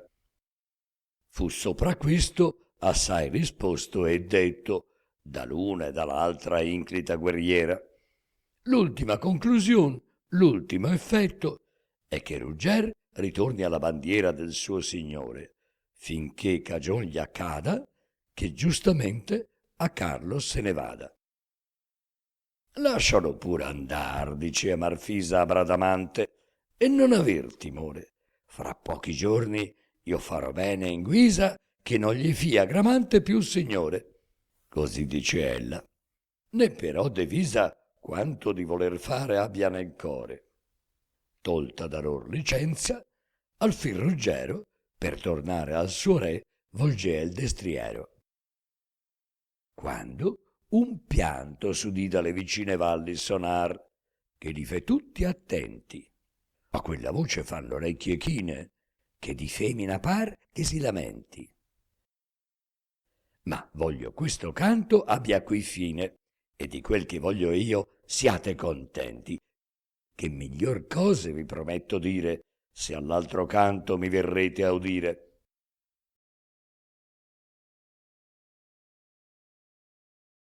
Canto 37. Il lungo giornalino iniziale ritorna sul tema, qui applicato alle donne, dei rapporti difficili tra gli effimeri atti meritevoli e i loro perenni echi celebrativi. La poetessa lodata è Vittoria Colonna, la grande amica di Michelangelo.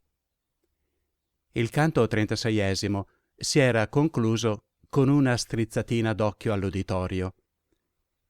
Ma voglio questo canto abbia qui fine, e di quel che voglio io siate contenti, che miglior cose vi prometto dire. Le miglior cose si concretano poi in un quadretto piccante che scandalizza le compagne di Ruggero. 3 damigelle riccamente abbigliate fino all'ombelico, ma da lì in giù nude come vermi, se ne stanno accovacciate nell'erba per nascondere le vergogne. Forse le risorse di stile dell'autore brillavano di più nel canto precedente, e questa sarà una piccola concessione a un gusto più andante. Peraltro essa non tradisce il tono dominante del poema, basso ma non troppo, parodia, fiaba, umorismo, che al bisogno diventano più sostenuti e non scendono mai al burlesco. Magari i lettori di Edgar Allan Poe, oggi più numerosi di quelli del Furioso, possono ricordare una storiella burlesca che viene appioppata all'ariosto nel racconto Come si scrive un articolo alla Blackwood. Un guerriero tagliato in 2 da un fendente di Durindana, tanto pulito che non se ne accorge nemmeno, andava combattendo ed era morto, finché, conclude l'originale, una mossa brusca squilibra il cavaliere dimezzato e lo fa cadere per metà da una parte e per metà dall'altra del cavallo, mentre gli astanti si sbellicano crudelmente dalle risa. Ma in realtà la burla risale a Francesco Berni, nel rifacimento dell'Orlando innamorato. Le signore nei guai sono l'islandese Ullania e le sue accompagnatrici, canto 33esimo, ridotte in quello stato da un signorotto locale che odia le donne. I suoi moventi sono narrati dalla doppia novella dei suoi figli, in parte di fonte spagnola e in parte plutarchesca. Chissà se a udire della vecchia ridotta in ostericche indovinerete che si era rifugiata in Österreich, in Austria, a quanto pare dalle parti di Bregenz, sul lago di Costanza. Una fulminea azione di polizia raddrizza torti, quale rientra nelle mansioni dei cavalieri erranti, neutralizza il prepotente e rende al genere femminile l'esuberante giustizia di Marfisa. Poi le damigelle islandesi vanno in cerca di una sartoria che le renda presentabili a corte. Bradamante e Marfisa si recano al campo di Carlo Magno presso Arles e Ruggero alla corte di Agramante in città.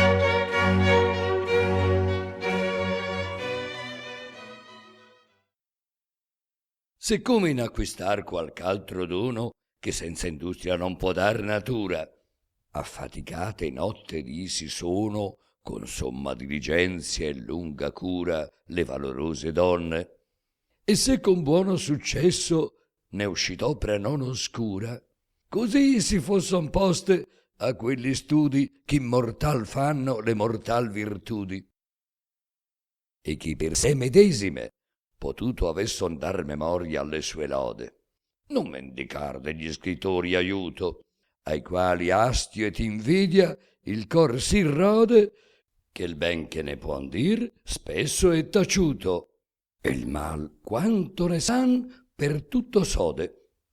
Tanto il lor nome sorgeria, che forse viril fama a tal grado unqua non sorse. Non basta a molti di prestarsi l'opra in far l'un l'altro glorioso al mondo, ch'anco studian di far che si discuopra ciò che le donne hanno fra lor d'immondo. Non le vorria lasciar venir di sopra, e quanto puon fan per cacciarle al fondo.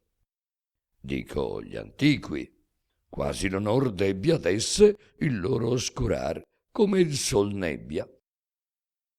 Ma non ebbe e non ha mano né lingua, formando in voce o descrivendo in carte, quantunque il mal quanto può accresce e impingua, e minuendo il ben va con ogni arte, poter però che delle donne estingua la gloria, sì che non ne resti parte, ma non già tal che presso al segno giunga, né canco se gli accosti di gran lunga. Carpalice non fu Tomiri, non fu chi Turno, non chi Ettor soccorse, non chi, seguita da Sidonia e Tiri, andò per lungomare in Libia a porse, non Zenobia, non quella che gli Assiri, i Persi e gli Indi con vittoria scorse, non fur queste poc'altre degne sole, di cui per arme eterna fama vole. E di fedeli e caste e sagge e forti stato ne son non pur in Grecia e in Roma, ma in ogni parte, ove fra gli Indi e gli orti delle Speridi il sol spiega la chioma, delle quai sono i pregi agli onor morti, sì ch'appena di 1000 una si noma. E questo perché avuto hanno ai lor tempi gli scrittori bugiardi, invidi e tempi. Non restate però, donne, a cui giova il ben oprar, di seguir vostra via, né da vostra alta impresa vi rimuova tema che degno onor non vi si dia. Che come cosa buona non si trova che duri sempre, così ancor ne ria, Se le carte s'inquistate e gli inchiostri per voi non sono, or sono a tempi nostri. Dianzi Marullo e Tilpontan per voi sono, e due strozzi, il padre e il figlio, stati. C'è il bembo, c'è il capel, c'è chi qual lui vediamo a tali cortigian formati, c'è un Luigi Alaman, ce ne son due di par da Marte dalle muse amati, ambi del sangue che regge la terra, che il menzo fende ed alti stagni serra. Di questi l'uno, oltre che il proprio istinto ad onorarvi e riverirvi inchina, e far Parnasso risonare e cinto di vostra laude e porla al ciel vicina, l'amor, la fede, il saldo e non mai vinto per minacciar di strazi e di ruina animo chissà bella gli dimostro, lo fa assai più che di se stesso vostro. Sicché non è per mai trovarsi stanco di farvi onor nei suoi vivaci carmi, e s'altri vi dà biasmo, non è ch'anco sia più pronto di lui per pigliar l'armi, e non ha il mondo cavalier che manco la vita sua per la virtù rispiarmi. Dà insieme egli materia ond'altri scriva, e fa la gloria altrui scrivendo viva. Ed è ben degno che si ricca donna, ricca di tutto quel valor che possa esser fra quanti al mondo porti in gonna, mai non si sia di sua costanzia mossa, e sia stata per lui vera colonna, sprezzando di fortuna ogni percossa. Di lei degno egli e degna ella di lui, né meglio s'accoppiaro unque altri dui. Nuovi trofei pon sulla riva d'Oglio, che in mezzo a ferri, a fuochi, a navi, a ruote, ha sparso alcun tanto ben scritto foglio che il vicin fiume invidia avegli puote. Appresso a questo un Ercol Bentivoglio fa chiaro il vostro onor con chiare note. Renato Tribulcio è il mio guidetto, e il Molza a dir di voi da Febo eletto. C'è il duca de Carnuti, Ercol, figliuolo del duca mio, che spiega l'ali come canoro cigno e va cantando a volo, e fino al cielo udir fa il vostro nome. C'è il mio signor del Vasto, a cui non solo di dare a 1000 Atene e 1000 Rome di sé materia basta, ch'anco accenna volervi eterne far con la sua penna. E tultre a questi et altri ch'oggi avete, che v'hanno dato gloria e ve la danno, voi per voi stesse darvela potete, poiché molte, lasciando l'ago e il panno, son con le muse a spegnersi la sete al fonte da Ganippe andate e vanno, e ne ritornan tai che l'opera vostra è più bisogno a noi che a voi la nostra. Se chi sian queste e di ciascuna voglio render buon conto e degno pregio darle, bisognerà che io verghi più d'un foglio e qu'oggi il canto mio d'altro non parle. E salutarne 5 o 6 ne toglio, io potrei l'altri offendere e sdegnarle. Che farò dunque? Ho da tacer d'ognuna, oppur fra tante sceglierne sol'una? Sceglieronne una, e sceglierò la tale che superato avrà l'invidia, in modo che nessun'altra potrà avere a male se l'altre taccio e se lei sola lodo. Quest'una ha non pur sé, fatta immortale, col dolce stil di che il meglior non odo, ma può qualunque di cui parli o scriva trar dal sepolcro e far ch'eterno viva. Come Febo, la candida sorella, fa più di luce adorna e più la mira che Venere o che Maia o ch'altra stella che va col cielo o che da sé si gira, così Facundia, più che all'altre, a quella di ch'io vi parlo e più dolcezza aspira, e da tal forza all'alte sue parole corna di nostri il ciel d'un altro sole. Vittoria è il nome, e bien conviensi, a nata fra le vittorie, e a ch'io vada o stanzi, di trofei sempre di trionfi ornata, la vittoria abbia seco, o dietro o innanzi. Questa è un'altra Artemisia, che lodata fu di pietà verso il suo mausolo, anzi, tanto maggior, quanto è più assai bell'opra, che pur sotterra un uom trarlo di sopra. Se lauda mia, se la moglier di Bruto, Saria, Sargia, Sevadne, e s'altre molte meritar laude, per aver voluto morti mariti, esser con lor sepolte, quanto onore a vittoria è più dovuto, che dilete, ed il rio che 9 volte l'ombra circonda, ha tratto il suo consorte, malgrado delle parche e della morte. S'al fiero Achille, invidia della chiara Meonia tromba, il macedonico ebbe, quanto, invito Francesco di Pescara, maggiore a te, se vivesse or l'avrebbe, che si casta mogliere, e a te si cara, canti l'eterno onor che ti si debbe, e che per lei sì il nome tuo rimbombe, che da bramar non hai più chiare trombe. Se quanto dir se ne potrebbe, o quanto io no disir, volessi porre in carte, ne direi lungamente, ma non tanto ch'a dir non ne restasse anco gran parte. E di Marfisa dei compagni, intanto la bella istoria rimarria da parte, la quale io vi promisi di seguire, se in questo canto mi verreste a udire.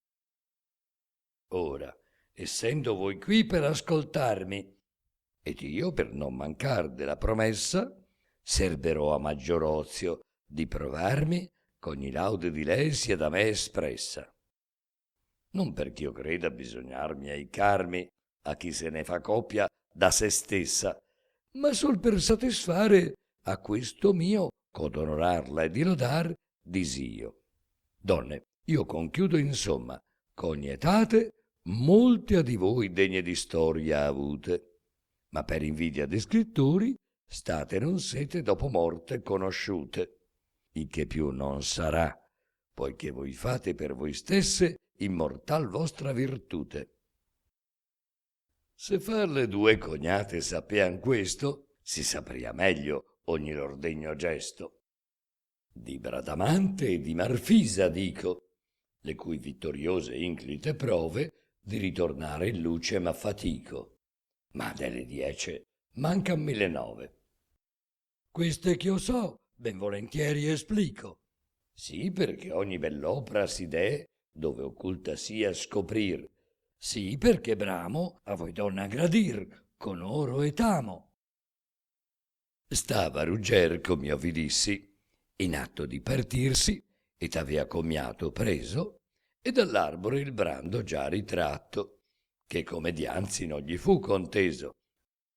Quando un gran pianto, che non lungo tratto era lontan, lo fe restar sospeso. E con le donne a quella via si mosse, per aiutar dove bisogno fosse. Spingonsi innanzi, e via più chiaro il suon ne viene, e via più son le parole intese. Giunti nella vallea, trovan 3 donne che fan quel duolo, assai strane in arnese, che fino all'ombilico a lor le gonne scorciate non so chi, poco cortese, e per non saper meglio elle celarsi, sedeano in terra e non ardian levarsi. Come quel figlio di Vulcan che venne fol della porve senza madre in vita e palla de nutrir fe con solenne cura da Glauro, al veder troppo ardita, sedendo ascosi i brutti piedi tenne sulla quadriga da lui prima ordita, così quelle 3 giovani le cose secrete lor tenean sedendo ascose. Lo spettacolo enorme e disonesto, l'una e l'altra magnanima guerriera, fedel color che nei giardin di Pesto esser la rosa suol da primavera. Riguardò Bradamante e manifesto tosto le fu Cullania, una d'esse era Ullania, che dall'isola perduta in Francia messaggera era venuta. e riconobbe non me l'altre due, che dove vide lei, vide esse ancora. Ma se n'andarono le parole sue a quella delle tre che la più onora. E le domanda chi si iniquo fue, e si dilegge di costumi fuora, che quei segreti agli occhi altrui riveli, che quanto può par che natura celi. Ullania, che conosce Bradamante, non meno ch'all'insegna alla favella, esser colei che pochi giorni inante ave agitati tre guerrier di sella, narra che ad un castel poco distante una ria gente e di pietà ribella, oltre all'ingiuria di scorciarle i panni, l'avea battuta e fatto le altri danni. Né le sa dir che dello scudo sia, né dei tre re che per tanti paesi fatto le avean sì lunga compagnia. Non sa se morti o si arrestati presi, e dice capigliata questa via, ancor ch'andare a piè molto le pesi, per richiamarsi dell'oltraggio a Carlo, sperando che non sia per tollerarlo. Alle guerriere tarugger, che meno non han pietosi cor, caudaci e forti, de bei visi turbolaer sereno, l'udire e più il veder si gravi torti, ed obliando ogni altro affar che avvieno, e senza che li prieghi o che gli esorti la donna afflitta a far la sua vendetta, piglian la via verso quel luogo in fretta. Di comune parer le sopraveste, mosse da gran bontà, s'aveano tratte, che a ricoprir le parti meno oneste di quelle sventurate assai furo atte. Bradamante non vuol c'Ullania peste le strade a piè, ch'avea piede anco fatte, e si la riva in groppa del destriero, l'altra Marfisa e l'altra il buon Ruggero. Ullania a Bradamante che la porta mostra la via che va al castel più dritta. Bradamante all'incontro lei conforta che la vendicherà di chi l'ha afflitta. Lascian la valle e per via lunga e torta sagliono un colle, ora man manca or ritta.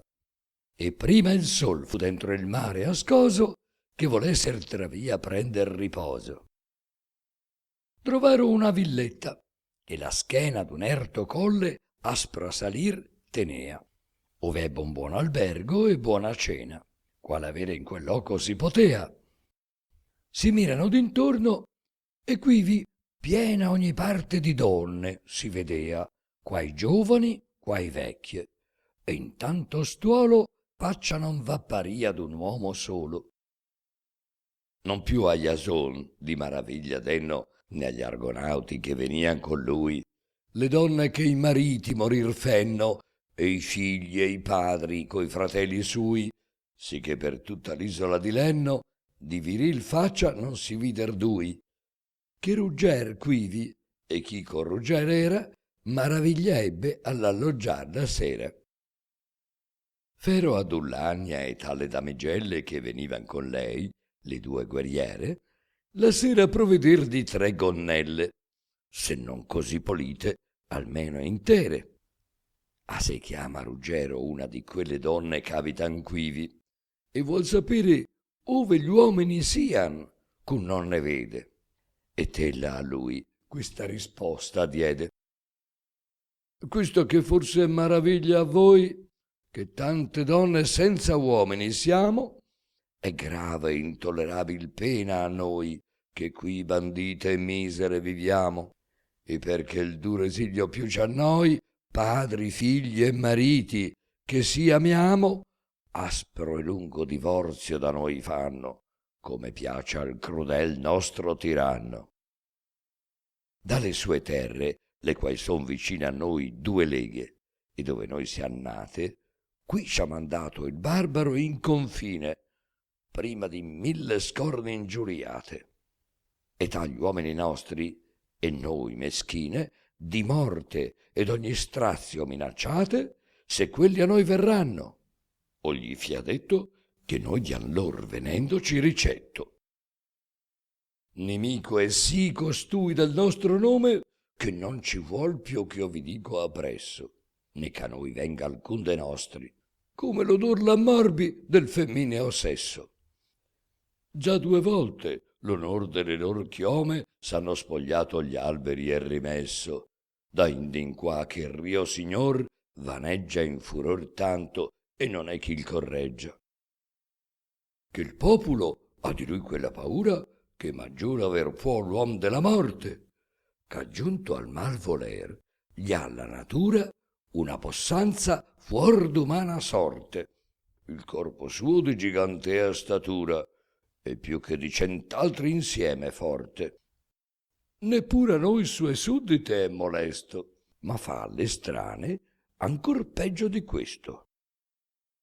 Se l'onor vostro e queste 3 vi sono punto care, ch'avete in compagnia, più vi sarà sicuro, utile e buono non gir più innanzi e trovare altra via. Questa al castel dell'uom di ch'io ragiono a provar mena la costumaria che va posta il crudel, con scorno e danno di donne e di guerrier che di là vanno. Marganor il fellon, così si chiama il signore, il tiran di quel castello, del qual Nerone, o s'altri è ch'abbia fama di crudeltà, non fu più iniquo e fello, il sangue uman, ma il femminil più brama, che il lupo non lo brama dell'agnello. Fa con onta scacciar le donne tutte, da lor sorte a quel castel condutte.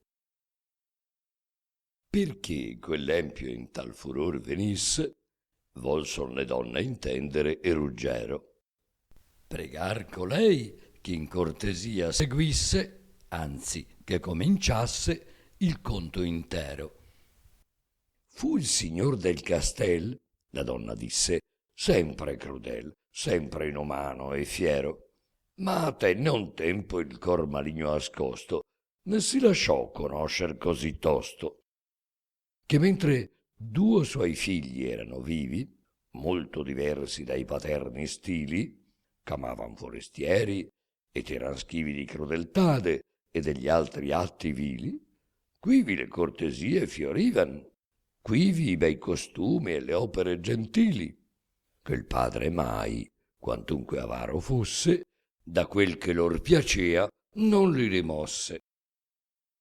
Le donne e i cavalieri che questa via facean talor venian sì ben raccolti che si partian dell'alta cortesia de 2 germani innamorati molti.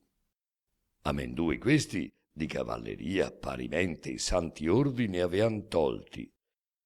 Cilandro l'un, l'altro Tanacro detto, gagliardi, arditi e di reale aspetto.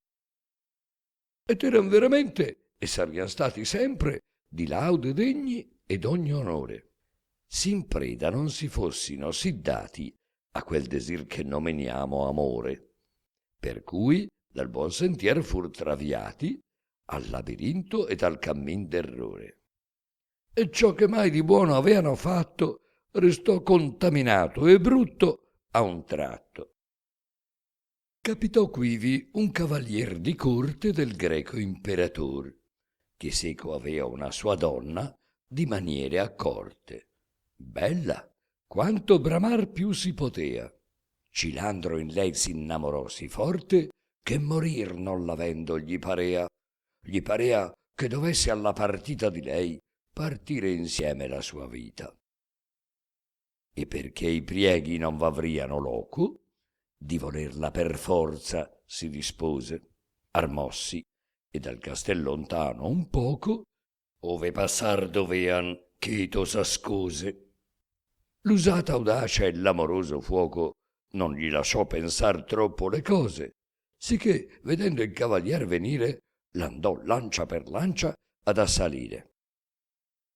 Al primo incontro credea porlo in terra, portar la donna e la vittoria indietro. Ma il cavalier, che mastro era di guerra, lo sbergo gli spezzò come di vetro. Venne la nuova al padre nella terra, che lo fe riportar sopra un feretro, e ritrovando il morto, con gran pianto gli die sepulcro, agli antiqui avi accanto. Né più però né manco si contese l'albergo e l'accoglienza a questo e a quello, perché non men Tanacro era cortese, nemmeno era gentil di suo fratello. L'anno medesimo, di lontan paese, con la moglie, un baron venne al castello. A maraviglia egli gagliardo, ed ella, quanto si possa dir, leggiadra e bella. Né men che bella, onesta e valorosa, e degna veramente d'ogni loda. Il cavalier di stirpe generosa, di tanto ardir quanto più d'altri soda. E ben conviensi a tal valor, che cosa di tanto prezzo e sì eccellente goda. Olindro, il cavalier da lunga villa, la donna nominata era Drusilla. Non men di questa il giovane Tanacro arse, che il suo fratel di quella ardesse, che gli fe gustar fine acerbo e tacro del desiderio ingiusto chi l'hai messe. Non men di lui di violar del sacro e santo ospizio ogni ragione lesse, piuttosto che patir che il duro e forte nuovo desir lo conducesse a morte. Ma perché avea dinanzi agli occhi il tema del suo fratel, che n'era stato morto, pensa di torla in guisa che non tema colindro s'abbia a vendicar del torto. Tosto s'estingue in lui, non pur si scema, quella virtù su che solea star sorto, che non lo sommergean dei vizi l'acque, delle quai sempre al fondo il padre giacque. Con gran silenzio fece quella notte seco raccor da 20 uomini armati, e lontan dal castel, fra certe grotte che si trovan tra via, messe gli agguati. Qui via d'Olindro il dì le strade rotte e chiusi i passi pur da tutti i lati, e benché fe lunga difesa e molta, pur la moglie e la vita gli fu tolta. Ucciso Olindro, ne menò captiva la bella donna, addolorata in guisa, capato alcun restar non volea viva, e di grazia chiede ad essere uccisa. Per morir si gettò giù d'una riva che vi trovò sopra un vallone assisa, e non poté morir, ma con la testa rotta rimase, e tutta fiacca e pesta. Altrimenti Tanacro riportarla a casa non poté che su una bara. Fece con diligenzia medicarla, che perder non volea preda sì cara. E mentre che s'indugia a risanarla, di celebrar le nozze si prepara, ch'aver sì bella donna e sì pudica debbe nome di moglie e non d'amica. Non pensa altro Tanacro, altro non brama, d'altro non cura e d'altro mai non parla. Si vede averla offesa e se ne chiama in colpa, e ciò che può fa ad emendarla, ma tutto è invano. Quanto egli più l'ama, quanto più s'affatica di placarla, tant'ella odia più lui, tanto è più forte, tanto è più ferma in voler porlo a morte. Ma non però quest'odio così ammorza la conoscenza in lei, che non comprenda che se vuol far quanto disegna è forza che simuli ed occulte insidie tenda, e che il desir sotto contraria scorza, il quale sol come Tanacro offenda, vedergli faccia, e che si mostri tolta dal primo amore, e tutto a lui rivolta. Simula il viso pace, ma vendetta chiama il cor dentro, e ad altro non attende. Molte cose rivolge, alcune accetta, altre ne lascia, ed altre in dubbio appende. Le par che quando essa a morir si metta, avrà il suo intento, e quivi al fin s'apprende. E dove meglio può morire o quando, che il suo caro marito vendicando? Ella si mostra tutta lieta e finge di queste nozze aver sommo disio, e ciò che può indugiarle addietro spinge, non che la mostri aver nel cor restio. più dell'altre s'adorna e si dipinge. Olindro al tutto par messo in oblio, ma che sian fatte queste nozze vuole, come nella sua patria far si suole. Non era però ver che questa usanza che dir volea nella sua patria fosse, ma perché lei pensier mai non avanza, che spender possa altrove, imaginosse una bugia, la quale die speranza di far morir chi il suo signor percosse. E disse di voler le nozze a guisa della sua patria, e il modo gli devisa. La vedovella che marito prende deve, prima dicea che a lui sapresse, placar l'alma del morto che la offende, facendo celebrargli offici e messe in remission delle passate emende, nel tempio ove di quel son l'ossa messe, e dato fin ch'al sacrificio sia, alla sposa l'annello sposo dia.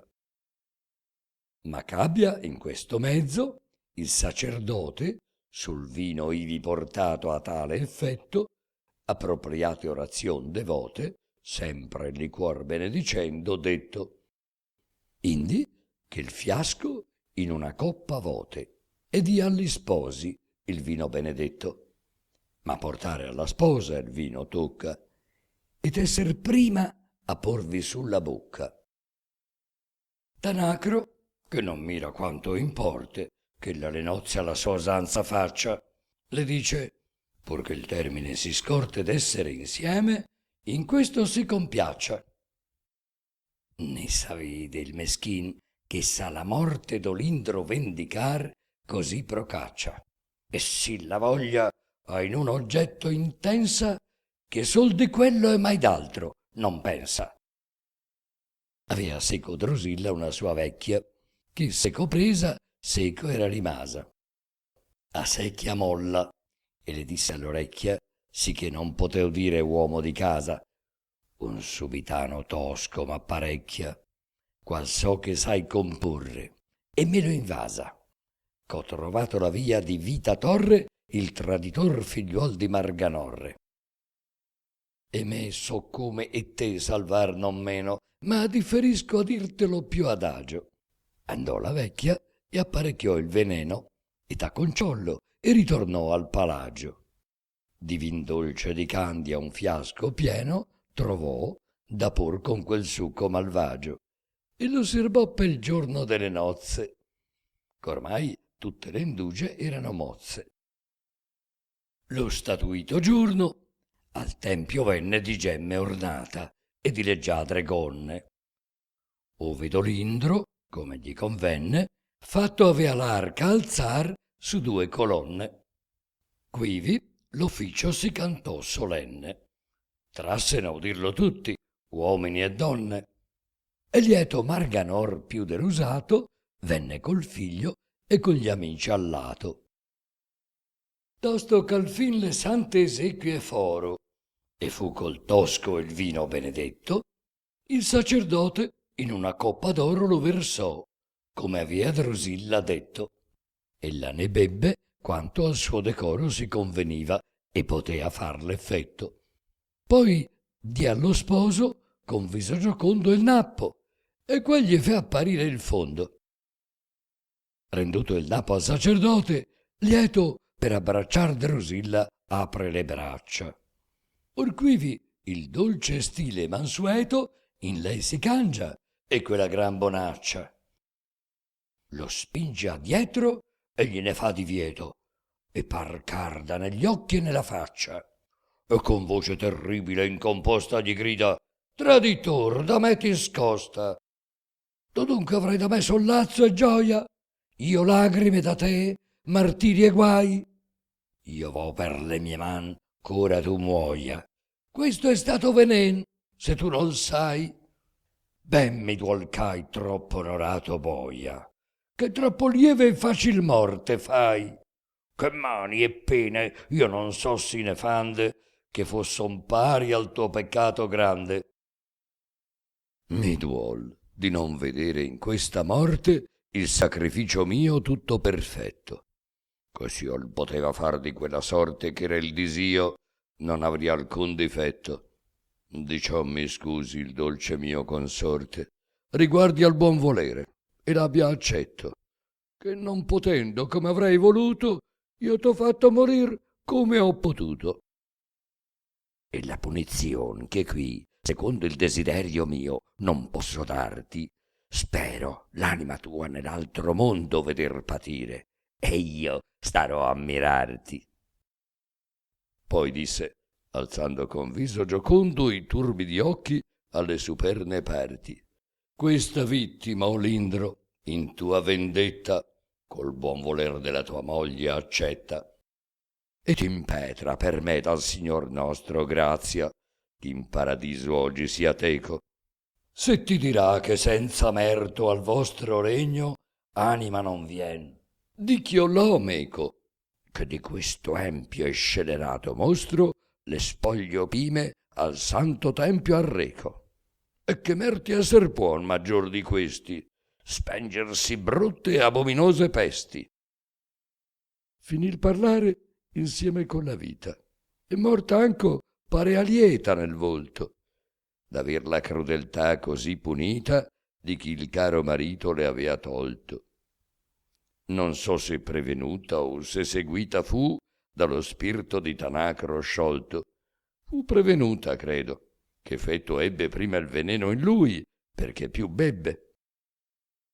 Marganor, che cader vede il figliolo, e poi restar nelle sue braccia estinto, fu per morir con lui, dal grave duolo ch'alla sprovvista lo trafisse vinto. Duo n'ebbe un tempo, or si ritrova solo. Due femmine a quel termine l'han spinto. La morte a l'un da l'una fu causata, e l'altra all'altro di sua man l'ha data. Amor, pietà, sdegno, dolore e tira, disio di morte e di vendetta insieme, quell'infelice e torbo padre aggira, che come il mar che turbi il vento freme. Per vendicarsi va a Drusilla, e mira che di sua vita chiuse l'ore estreme, e come il punge e sferza l'odio ardente, cerca offendere il corpo che non sente. Qual serpe, che nell'asta che la sabbia la tenga fissa, indarno i denti metta, o qual mastin, ch'al ciottolo che gli abbia agitato il viandante, corra in fretta e morda invano con stizza e con rabbia, né se ne voglia andar senza vendetta, tal Marganor, d'ogni mastin, d'ogni angue via più crudel, fa contra il corpo esangue. E poi che per stracciarlo e farne scempio non si sfoga il fellon né disacerba, vien fra le donne di che è pieno il tempio, né più l'una dell'altra ci riserba, ma di noi fa col brando crudo e tempio quel che fa con la falce il villan d'erba. Non vi fu alcun ripar, che in un momento 30 n'uccise e ne ferì ben 100. Egli dalla sua gente e sì temuto, qu'uomo non fu ch'ardisse alzar la testa. Fuggon le donne col popol minuto fuor della chiesa, e chi può uscir non resta.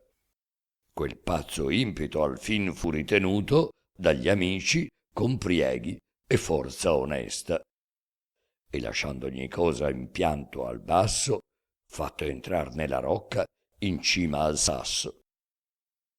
E tuttavia la colera durando, di cacciar tutte per partito prese, poiché gli amici e il popolo pregando, che non ci uccise affatto, gli contese. E quel medesmo dì fe andare un bando che tutte gli sgombrassimo il paese, ed arci qui gli piacque le confine. Misera che al castel più s'avvicina. Dalle mogli così furo i mariti, dalle madri così i figli divisi. S'alcuni sono a noi venire arditi, non sappia già chi Marganor n'avvisi, che di molte gravissime puniti n'ha molti, e molti crudelmente uccisi. A suo castello ha poi fatto una legge di cui peggior non sode né si legge. Ogni donna che trovi nella valle La legge vuol, ch'alcuna pur vi cade, che percuotan con vimini alle spalle e la faccian sgombrar queste contrade. Ma scorciar prima i panni e mostrar falle quel che natura asconde ed onestade. E s'alcuna vi va ch'armata scorta abbia di cavalier, vi resta morta. Quelle ch'hanno per scorta cavalieri son da questo nemico di pietate come vittime tratte ai cimiteri dei morti figli e di sua man scannate. Leva con ignominia arme e destrieri e poi caccia in prigion chi l'ha guidate. E lo può far, che sempre notte e giorno si trova più di 1000 uomini intorno. E dir di più vi voglio ancora, ch'esso, s'alcun ne lascia, vuol che prima giuri sull'ostia sacra che il femineo sesso in odio avrà finché la vita duri. Se perder queste donne, e voi appresso, dunque vi pare, ite a veder quei muri ove alberga il fellone, e fate prova, s'in lui più forza o crudeltà si trova. Così dicendo, le guerriere mosse prima a pietade, e poscia tanto sdegno, che se com'era notte e giorno fosse, sarian corse al castel senza ritegno. La bella compagnia qui vi pososse, e tosto che l'aurora fece segno che dar dovesse al sol loco ogni stella, ripigliò l'arme e si rimesse in sella. Giacendo in atto di partir, s'udiro le strade risonar dietro le spalle d'un lungo calpestio, che gli occhi in giro fece a tutti voltar giù nella valle. E lungi, quanto esser potrebbe un tiro di mano, andare per un istretto calle, vider da forse 20 armati in schiera, di che parte in arcion, parte a piedi era. E che traean con lor sopra un cavallo, donna ch'al viso aver parea molt'anni. A guisa che si mena, un che per fallo, a fuoco o a ceppo o a laccio si condanni. La qual fu, nonostante l'intervallo, tosto riconosciuta al viso e ai panni. La riconobber queste della villa esser la cameriera di Drusilla. La cameriera che con lei fu presa dal rapace Tanacro, come ho detto, e a chi fu di poi data l'impresa di quel venen che fa il crudele effetto. Non era entrata ella con l'altra in chiesa, che di quel che seguì stava in sospetto. Anzi in quel tempo, della villa uscita, ove esser sperò salva, era fuggita. Avuto Marganor poi di lei spia, la qual s'era ridotta in ostericche, non ha cessato mai di cercar via come in malabbia, acciò la bruci o impicche. E finalmente l'avariziaria, mossa da doni e da proferte ricche, ha fatto con baron, ch'assicurata l'avea in sua terra, a Marganor l'ha data. E mandatagliela fino a Costanza, sopra un somier, come la merce s'usa, legata e stretta, e tolto le possanza di far parole, e in una cassa chiusa. Onde poi questa gente, là, ad instanza dell'uom ch'ogni pietade da sé esclusa, quivi condotta, con disegno ch'abbia all'empio a sfogar sopra di lei sua rabbia. Come il gran fiume che di Veslo esce, quanto più innanzi e verso il mar discende, e che con lui l'Ambra e Ticin si mesce, e Tadda e gli altri onde tributo prende, tanto più altiero e impetuoso cresce, così Rugger, quanto più colpe intende di Marganor, così le due guerriere se gli fan contra più sdegnose e fiere. E le fur d'odio, e le fur d'ira tanta contra il crudel, per tante colpe accese, che di punirlo, malgrado di quanta gente egli avea, conclusion si prese. Ma dagli presta morte troppo santa pena lor parve, e indegna a tante offese, ed era meglio fargliela sentire fra strazio prolungandola e martire. Ma prima liberar la donna è onesto, che sia condotta da quei birri a morte. Lentar di briglia, col calcagno presto, fece a presti destrier far le vie corte.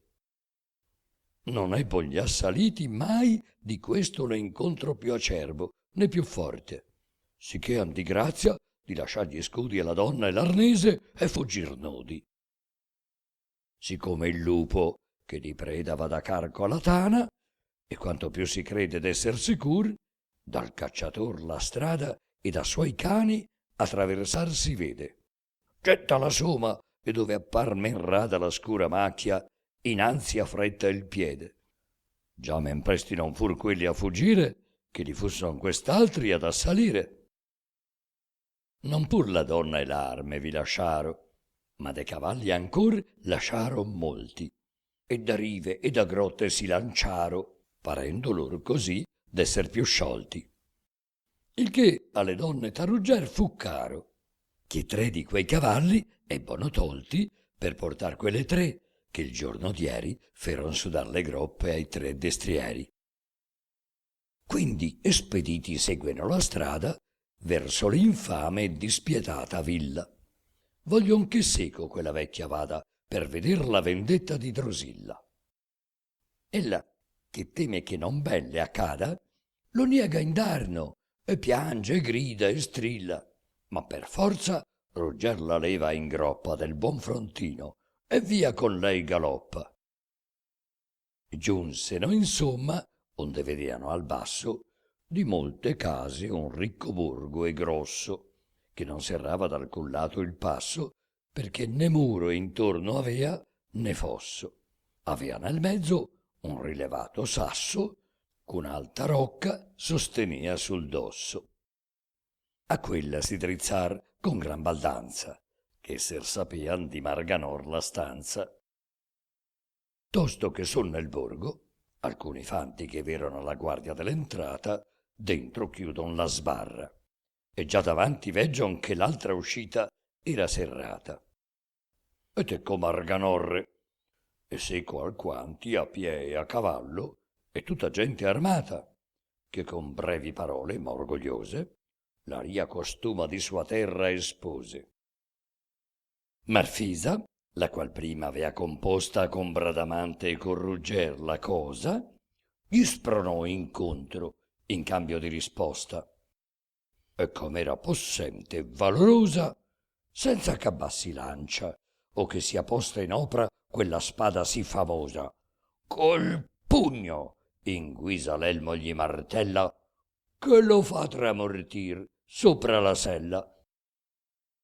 Con Marfisa, la giovane di Francia, spinge un tempo il destrier, né Rugger resta, ma con tanto valor corre la lancia che 6, senza levarsela di resta, n'uccide, uno ferito nella pancia, 2 nel petto, un nel collo, un nella testa. Nel sesto che fuggia, l'asta si roppe, che entrò alle schene e riuscì alle poppe. La figliola d'Amon, quanti ne tocca con la sua lancia d'or, tanti n'a terra. Fulmine par che il cielo ardente scocca, che ciò che incontra spezza e getta a terra. Il popol sgombra, chi verso la rocca, chi verso il piano. Altri si chiude e serra, chi nelle chiese e chi nelle sue case. Né fuor che morti in piazza uomo rimase. Marfisa Marganorre avea legato intanto con le man dietro alle rene, ed alla vecchia di Drusilla dato, ch'appagata e contenta se ne tiene. D'arder quel borgo poi fu ragionato, sa penitenzia del suo error non viene. Levi la leggeria di Marganorre e questa accetti ch'essa vi vuol porre. Non fu già ad ottener questo fatica, che quella gente, oltre al timor c'avea che più faccia Marfisa che non dica, c'uccider tutti et a bruciar volea, di Marganorre affatto era nemica e della legge sua crudele e rea. Ma al popolo facea come i più fanno, c'ubbidiscon più a quei che più in odio hanno. Però che l'un dell'altro non si fida e non ardisce conferir sua voglia, lo lascian ch'un bandisca, un altro uccida, a quell'avere, a questo l'onor toglia. Ma il cor che tace qui su nel ciel grida, finché Dio e santi alla vendetta invoglia, la qual se ben tarda a venir, compensa l'indugio poi con punizione immensa. Or quella turba d'ira ed odio pregna, coi fatti e con maldir cerca vendetta. Com'è un proverbio, ognun corre a far legna all'arbore che il vento in terra getta. Sia Marganorre esempio di chi regna, che chi malopra male al fine aspetta. Di vederlo punire dai suoi nefandi peccati avean piacer piccioli e grandi. Molti a chi fur le mogli, o le sorelle, o le figlie, o le madri, da lui morte, non più celando l'animo ribelle, correan per dargli di lor mal la morte, e con fatica lo difeser quelle magnanime guerriere e rugger forte, che disegnato avean farlo morire d'affanno, di disagio e di martire. A quella vecchia, che l'odiava quanto femina odiare alcun nemico possa, nudo in mano l'odier, legato tanto che non si scioglierà per una scossa. Ed ella, per vendetta del suo pianto, gli andò facendo la persona russa con un stimulo aguzzo, con villano che quivi si trovò le pose in mano. La messaggera e le sue giovani anco, che quell'onta non son mai per scordarsi, non sanno più a tener le mani al fianco, nemmeno che la vecchia a vendicarsi. Ma sia il desir d'offenderlo, che manco viene il potere, e pur vorrian sfogarsi. Chi con sassi il percuote, chi con l'unge, altra lo morde, altra con gli aghi il punge. Come torrente, che superbo faccia lunga pioggia talvolta, o nievi sciolte, va ruinoso e giù dai monti caccia gli arbori, e i sassi, e i campi, e le ricolte. Vien tempo poi che l'orgogliosa faccia gli cade, e sì le forze gli son tolte, qu'un fanciullo, una femina, per tutto passar lo puote, e spesso a piede asciutto. Così già fu che Marganorre intorno fece tremar dovunque odiasi il nome. Or venuto è chi gli ha spezzato il corno di tanto orgoglio, e sì le forze d'ome, che gli puon far sino ai bambini scorno, chi pelargli la barba e chi le chiome. Quindi ruggero le donzelle il passo alla rocca voltar, ch'era sul sasso. La die senza contrasto in poter loro chi v'era dentro, e così i ricchi arnesi, che in parte messi a sacco, in parte foro dati ad Ullania e da compagni offesi. Ricovrato vi fu lo scudo d'oro e quei 3 re che avea il tiranno presi, li quai venendo quivi, come parmi d'avervi detto, erano a pie senz'armi. Perché dal dì che fur tolti di sella da Bradamante, a pie sempre eran iti, senz'arme, in compagnia della donzella, la qual venia da sì lontani liti. Non so se meglio o peggio fu di quella che di lor armi non fusson guerniti. Era ben meglio esser da lor difesa, ma peggio assai se ne perdea l'impresa, perché stata saria, come eran tutte quelle ch'armate avean secole scorte, al cimitero misere condutte dei 2 fratelli e in sacrificio morte. Gli è pur men che morir, mostrar le brutte disoneste parti duro e forte. E sempre questo ogni altro obbrobrio a morza il poter dir che le sia fatto a forza.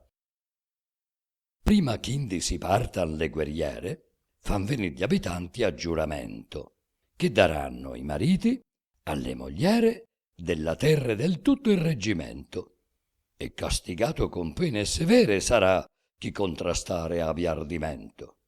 Insomma, quel ch'altrove è del marito, chi sia qui della moglie è statuito.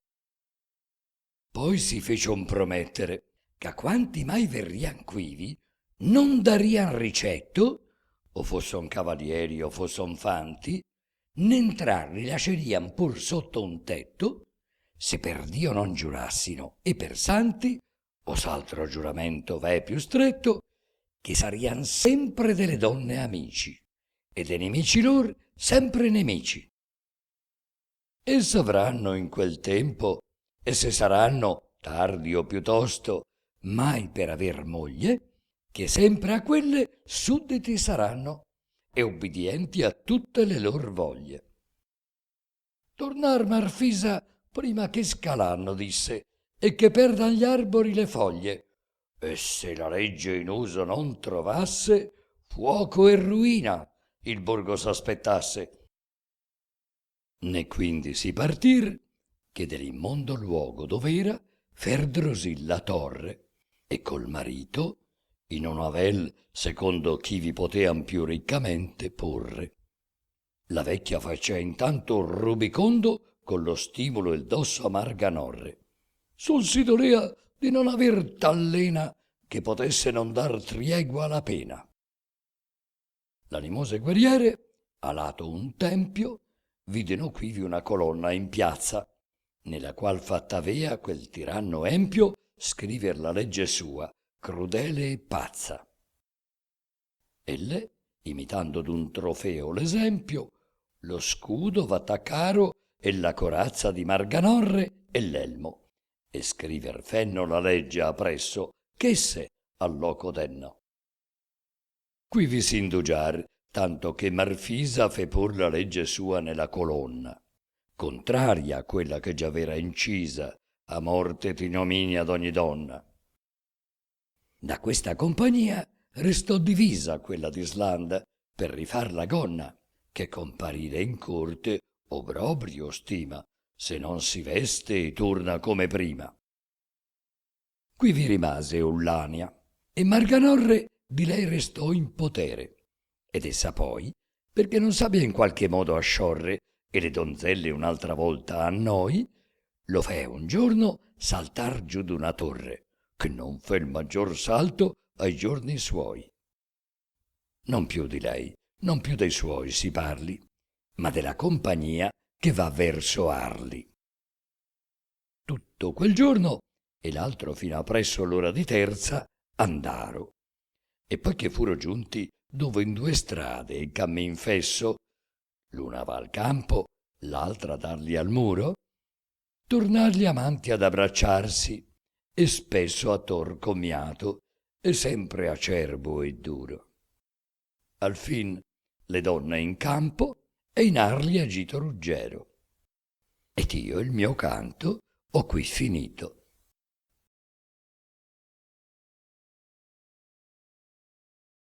Grazie per aver ascoltato con noi.